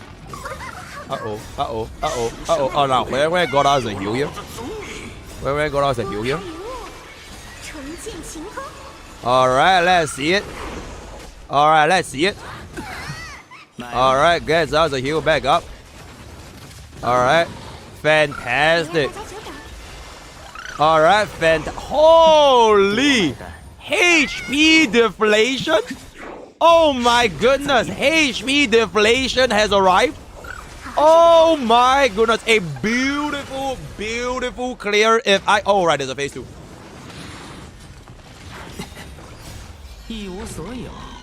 Okay, that's fine. So we're just gonna do the whole thing all over again, right? Alright, we're just gonna do the whole thing all over again. Oh, it's gonna take a while though. Okay. Okay. 领受天赐， Okay. 逝者在临， Okay. 凶神恶鬼， Alright, let me just 老子足 yeah this up. Whoa, okay. Okay, that is a little bit big. Alright, Hyacinth is gonna heal us back in. 剑晴空， Alright, heal back up a little bit more. Alright, we get off like they are lurking. Alright. Adventuring is gonna go down over here. 或者 Okay. 赢下所有，买了， My Luocha is dangerous, people. 小心， Wait. Wait.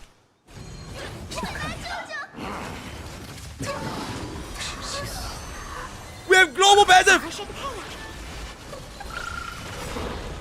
Oh my fucking god, we have global passive, chat! Wait, I actually think if you don't have global passive for this stage, you might actually be fucked. Holy shit, I think this is legitimately the first time I'm like, oh boy, global passive actually changes everything. 随便花。 That, bro, imagine not putting global passive. You know what I'm saying? Shit, man. Alright, now we're just gonna get the clear right now. There we go. 买了， There we go. You know what I'm saying? There we go. Wait. Wait, we need to do it again. 拨开云雾，重见晴空。别出千啊， Wait, we need to do 领 it. 受天赐，小心，逝者在临， Oh my god, bro. 好疼，好好晒个太阳。 Oh my god, can we even... 凶神恶鬼，有老子足矣。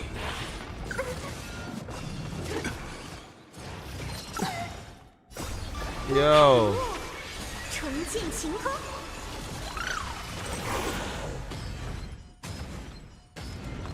No, we're fine, right? Because he's not gonna hit us again. He's not gonna hit us again. Huan is gonna... 或 You know what? 者 Fuck 赢 Luocha. We don't 下 even need 所有 Luocha, bro. 买了， Wait, are you not? Huan can save Luocha here. Alright, save. Alright, he's done. He's done. Holy shit. Okay, we actually got... What? Okay, chat, do we even need a 3-star? Do we even need a 3-star? Does the reward matter? Oh, we don't even need a 3-star? Okay, that's fine, guys, bro. Bro, as a free-to-play, as long as I get my rewards, I don't give a fuck, bro. I don't give a fuck, right? As long as we clear, right? Okay, that being said, though.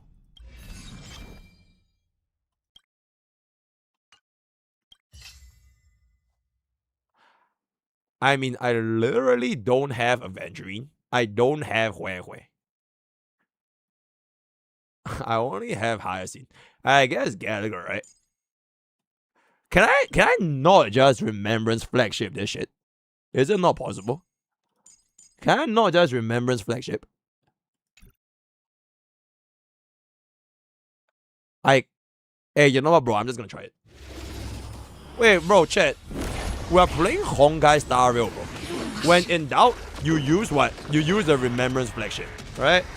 When in doubt, you just use the Remembrance Flagship. I'm pretty sure if, like, whenever you guys think there's gonna be a problem that needs to be solved, the answer is Remembrance Flagship. The answer is Remembrance Flagship. Yeah, when in doubt, just use Remembrance Flagship. It's gonna be completely fine here. 射手真狠。 Okay. Bro, don't even worry about it. See? Bro, like when we lose a HP, we get like so many free dragons, bro. Look at that true damage. Bro, look at that true damage right now. 别让大家久等。 Bro, look at that, bro. 拨开云雾， Bro, I don't even care about the 10k, bro. I literally don't care about the 10k. I just want to get a clear.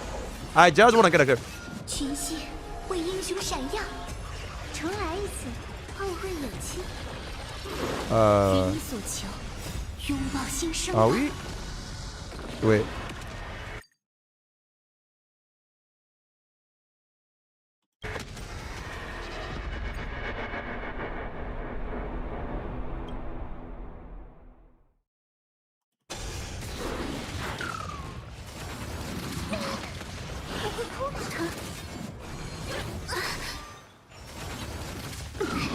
愿死亡捍卫你我。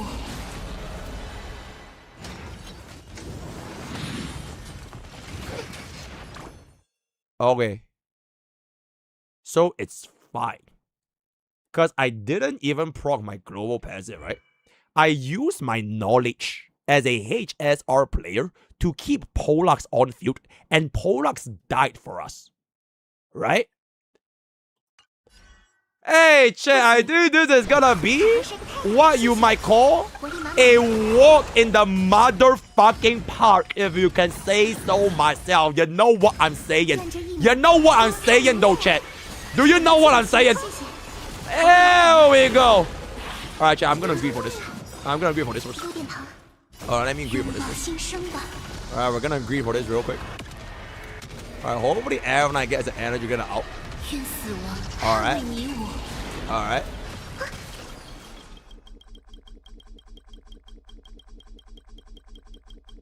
Fuck.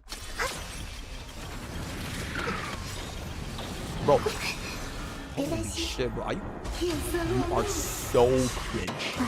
You are so fucking cringe. Alright, you know what? I'm just gonna do this. Alright, so now we're gonna come back here. I have a little bit of leeway to cook this up a little bit. First things first, give this to Avonite. Second things second, give this to Avonite. Alright. Alright, then he's gonna go in with the bubble to explode. Alright, we're gonna kill our dragon real quick. Alright, we kill our dragon. Alright, we kill our dragon. Alright, that's real good, that's real good. Alright. Alright, and then Jellyfish turn is gonna be able to proceed over here. And then the moment Jellyfish turn is gonna be able to proceed, we're gonna immediately get ourselves another dragon. Alright, once we get another dragon. Alright, we're just gonna do the whole thing all over again. Alright, that's real good, that's real good. Alright, then afterwards.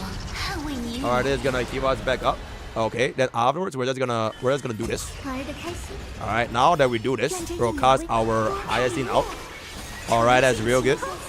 Alright, and then afterwards, we're just gonna slam in this. And now we're just gonna get ourselves another jellyfish. Alright, that's real good. And then once we get our next jellyfish, our Cyrene is gonna get our 12X. And then our 12X is gonna bubbly explode goes in. And then Hyacinth is gonna be able to pop this up over here. And then we're gonna do this. And here is where I will do the big brain play of not killing my dragon, right? The big brain play of not killing my dragon. I might just go for a poop. Alright, I might just go for a poop. And then she's just gonna come in over here. And then, hey, what are you gonna do? Oh, what are you gonna do, guys? Oh, what are you gonna do? Oh, what are you gonna do? And then he's gonna... Oh, and there it is. And there it is. Absolutely destroying the nightmare stage with zero issue whatsoever. For those of you that say, wait, he didn't get a 3-star clear. Hey, what is this, guys? What is this? Is that an SS rating? Wait, chat. Let me hear. Is that SS? Okay, just tell me, is that SS? Is that SS? Is it SS? Tell me, is it SS? It is, right? Okay, do I get a full clear reward? Oh, we do get a full clear reward. Oh, we do get a full clear reward. Okay, so what seems to be the fucking problem, guys? Wait, what seems to be the fucking problem? Wait, why are y'all bitching? Why are y'all bitching? Where bro used the intended mechanic to clear the mechanical stage? Where? Okay, so what's the problem, guys? What's the problem? What is the... It's not 3... Okay, so what? So what if it's not 3-star, guys? Oh, so now I'm a casual. Oh, now I'm a casual. Oh, now I am a casual. You have more rewards to get in limited event. Okay, do I miss anything?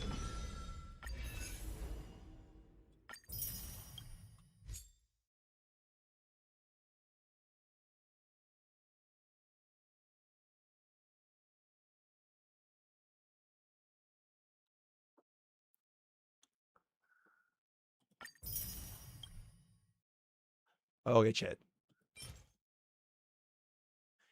It's 10 relic remains, guys. Yo, chat. Here. How about this?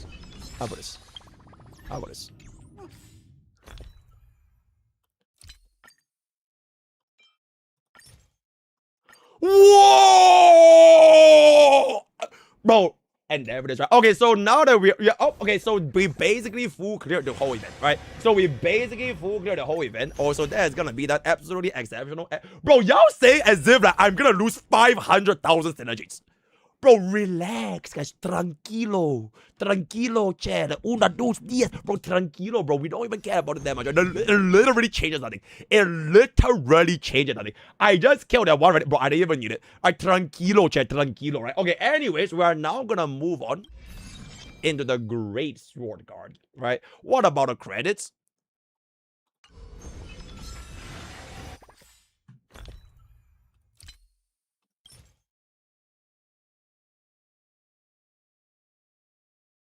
Name me one guy in HSR that's credit problem. Oh, wait, alright. Okay, anyways, we are now gonna move on. Now suddenly everyone has credit problem. Oh, now suddenly everyone has credit problem, right? Okay, and there it is, right? Mr. Hates...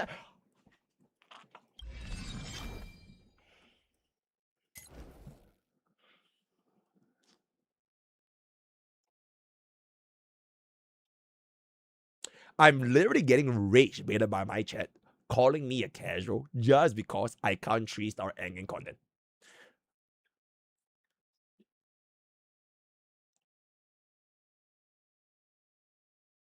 Okay, so chat, I basically just need to do this, right? I just need to do this. I just need to do this. Alright? I just need to do this.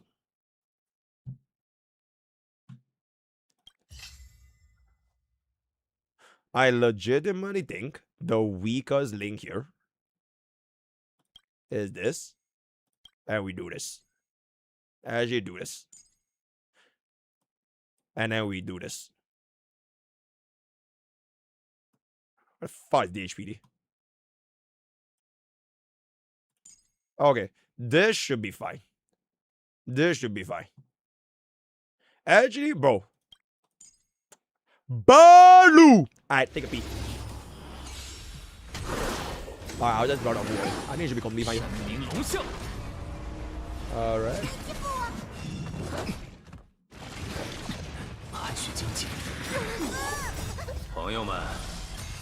We're fine, right? Okay, we're fine. Okay. Now we have our DHPD, bro. We have our DHPD. We have our DHPD. Okay. Okay. Boss, we got 3-star buy voter. Let me know when boss's account is free to play. Let me know when he's doing a free to play account. Oh wait, he's not. Silence then. Alright, let's be good. I might actually want to get myself the Avenger in TBH. I might want to get myself the Avenger. Okay, actually, Bailu is ridiculously good for this stage. Wait, Bailu is actually ridiculously fucking good for this stage. Wait, she is actually SS tier for this particular boss. Holy shit, though. Wait, now we're fine, guys. We're completely fucking fine. We're completely fucking fine. I don't think he's gonna bring us down to negative because Invigoration is so fucking cracked. Alright, slam this back in. Okay. Okay. Alright. Gallagher goes with that. Dragon goes back down. Alright. Now we're just gonna keep getting our shields here. Okay, wait, let me just do that here a little bit. Alright, just to make sure that we're using our skills. Alright. Bro, look at the power of Invigoration. That is just crazy. Is that not fucking crazy? Bro, that is fucking crazy. Invigoration is just a fucking crazy ass mechanic. Okay. Bro, we literally take no damage. We take 0 damage with Invigoration, bro. And then he's gonna pop us up in the face. Oh, that is crazy. Oh, that is crazy right now. Stop. Stop. Okay.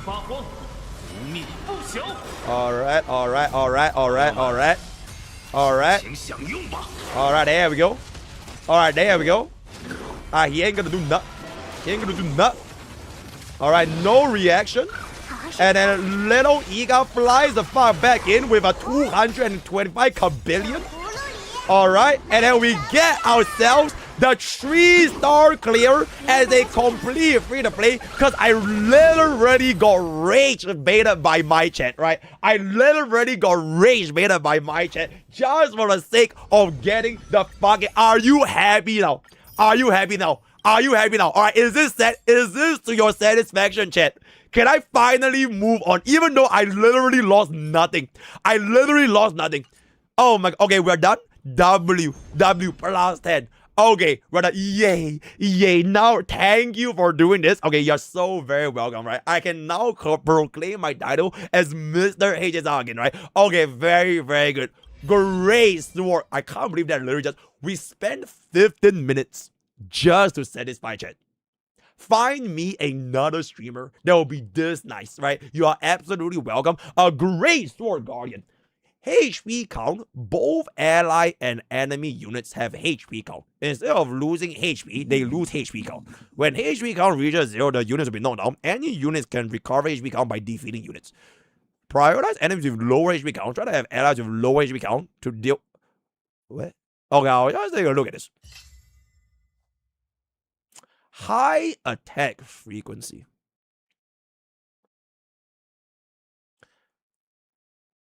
High attack frequency.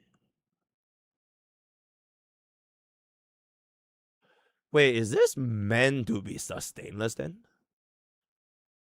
Because we have no more HP, right? We just want to attack as frequently as possible. Okay, chat, I just want to say for this particular boss, right? Like the previous, like this guy is definitely for arbitration, right? This guy is definitely for D-Herda, right? Very, very obvious. This guy is definitely for like sustain check, as well as the fact that you can use our casters. Who is this for? Because you could say it's for like Aglaya, right? It's cool, like phase and everything, but like.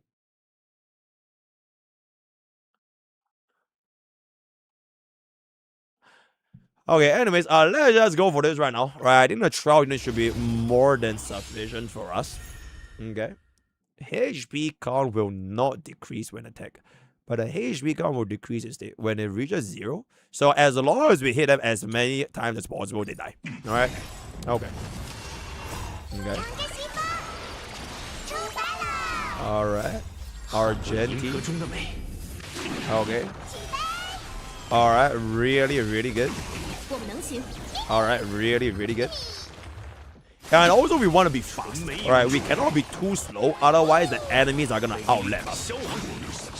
Okay, unfortunately we are gonna be wasting our big ultimate, which is a little bit unfortunate there. Okay.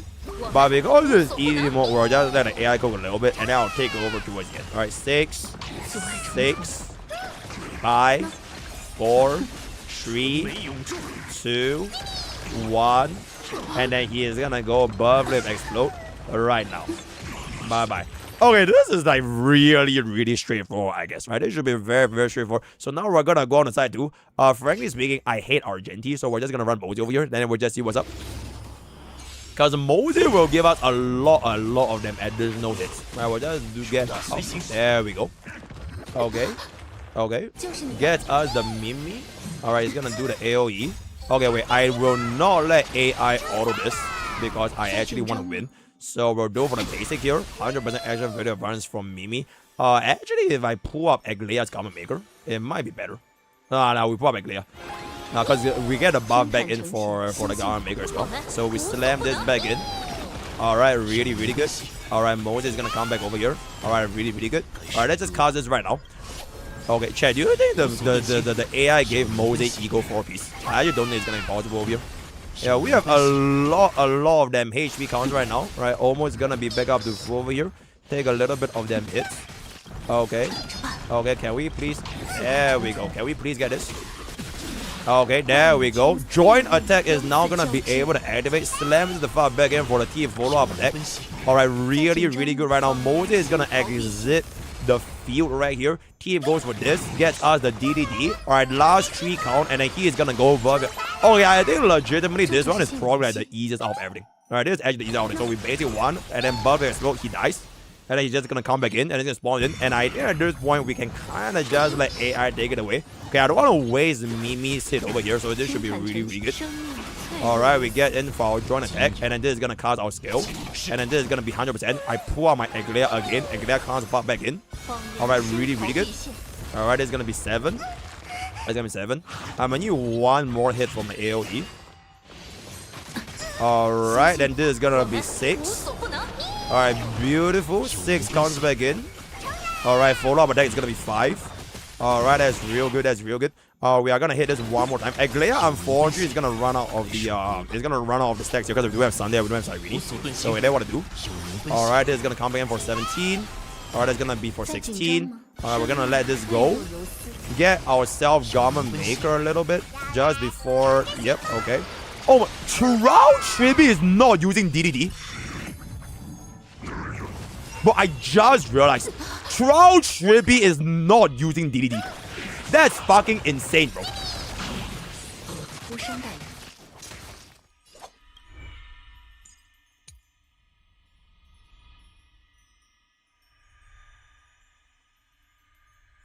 Why? Like, why, bro? Like, I don't understand, bro. Why?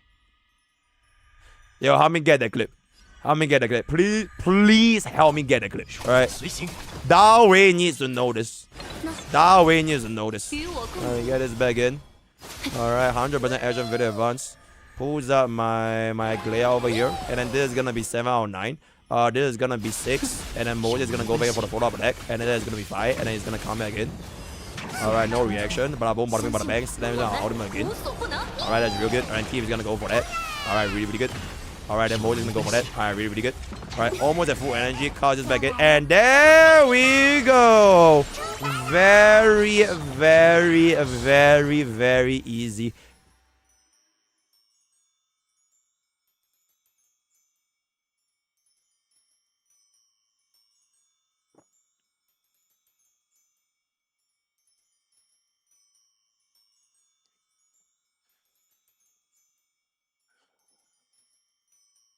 Bro, this song timing is crazy, bro. Oh, this song timing is crazy. Alright, before I go Nightmare, alright? Okay.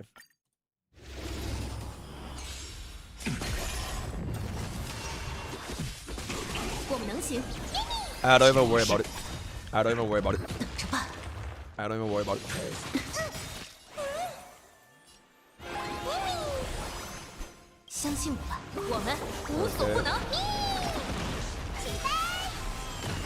Okay. Okay. Okay. Get this back in, and then we're gonna come back up. Okay. Okay. Okay. Really good. Really good. Chat, I literally just realized if I were to use Cyrene instead of music, you know? Oh, you know what? I'm just gonna be relatable, right? I'm literally just gonna run music because I am the most relatable guy that actually ever will be, right? 100% relatability over here. There we go. 100% relatability. I don't need no Cyrene, right? I don't need no Cyrene. I don't need no Cyrene, right? I'm literally just gonna pull up Mimi. Because if I pull up Mimi, I can get my ultimate. Because it's only about hit counts. Alright, it's only about hit counts. And if I do the enhance, it's actually counts a little bit more. So that is really, really good. Alright, now we can get in our Mimi back in. Alright, fantastic. Moses is gonna come back in and we're gonna get our ultimate deck. Alright, that's gonna be 2 out of 9. And this is gonna be 1 out of 9. And then this is gonna be 0 out of 9. Beautiful combinations. Beautiful. Beautiful. There we go. Beautiful. Absolutely fucking beautiful. Alright. Now we just don't get hit too much. Now we just don't get hit too much.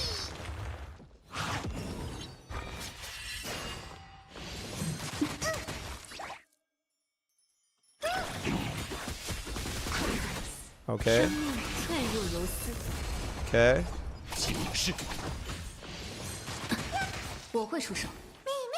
Okay. Okay, wait. Pulls up Aglaya. Slams in Mimi. This is 5. This is 4. This is 3. 3 goes back in for the follow-up there. Mose. Mose casts his ultimate. Gets in the deep follow-up there. And we get ourselves the beautiful fucking perfect clear with Mose. And there it fucking is.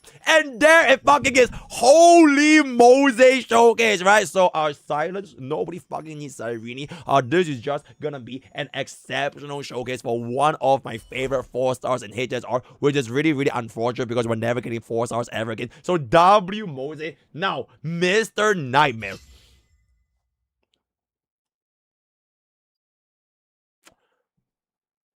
Bop.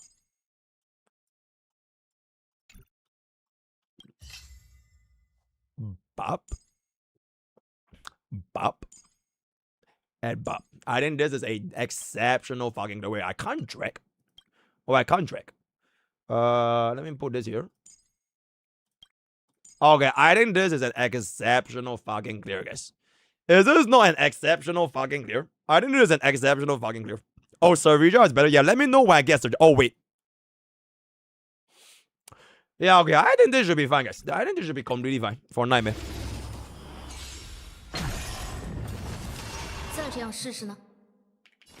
Alright. Okay. Okay. I'm gonna pull up Irene. Because I kinda need it out. Please. I'm begging. Get this. Alright. Alright. Hold this up. There we go. Next is gonna be a little. Wait, I just realized. My. Oh, the condition is different. No more than 1 down character.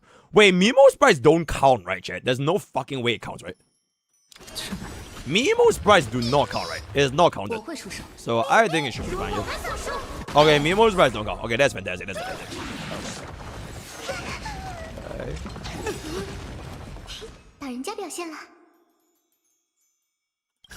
Cause this. Alright. Cause this.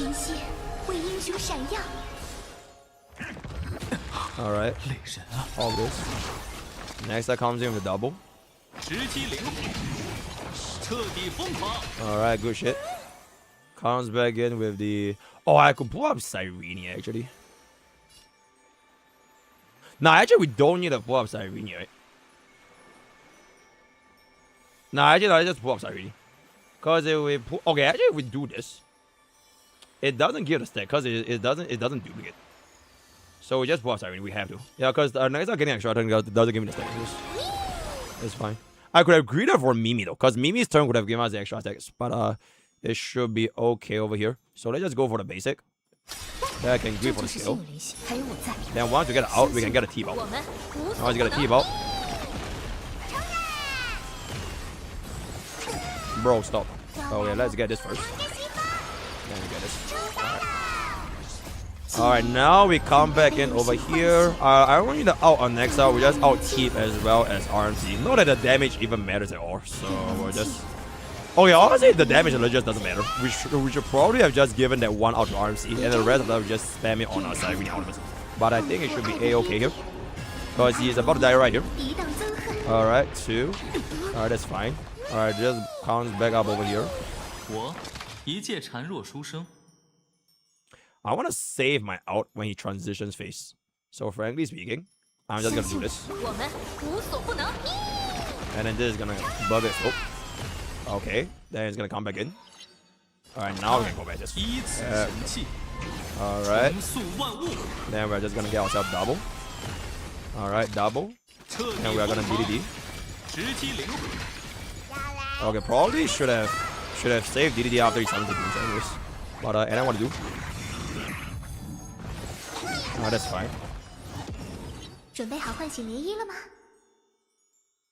Oh, that is a little bit scary. Stop.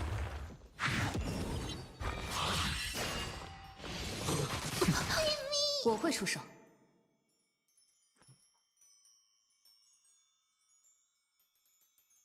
就是你了。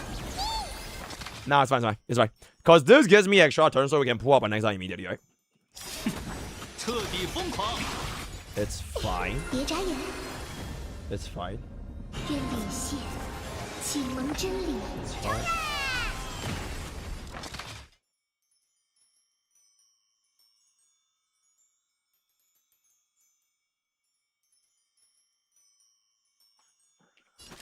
直击灵魂，彻底疯狂！看，依此神器， Okay. 重塑万物。 Oh. Beautiful. Oh my goodness, bro. Beautiful right now. Okay, so I need to do this so that this thing dies. T is gonna scale here, so I don't have a choice here. I can't have risk, I think. Okay, actually, I honestly, no, we just do this. Because it's just based on number of things. 小乔，我们会吃亏的。特大喜讯！ We're on 2 lives. 如我们所述，以爱 Okay, 为 that's fine. 抵挡憎恨。 Okay, that's fine. And next is 26. Now we have the weapon, and that has the highest number of hits anyways, so it's fine. 有事吗？ And we get this here. 我们无所不能。 25, 24. Scale. 直击灵魂，彻底疯狂！ Okay, good, good, good. 飞起来，此为永恒。 Alright, good, good, good, good, good, good, good, good, good, good, good, good. So now we just kill the goon. Alright, we kill the goon. And Team is gonna go. Alright, fantastic. Okay, guys, looking pretty good. Looking pretty good. Looking pretty good. Looking pretty good. Looking pretty good. Looking pretty good. Looking pretty good. Yeah, that is just one. I don't really care.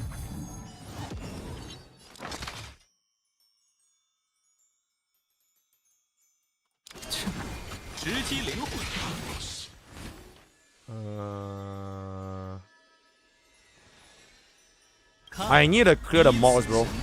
I need to clear the malls, bro. Nah, actually, I think I can kill him right here. Actually. Nah, I think we clear him right here. 100% action for the advance, right? Yep. 以爱为衣，抵挡憎恨。 Okay, 11.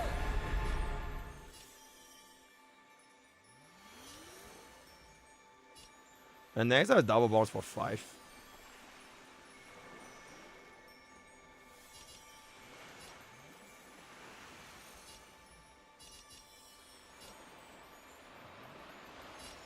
I believe. I believe. 一介孱弱书生，彻底疯狂！直击灵魂， Nice! Nice, nice. Okay, okay. 小乔， Okay, 我们会 nice. 吃亏 Wait. 的。 Basic. Out. 44 AV. 快看，飞起来了，此为永恒。 Okay. Out. Gives me 12. 出发啦！ 6. 别眨眼，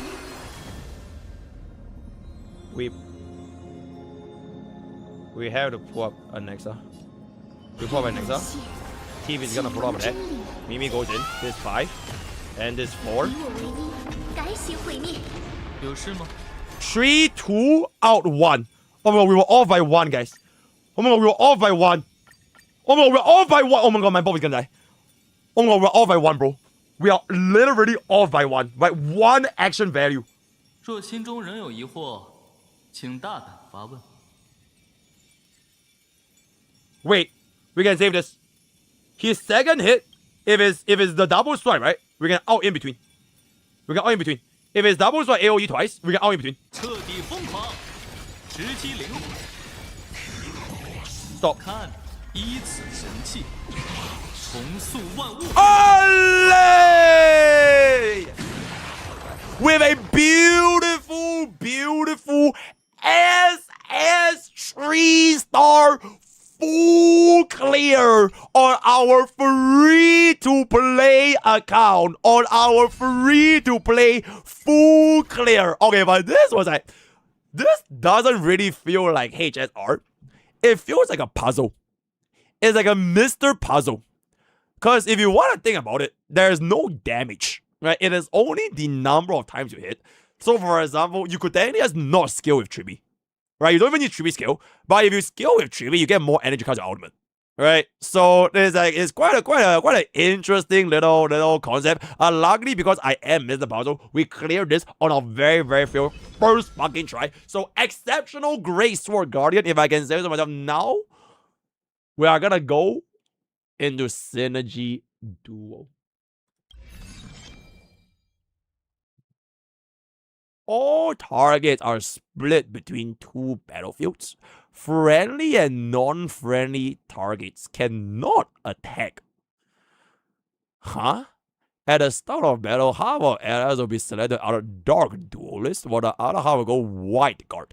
Black versus white. When any enemy boss is defeated, if the other boss is still alive, the defeated boss will revive. Oh, you need to keep them both at the same HP. Then you kill them both. Oh my god, bro! It's like the Zenless Zone Zero Battle Arena boss, right? You have to kill both at the same time. I see. Oh. Okay, chat. If the game wants me to use a flagship, who am I to say no? You know what I'm saying? So we're gonna wife. You know what? We'll just use wife.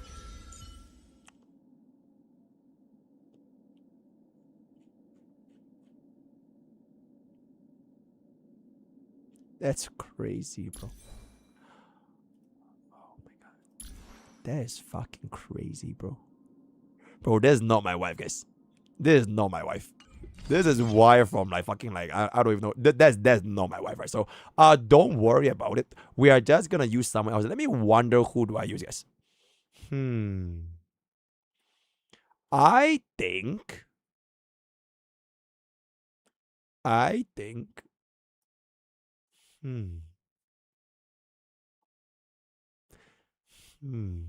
Okay, fuck it. You know what? Yeah, sure. Trial Mighty. Why not, right? Because this should be pretty straightforward, right? If we can use Remembrance Flagship against bro, I think it should be pretty straightforward. Holy, black and white. Very interesting. Alright, let's get ourselves our DDD right now. Yeah, we'll use our own units for the final stage, obviously, but oh wow. That looks really straightforward. Okay, that looks really straightforward. There we go. Alright, little Ika flies back in. Okay.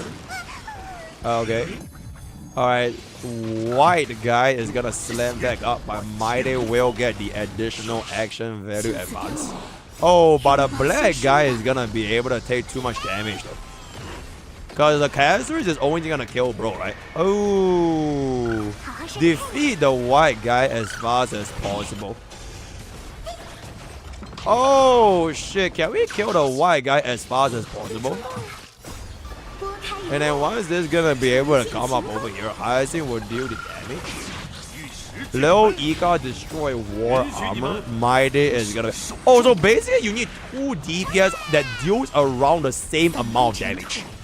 Right, you need 2 different DPS that deals around the same amount of damage. So like one is like 2 versus 2. Right, it's like 2 versus 2.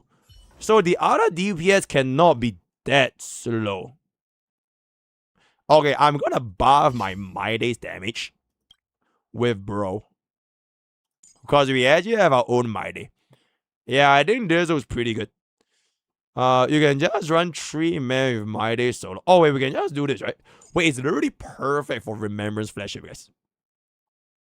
It's legit just perfect for Remembrance Flagship. It is like D team with 2 different DPS. Except that we don't even need Siren anymore.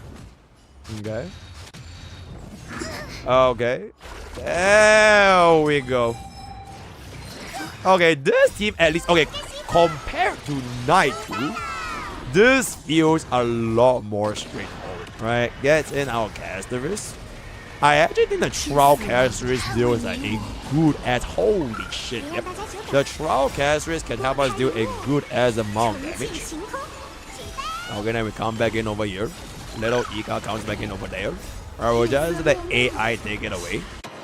Alright. Where you get a secret achievement for entering Nightmare with only one character. Wait, actually? We can fight this with only one character. 玩得开心， Alright, this comes back up over here. Oh, there it is. 居你所求， Okay, we'll take a look after this. 报新生 We'll take a look after this. Alright, so that is the full clear, right? Alright, so that is gonna be the full clear. Phase 2 goes in, and then Caster is just gonna do a little bit of damage. Okay. And then we are just gonna come here. Alright. Final ignores the mechanics. Oh, I would love to try that if I have a final. I'll let you know when I have it. Oh, wait, never.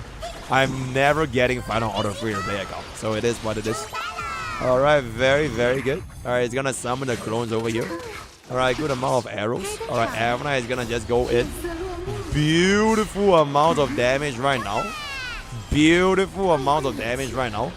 Beautiful amount of damage right now. Caster is just gonna do Caster's things. Alright, down to the 33%. Hyacinth goes for the action value advance. Alright, and then we are gonna be able to get ourselves a Castrish, which will do absolutely fucking nothing. Because bro is at 1% HP. Avernite comes in with the Jellyfish. Jellyfish fucks him in the ass, and there we go, right? Very, very good. Very, very straightforward. Did not trigger the revive a single time. And now finally for Nightmare mode. So I've been told that if I do this, something happens. Whoa! No time to die. Wait, why have we actually cleared this with just one unit? Can we clear? Oh. 后会有期。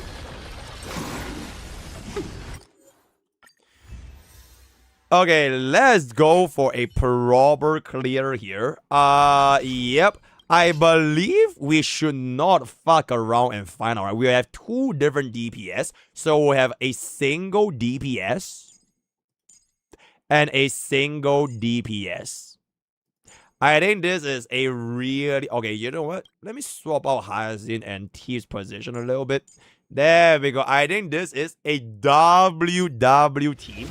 Some might call this team the Remembrance team from last time. But the thing is, it's not actually the flagship. Because we are not even using Cyrene, guys. Right? We don't even need Cyrene. We're just gonna go with the good old-fashioned Remembrance flagship, if I can say so myself. Also, yo, to all of my Oilers for my League of Legends, I'm so sorry, but I don't think we're gonna be able to do a 4 leagues of game a day. Because after this, I kinda need a bounce to Stella Sora. So we'll do League tomorrow, right? I don't even want to stall. I love League, but bro, there are too many things, bro.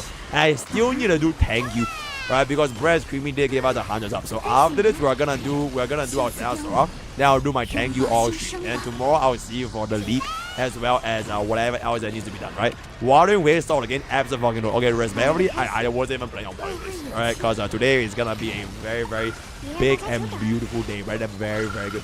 You have to turn off auto if you want to pick the sites. I mean, the sites are 别冲动呀， kind of okay, 该登场 alright? 了。 The sites that are selected for the AI is actually kind of manageable. Alright, Avernite comes in with the Jellyfish, and he is gonna go above the explode instantly, bringing out to phase 2. That looks very, very nice. Alright, gets a little bit of them AI over here. Okay, there we go. And afterwards, we are gonna be able to... Bro, I love Watering Waves. I have no idea what the fuck you're saying. Then I think it's gonna be able to give us this additional chunk over here for the out. Very, very nice. Slams back in with a beautiful, beautiful ultimate from our dragon here. 捍卫你。 Alright, that is a beautiful amount of damage. Actually, might be a little bit too much fucking damage over here because I can't even select the thing above right there. Alright. Alright. And then this is gonna come back in with the bug, the base blow. Okay, Jellyfish is gonna go in 48%. Alright. Hopefully our Avernite can actually get us to the phase right here, which is really nice. So we get a Dragon Res Pen, and our Jellyfish is gonna be able to come back in with one more buff it into 25%. Okay, actually, I'm a little bit scared that we are not gonna be able to clear this fast enough. Oh wait, never mind. I am using the Remembrance flagship, so I don't even think it is gonna be a problem whatsoever. Once I get this high scene, gets me back out of the ultimate, get me back out of the jellyfish, and this is gonna be one of the most difficult endgame content in HSR clear in full auto on our free-to-play account, if I can say so myself. I'm very good, very nice. Okay, with that chat, we are finally going to come into the last boss. I already used this boss for my YouTube thumbnail because from what I see over here, the hallucinogenic mermaid cannot receive healing or shields. And because the boss will transform your ally into the mermaid, you have one less guy to get healing. When defeated, it will deal massive damage to all allies.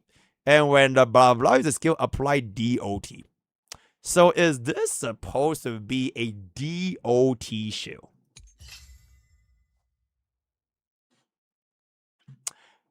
Exceptional. Alright, so use skill and stack on as many DOT as possible while in the hallucinogenic mermaid state. If it's about to be defeated, prioritize using basic attack to dispel the phantom illusion state and prevent the teammates from taking damage. Alright, let's take a peek. Interesting. Chat, there are too many words, guys. Alright, I don't think we need to read that much, but I'm pretty sure the AI has got it covered.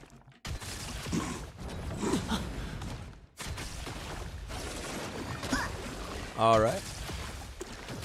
Alright. Sunday is gonna be giving us a buff on cover. Alright. Alright, so far it's looking so good. Alright, gets us the vulnerability. High Silence is gonna be able to come back up over here. Gets us the additional. Oh. Okay, we turn into a fish. That is very cute. This, okay. So. Okay, my fish does a stupid damage. My fish actually does stupid damage. Okay. Oh my god, bro. Yo, fish, are you okay? Is my fish okay? Wait, my fish can't be healed? Oh wait, do I want my fish to die? I don't even know if I want my fish to die. There it comes back in. Oh, the fish kills itself. Oh. Oh, the fish will. Oh, I see. I see. Okay, that was pretty straightforward. Do we just use the same team? I think we just use the same team. If you die a fish more than X time, you lose stars. Oh, so I don't want my fish to die. I don't want my fish to die. I have to basic with fish. Okay, I'll play this out myself then. I'll play this out myself. You basic with fish when it's about to die. I see. Bro, we are taking a shit ton of damage. Holy fuck. What is this? Okay, that is a ridiculous fucking amount of damage. Let's calm it. Oh, use DHPD instead of when the fraud. What's new? What's new? Tell me something. Okay, after this, right? When we have to use a.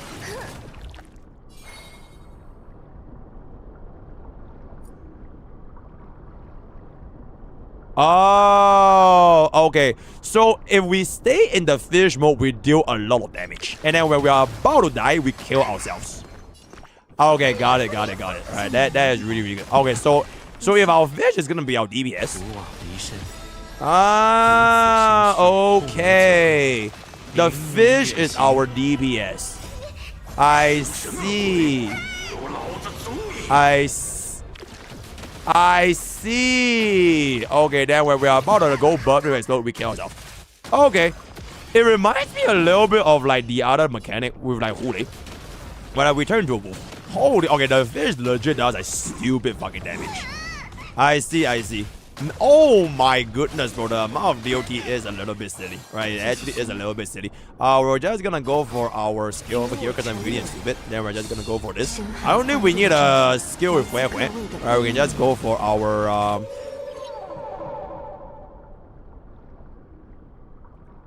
Oh.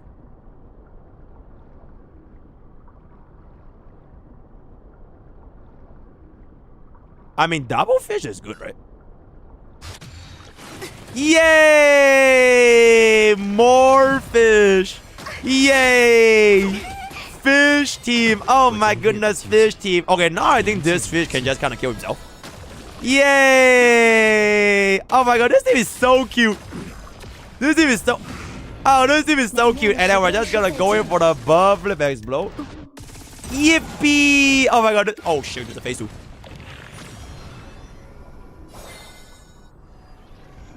Okay.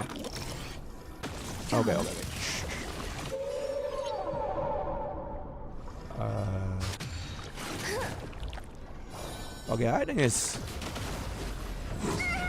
Okay, I literally need Hue Hue to be the HPD. Hue Hue is not keeping this team alive, bro.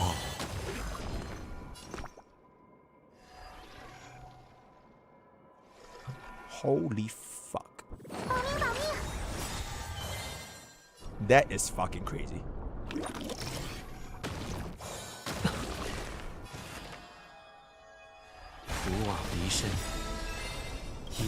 Okay, wait. Yeah. Bro, wait. This Sunny just got like a lot more damage.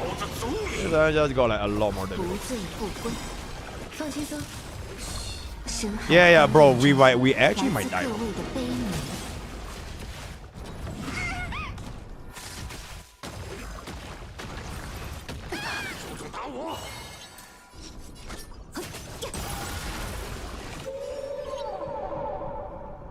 We always choose cover. I need whoever to be alive.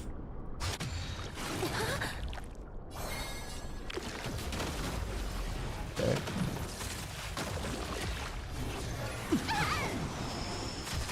Holy shit, bro. That is so much fucking damage. Bro, stop. Oh my god, bro. Wait, do something, you fuck ass. Oh my god, wait, okay, I have to pull out fish and fish kill himself, right? I have to pull out fish and oh my god, I need to heal Hyacinth as well though. Oh, well, this position is so awkward as well, because I can't heal everyone else, right? Okay, I don't need Hyacinth will die. Okay, I don't need Hyacinth will die.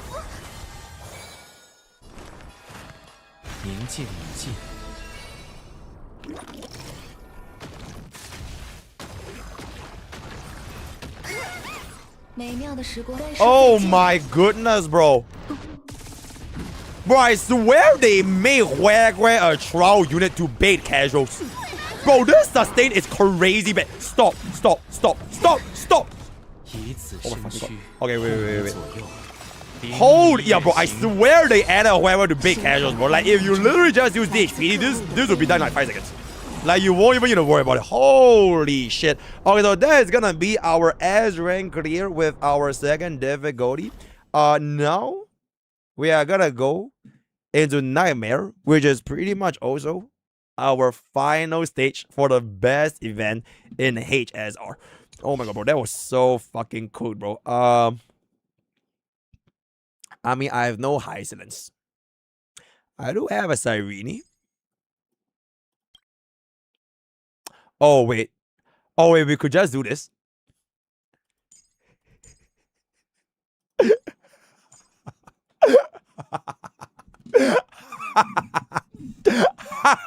Oh, I could just do this. Wait, do we actually just do this? Wait, really? Oh, classic. Wait, really? When in doubt, we just do this. Oh, that's. Oh, okay, then. Oh, okay, then we don't have to worry about it. Ah, okay, that's good, that's good. Ah, okay. 色落幕， Okay. We're just like AI take it over that. If they really need me to if they really need me to step in, I'll step in. Right? If they really need me to step in, I'll step 捍 in. 卫你我， Alright. Alright, that's good. 有点好。 Okay. 别让大家久等， Alright. 拨开云雾，重建 I'll 情 see if the AI will need me to step in. Alright, we'll see what's up, we'll see what's 怀， up. 为明天绽放。 Okay. Your skill right now goes in for the burn with slow. Beautiful, 99%. Alright. I wonder if he's gonna. Okay, he chose fish with the cast with the app. Oh, okay. Now we're gonna be able to get ourselves the Polux right now. Okay, Polux herself also deals a decent chunk of damage. Okay, not too crazy, but it's like a decent chunk of damage. Hopefully we don't die from the 晒个太阳。 yeah, okay, that's good. Now we can go for the skill here. There we go. Okay, double fish is a little bit scary. Okay, he goes above the explode. Skill no. 停息，为 Wait, 英 don't 雄 out, 闪 don't 耀 don't out! 记忆等待被流星唤醒，要用爱铭记我。愿生死萌发新蕊，别眨眼，以爱为衣，抵挡憎恨。 Okay, you know what? I'm just gonna believe, bro. I'm gonna believe in the AI. I'm just gonna, bro. Like whatever the AI does, bro, I'm just gonna trust. I'm just gonna trust, right? It's fine, it's fine. Honestly, whether or not we save our dragon for 90% charge or 0% charge, I don't even think it matters that much because like you guys can see we don't even do damage to our dragon, guys. So as long as we, yeah, like bro, literally as long. Oh my god. Oh my, everyone is a fish. Oh my god, did she just kill herself at max HP? Wait, why would a fish do that? Oh my god, that makes no fucking sense. Okay, it ain't what I do then. It ain't what I do. 拥抱新 Let's 生 just 吧， come back in right now. Yay! Okay, this team is actually so cute though. You can get your entire team to be a fish. Yay! Because I'm not sure if y'all know, there's this other emote we have for like the yay emote that we have on Genshin. It's like Hyslins and Ceridra. I'm not sure if Cole knows what I'm talking about. It's the other one but for HSR. It's so 别 cute. 让大家久等。 Yippee! It's so cute. The fish team. Yeah, it's in the Discord server, but it's not in our chat. It's a Discord server, but it's not in our chat. Alright, there we go. Get our dragon back up. Alright. 别眨眼， Okay, Cyrene actually goes ahead and gets out the ultimate on this right there. Alright, we're gonna transform Hyzer into a 返 fish. 归尘土。 Yay. And then we're just gonna get our skill over here. Wait, you know what I could do? I could literally just let the dragon keep itself alive so the fish never dies. Because the dragon don't even do damage anyways. Okay, at this point it's a little bit too late, but like, next time I would have just done that. I'll just keep Bro alive and I'll permanently let fish spam the skill. Alright, big brain thinking for this. Should we agree? Oh, you know what? Fuck it. I'll let AI do the work, right? I will let AI do the work. I believe. Yay! Tree fish. Okay, I don't know why the fish will immediately kill themselves when like there are 3 fishes. Oh fuck. 收下答案。 Holy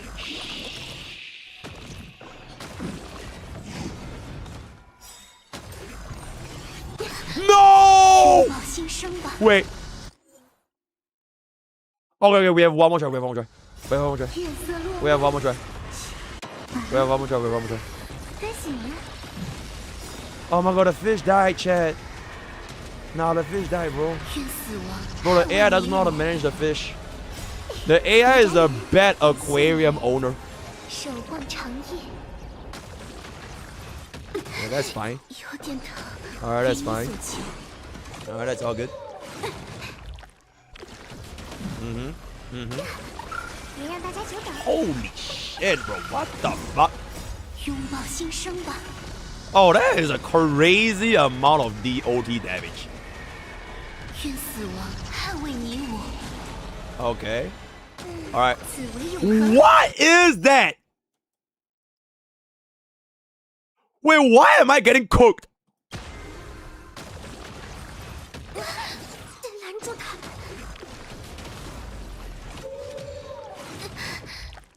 Okay, you know what? I have no idea what that is, but we'll just take that W. And with that, we have finally come into the end of our free-to-play account, getting our full star S reward, getting us the full star for every single reward in every single domain. Yippee clappy, and thank you guys so much for witnessing this journey for pretty much one of the best event in terms of leakers. But before I bounce up, I do want to say I think this event was honestly pretty interesting, because for the first time in a long ass time, it's actually not just about HP. Granted, there are some stages that you can technically still brute force the power of remembrance. It makes it a little bit more straightforward, but it is less so about the damage that they're dealing, but more so about the comfort they're bringing that you can actually keep your team alive. So for example, like the puzzle stage, right? The puzzle stage, and even that to a certain extent the fish stage, because the fish deals way more damage than the dragon, they actually help me think more. Thinking, guys.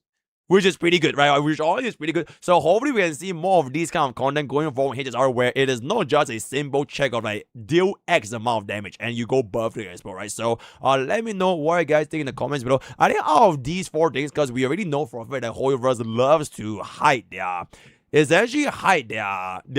future kits in events, future content in events.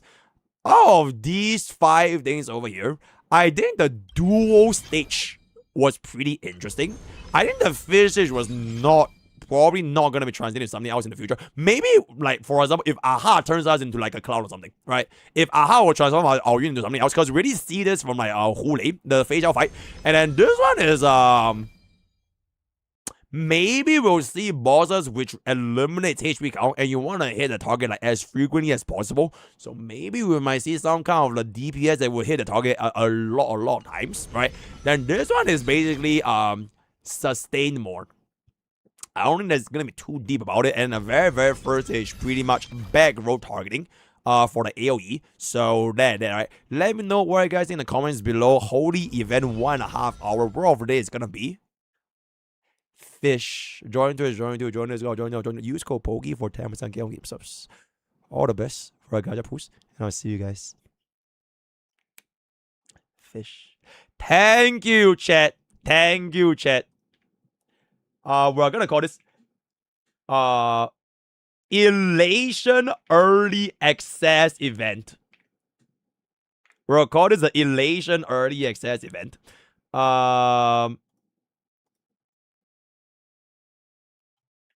Something. Alright, something. I'll let the editor cook out the title a little bit more. Okay, chat. With that, I do believe it's finally time to say goodbye to HSR, because we pretty much finished up everything for HSR. I would say Stella Sora's event has 2 days left, right? Stella Sora's event has it is a time-gated content for 2 days remaining. So League of Legends and Wuthering Waves, frankly speaking, can wait. But that being said, you know what, guys? You know what? I will be finishing the Stella Sora event right now, and then I will see you guys tomorrow for League.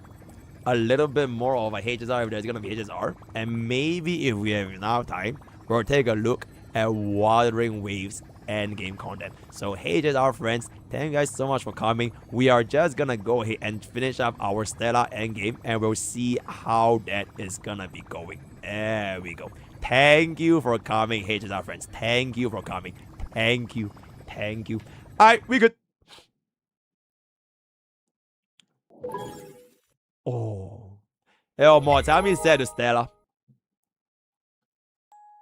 tomorrow we play League. We already did Stygian endgame, by the way. We already got platinum. So like it's already done. Ooh. Yippee. Stella Sora. Stella, Sora. So basically, we have ourselves the end game content that is gonna be this right here, right? Holy. Extra hard. Okay, so we basically cleared, right? Okay, so we basically cleared. Oh, so after you cleared, you can just do quick battle. You can try simulation. If you, oh, wait, let me try what does quick battle even do.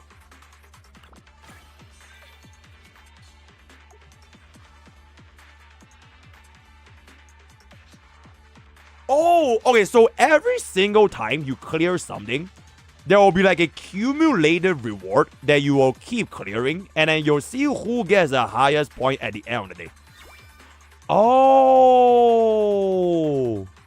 I see. And then there's, I'm realizing, a leaderboard as well, right? Whoa, MrPokke is global rank 3000. Whoa, top 10%. Top 10%, chat. And now free W Claude. But thank you so much for helping us manage Stella. So that is a really, really good W Claude. Who is rank 1? Holy shit, that just do be crazy. Let's just take a look and see how this thing here about actually works. Simulation. Stream 1. Wait, are we supposed to use this? I don't even know what is the team that we're supposed to use, by the way. Main Agnes? Okay, main Agnes. Alright, let's take a peek. Okay. Account manager does invest. Bro, I can't wait for Fire Frenzy when it comes out. Ooh.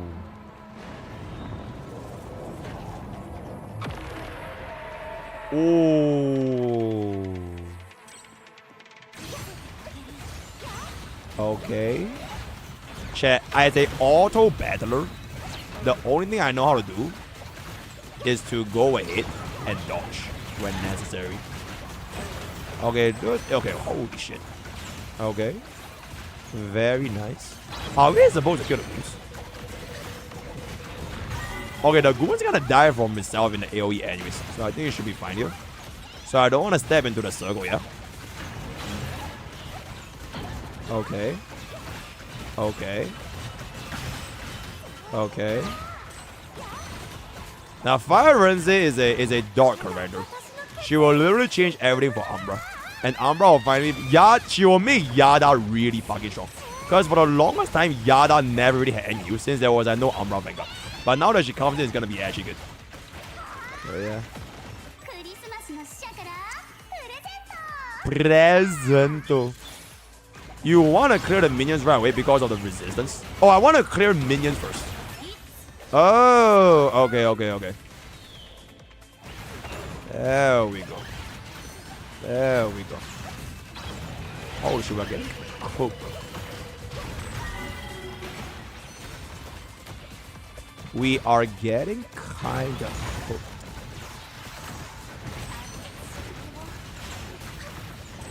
Wait, the minions have such a high amount of HP. Wait, what?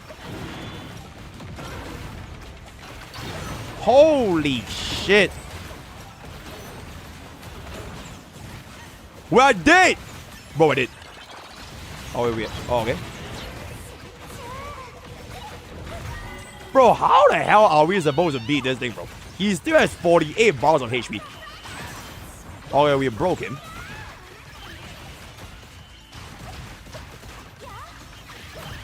Oh my goodness. Nah, bro, there's no way bro, I have no idea how you clear this, by the way. There's actually no way we clear this.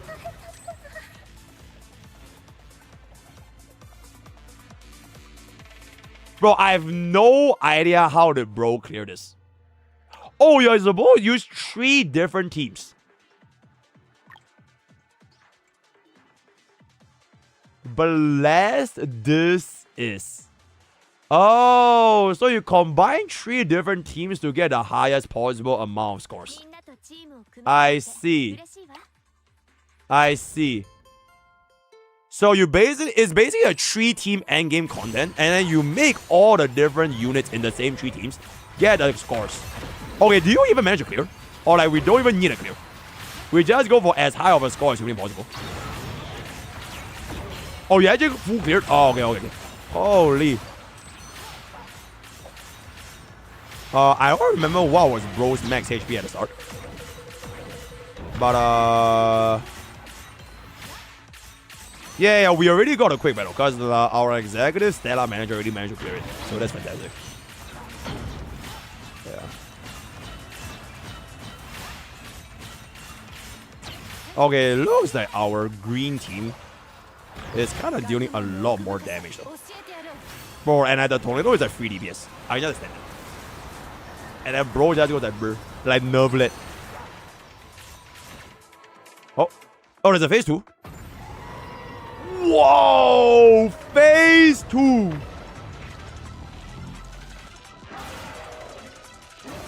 Oh my goodness! Phase 2! Insane. Yeah, that's police for sure. Okay, 100 dodge, right? Beautiful dodge. Also, your Clawdway, do you actually use manual skills? Because I cannot imagine someone using manual skills. It's actually just fucking impossible. I don't think we're supposed to stab that over there. Okay. Oh shit, oh shit. Oh shit, oh shit.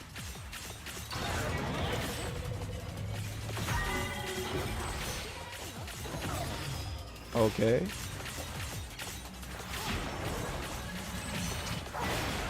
Okay, we're holding. I know. Oh my goodness! No, go back. Okay, there we go. Okay, go back. Okay, we're still holding. Oh my god. Oh my goodness, shit! I'm locked in! Oh, I'm fucking locked in, bro. Oh my god, I am giga. Ah! Okay, we're good. We're still there. We are still there. Okay.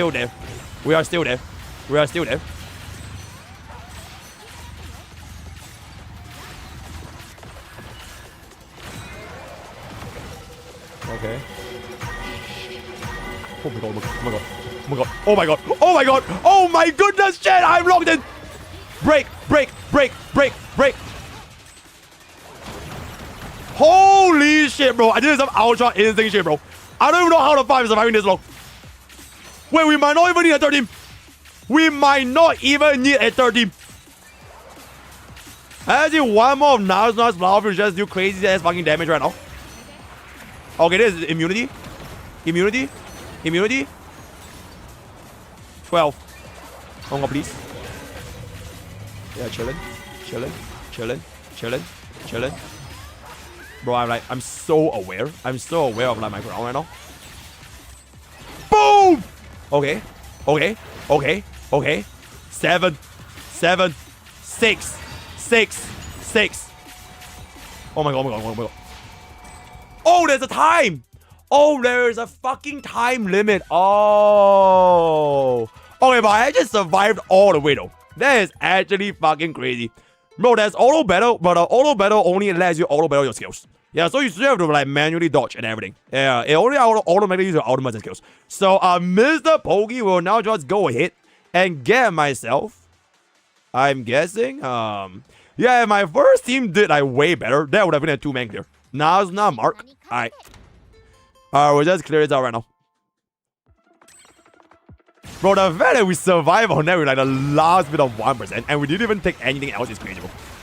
Holy shit, I think we're fucked. There we go.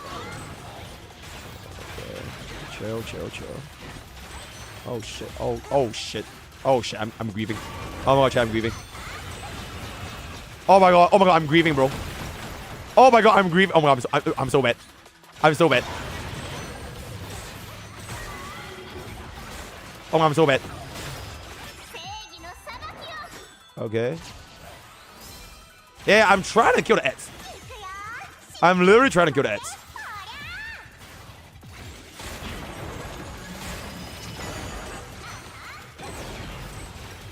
Oh my god. Bro, chat, I don't do damage, guys. Why don't I do damage?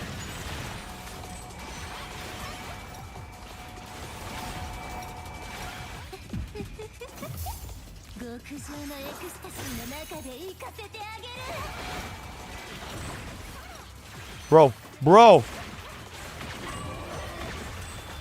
Chat, why the ass not dying? Oh my god, we're dead, guys. Oh, this team is so bad. We couldn't kill a single ad. We literally could not kill a single ad. Oh, we did.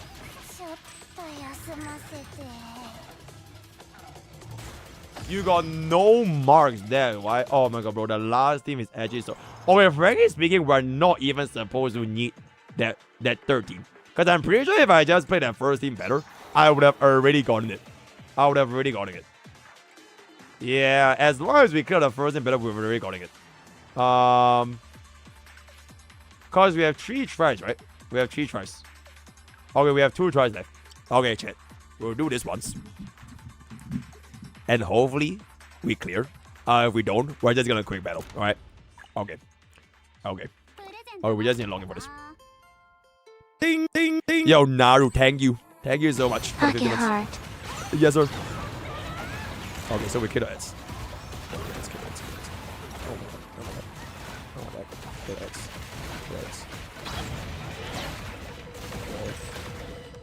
Okay, so purple means we're undodgeable.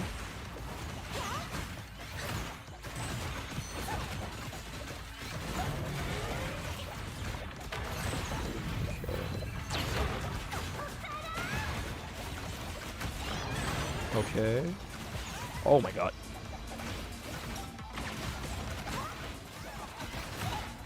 Okay. Okay, hopefully I can get to half health just for like Fuyuga. That'll be huge.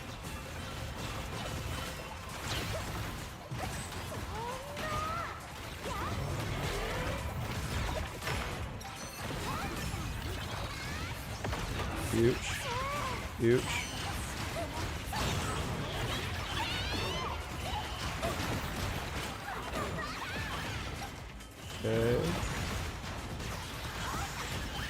Okay, we're targeting the Ets.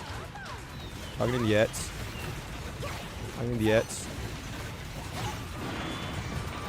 Shit. Oh my god, bro. What the fuck is that?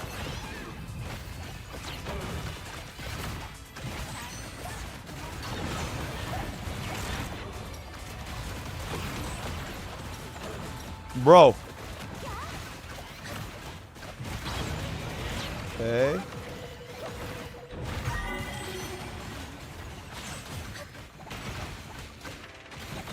You're the last guy, right? Oh, you're not the last guy. Oh, shit.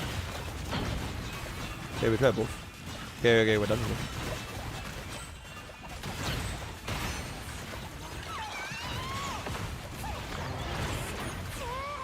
it. Alright, good ass fucking damage. Get out the break. Where's the break? Alright, beautiful break. And we're just gonna hit this. Okay, this was a lot better though. I think we might be able to see phase just for the first team. Even though we still lost like a couple billion HP.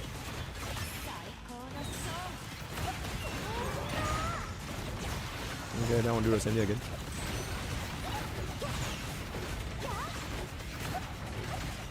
Come on, die. Shit!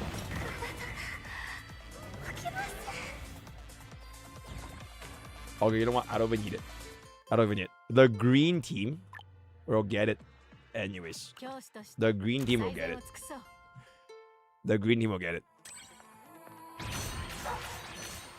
Because it's already better, right? It's already like so much better compared to the first one. You could restart, bro. I don't even need it, bro. Bro, our green team kills the edge in like 5 seconds. It's actually so crazy good. And we just need to clear the DPS check.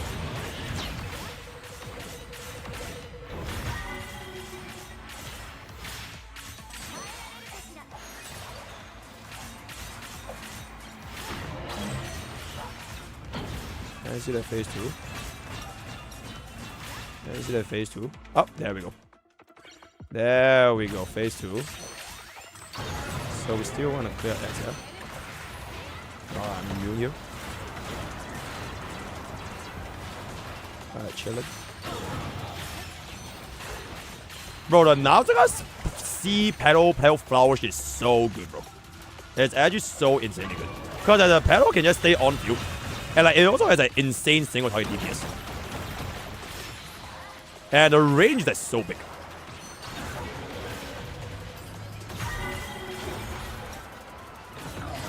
Okay. I'm guessing we have to stay away from the big one.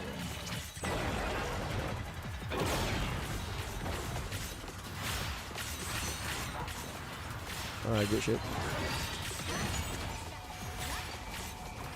Whoa, whoa, whoa, whoa. Okay.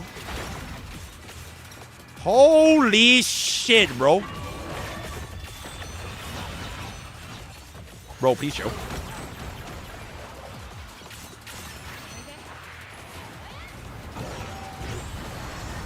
Oh shit. Wait. Okay, we killed those.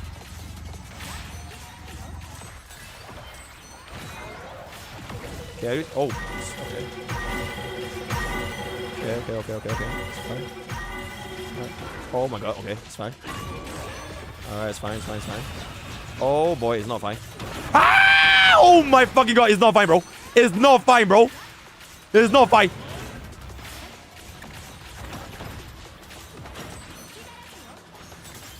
Wait, it's fine. It's fine.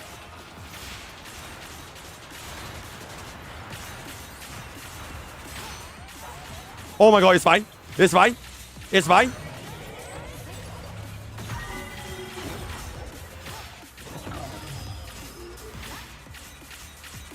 I'm so close.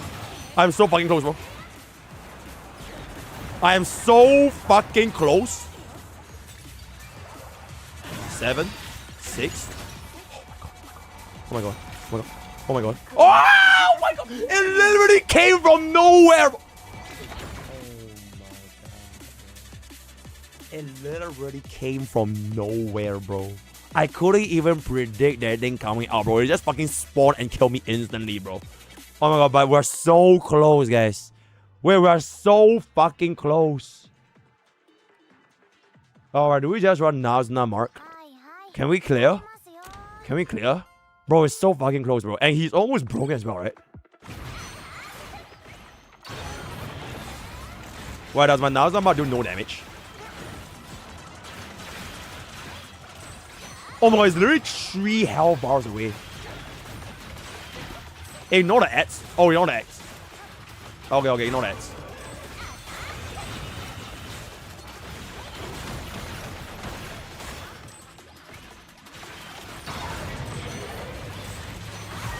Bro, I can't even ignore the X. The AI just like automatically aims it.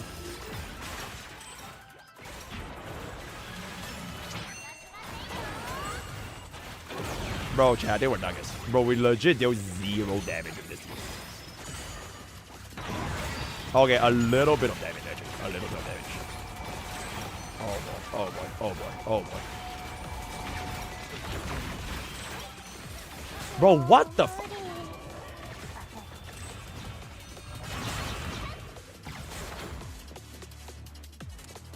I have no idea how Claude got 6 million for this, bro. Oh my, I couldn't even get 500. Oh my, I couldn't even get 500, bro. Oh my god, I couldn't even get 500. Oh my god, can you show me your Fuyuka record? It is this right here. Okay, actually, you know what, chat? Nah, I'm good, right? I'll just yoink my max point. So that is gonna be our endgame clear. It is gonna be, this is the Fuyuka record that we have as of right now. Which is, it's an ultimate build for Yuga. It's an ultimate build for Yuga. Yep, this one. Are we cooked? Are we cooked? Are we cooked? It's cooked? Bro! This record is ass. Oh my god, bro. Okay, so we probably will grind a little bit more. The RNG is okay at the end of it. The RG. Okay, so what am I supposed to try to find? Because we already know it's automobile, right? And we kind of hit 6 on finishing blow. Give hints. Rank. You are rank 83, boss. You are the rank 83 guy. Free to play. Free to play. Are you Sim? Are you Sim? Is this you? Right connect. One squad clear. Oh, you're not Sim. Oh, you fell off? Okay, rank 85 is still crazy though. Wait, rank 85 is still crazy. Holy. Okay, level 34 rating is still fucking insane. That is absolutely fucking insane. Yeah, I'm guessing if I don't clear in like one score, there's just no way I get even close to this point. Like, you're supposed to just use one team and just one solo zero cycle this. Yeah, 34 record is absolutely fucking crazy. Not ultimate build as well. It was a skill build for Yuga. Skill build is better. Okay, yeah. Oh, you're right. By the way, complete transparency, I'm a tourist. So I don't really know what's the meta. Colodry is like my manager. So he's helping me cook this up there. I just played this on stream for fun 99. So yeah. I'm guessing skill is better. Okay, but I'm not really grinding for ranks anyway. So as long as we cook something like this, like I'm already way more than happy with this. So yeah, very simple stuff. Okay, so what is the skill build? Since it's very simple stuff. Is this StarCraft 2? Holy shit, StarCraft 2 Terran team is crazy. Jobber can't slay. Oh, absolutely. Yeah, we don't even have to save it. Oh, you have a Twitter account? Hold up. Whoa. Holy shit. Insane. Insane.